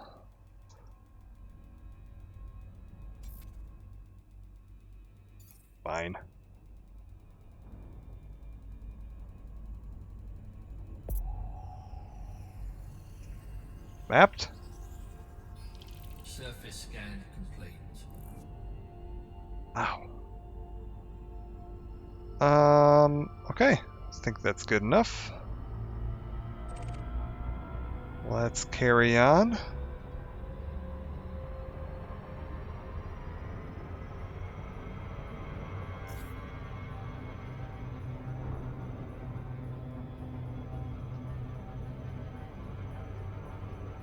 Frameshift drive charging.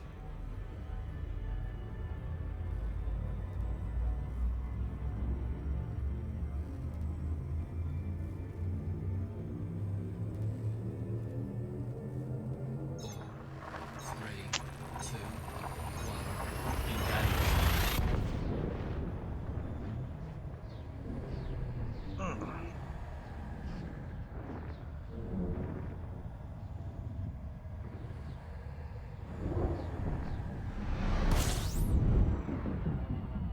Okay. Fuel scoping. Why am I not? There we go. We're scanning. Fuel scoping complete.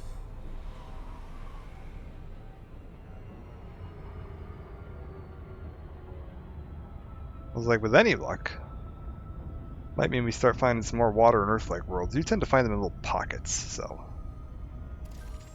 Well, we found one. I'm gonna say we are not finding any here, though. It looks like it's all one type of thing. Which means probably all ice or rock. Yep, ice.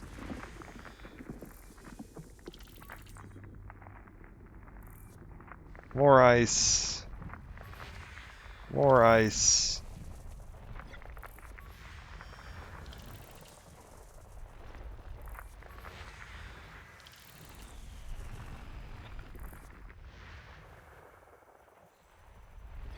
Hmm.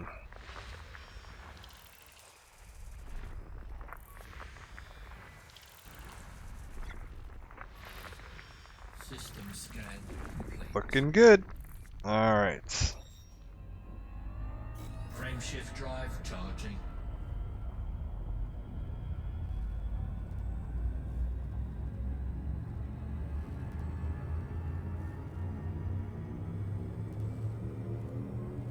Hmm. 4, 3, 2, 1. Engage.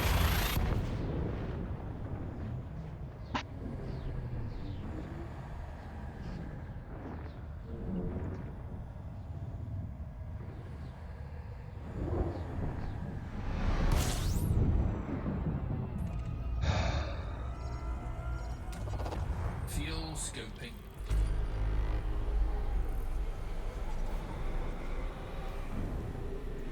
Fuel scoping complete. 11 bodies out here. We'll go ahead and give it a scan in a second. Just want to get away from the star.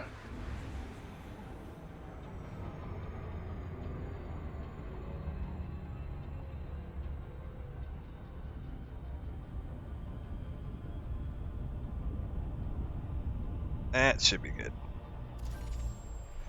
Oh my.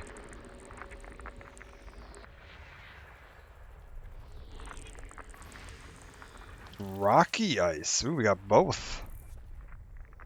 Both types of nothing.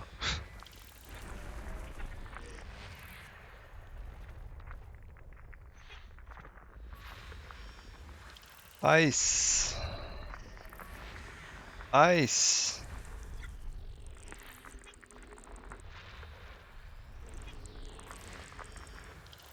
Rock and ice.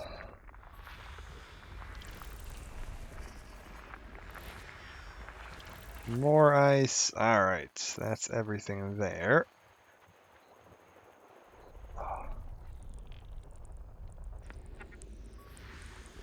High metal content.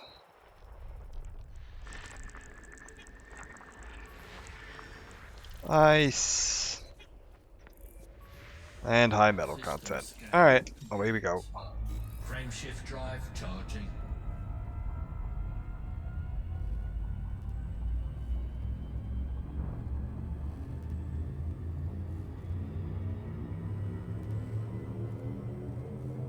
Four, three,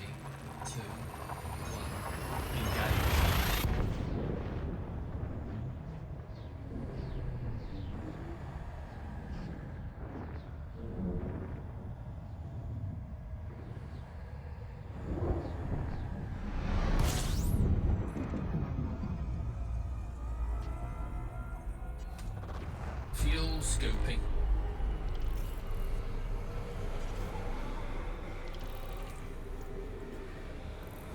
Fuel scoping complete.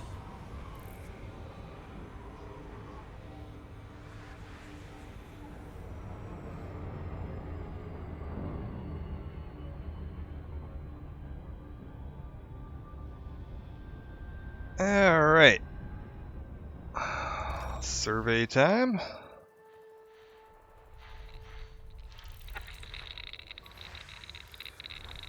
There's all the belts. Looks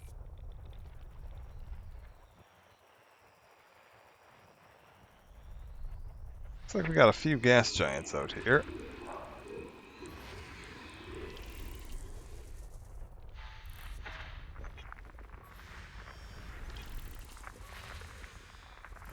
Alright.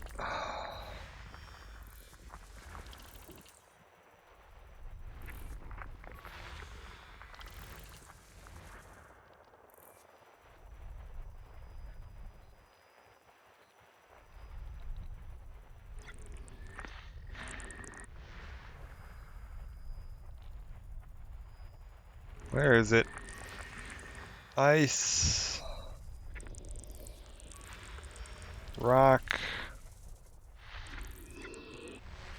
Gas giant, everything's orbiting. Well, that's orbiting something else, it almost looks like. Weird.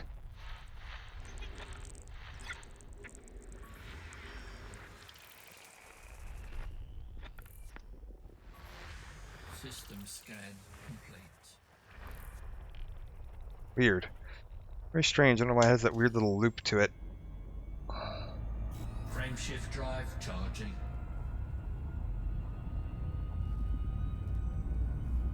Was it like in between the two stars? No? Don't know. Looks like that and another planet are orbiting each other, sort of, which is strange. Not often you see a gas giant with a shared orbit with a non-gas giant.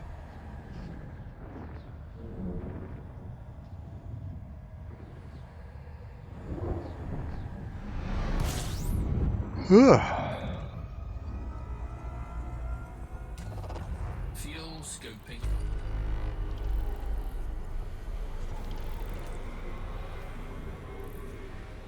Fuel scoping complete.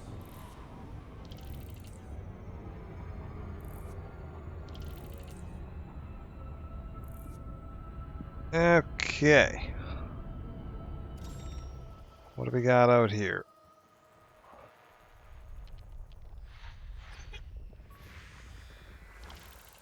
Metal content. Okay, did I get anything behind it? No. Cool. Make sure I don't need to move.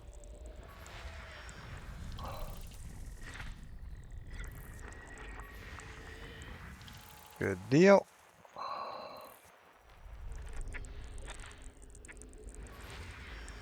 Good deal. What is it? There's something else there.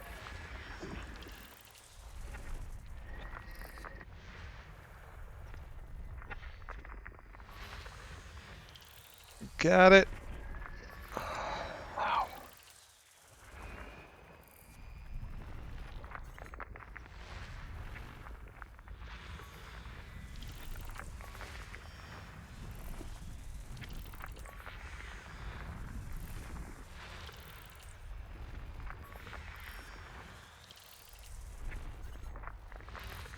System scan complete. Okay. Frameshift drive charging.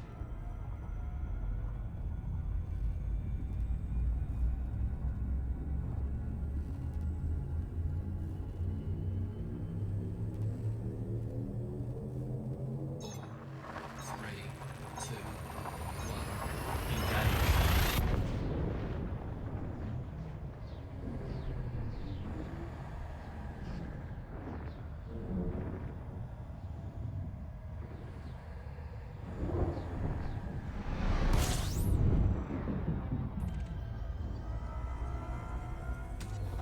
Fuel scoping.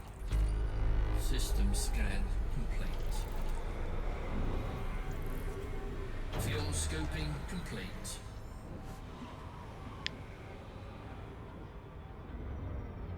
I think we might have everything in this system already. I think it was just the 2 stars. Just gonna check real quick. Yeah, we're good. So on to the next system. Frameshift drive charging.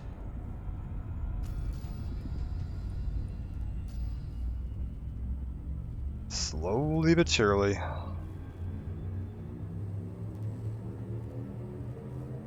Four, three, two, one. Engage.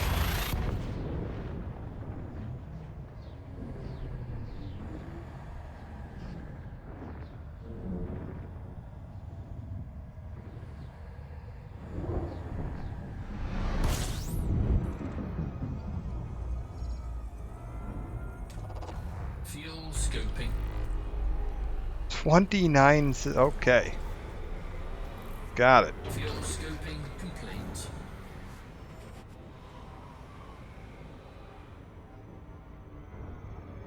So there's a few things out here.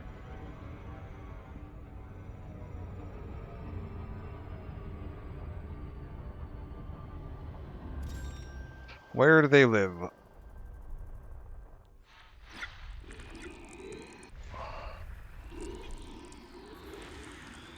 Gas giant with water-based life.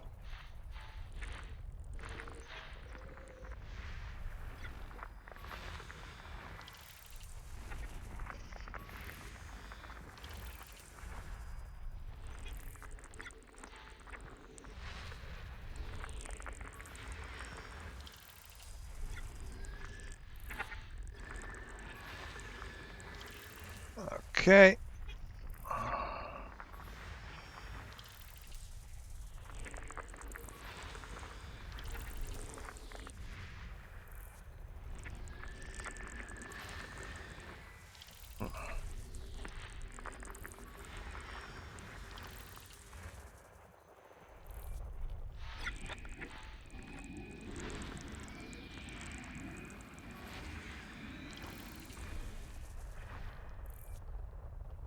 Oh, there's still more crap out here, isn't there? Oh my god, there's a pile of it.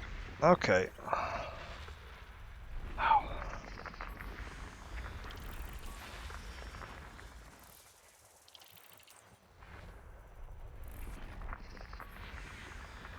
Icy body. I may call it apart after this, just so I can go lay down for a bit.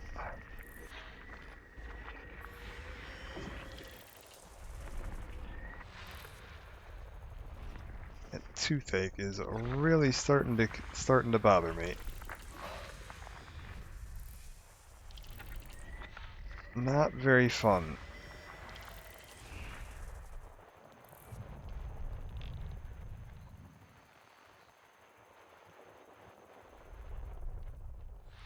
What's this? Other gas giants.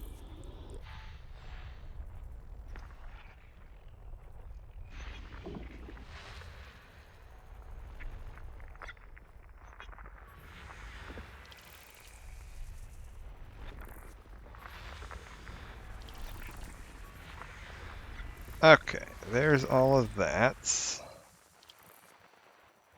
Where is this last gas giant? There's something hiding out here.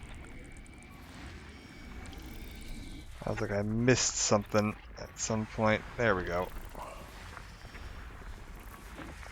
System scan complete. There we go. That's all of it.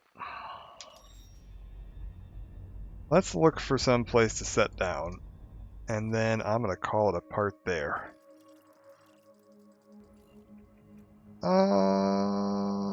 Let's set down at this thing. We'll get this nice view of this big purple ringed planet. Assuming this isn't like 1,000,000 miles away. Nah, it's not too bad.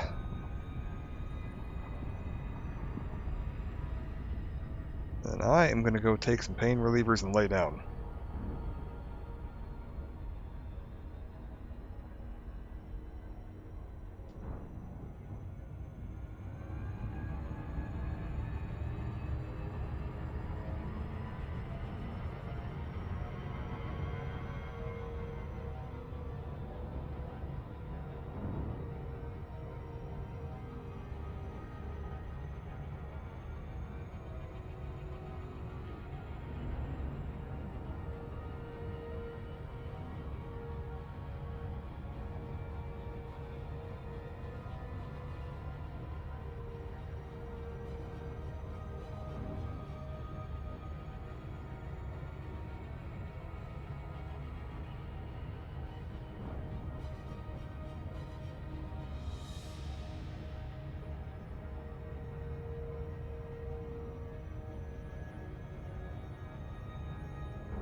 Oh, this is a weird little system, isn't it? Okay.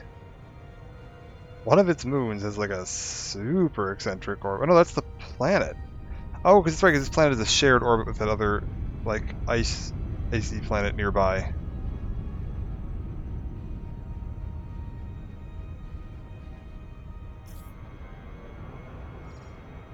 Alright. In we go. This should not be as well lit as it is, because it appears that the actual gas giant should be casting a shadow on it, and it probably will when we get closer. Yep, there it is.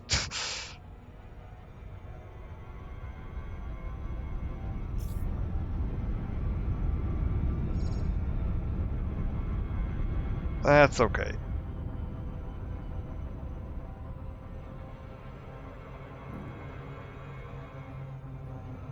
Orbital flight engaged. Let's come in for a landing.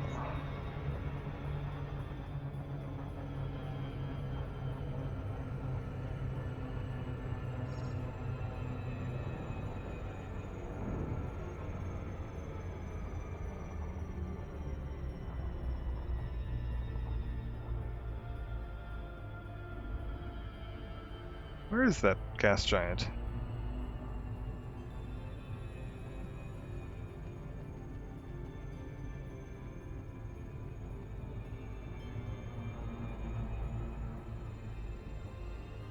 It's odd. I would have thought we were lined up right actually be able to see it. Oh no, there it is. Right above me. Cool, cool. Surprised I can't see the rings. Oh, down we go.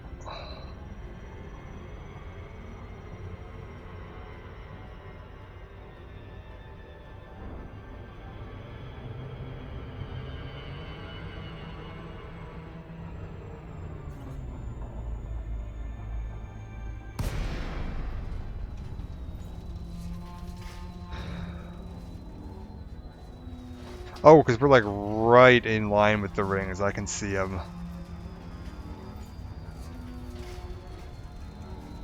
That's why I'm not seeing it.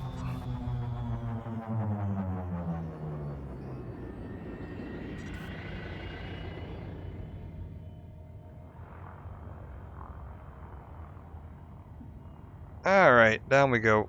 How's the gravity here? 0.09. Okay, not gonna be too hard to land then.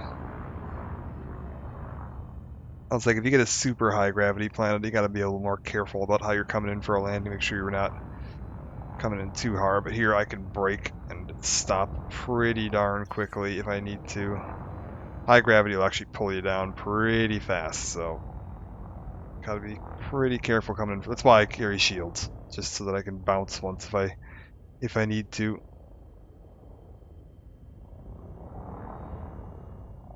Do I have my headlights on? No. Where do headlights live? Not there. Huh. What's that? Some weird fissure. Landing gear are out. Landing gear deployed. There we go. Alright. We have landed. I'm gonna real quick, just so I can get the notifications for it. Get my first ever person to land on this planet notification. Set foot on this planet.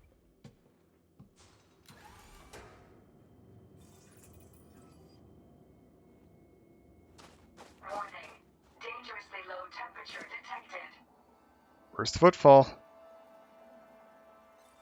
What's the analyzing environment? Unsafe temperatures. Atmosphere, no. Temperature, 28 Kelvin. Now that's more like it. Let's get back on board. What's that in freedom units? 28K in F. Negative 409. or negative 245 Celsius. Yeah, okay, so when you say dangerously cold, you mean it. Got it. Effectively a vacuum. And yeah, I got the planet above us. Alright, I'm going to call it apart there. Go take some painkillers and get myself some sleep. I will be back with more Bloodborne. I'm not going to get, I'm not just abandoning that. We'll be back with more of that. I just wanted to start work on this trip. As you can see, it's going to be quite the process. We have started today, flown for about 3.5 hours of actual, like, flight time. And made it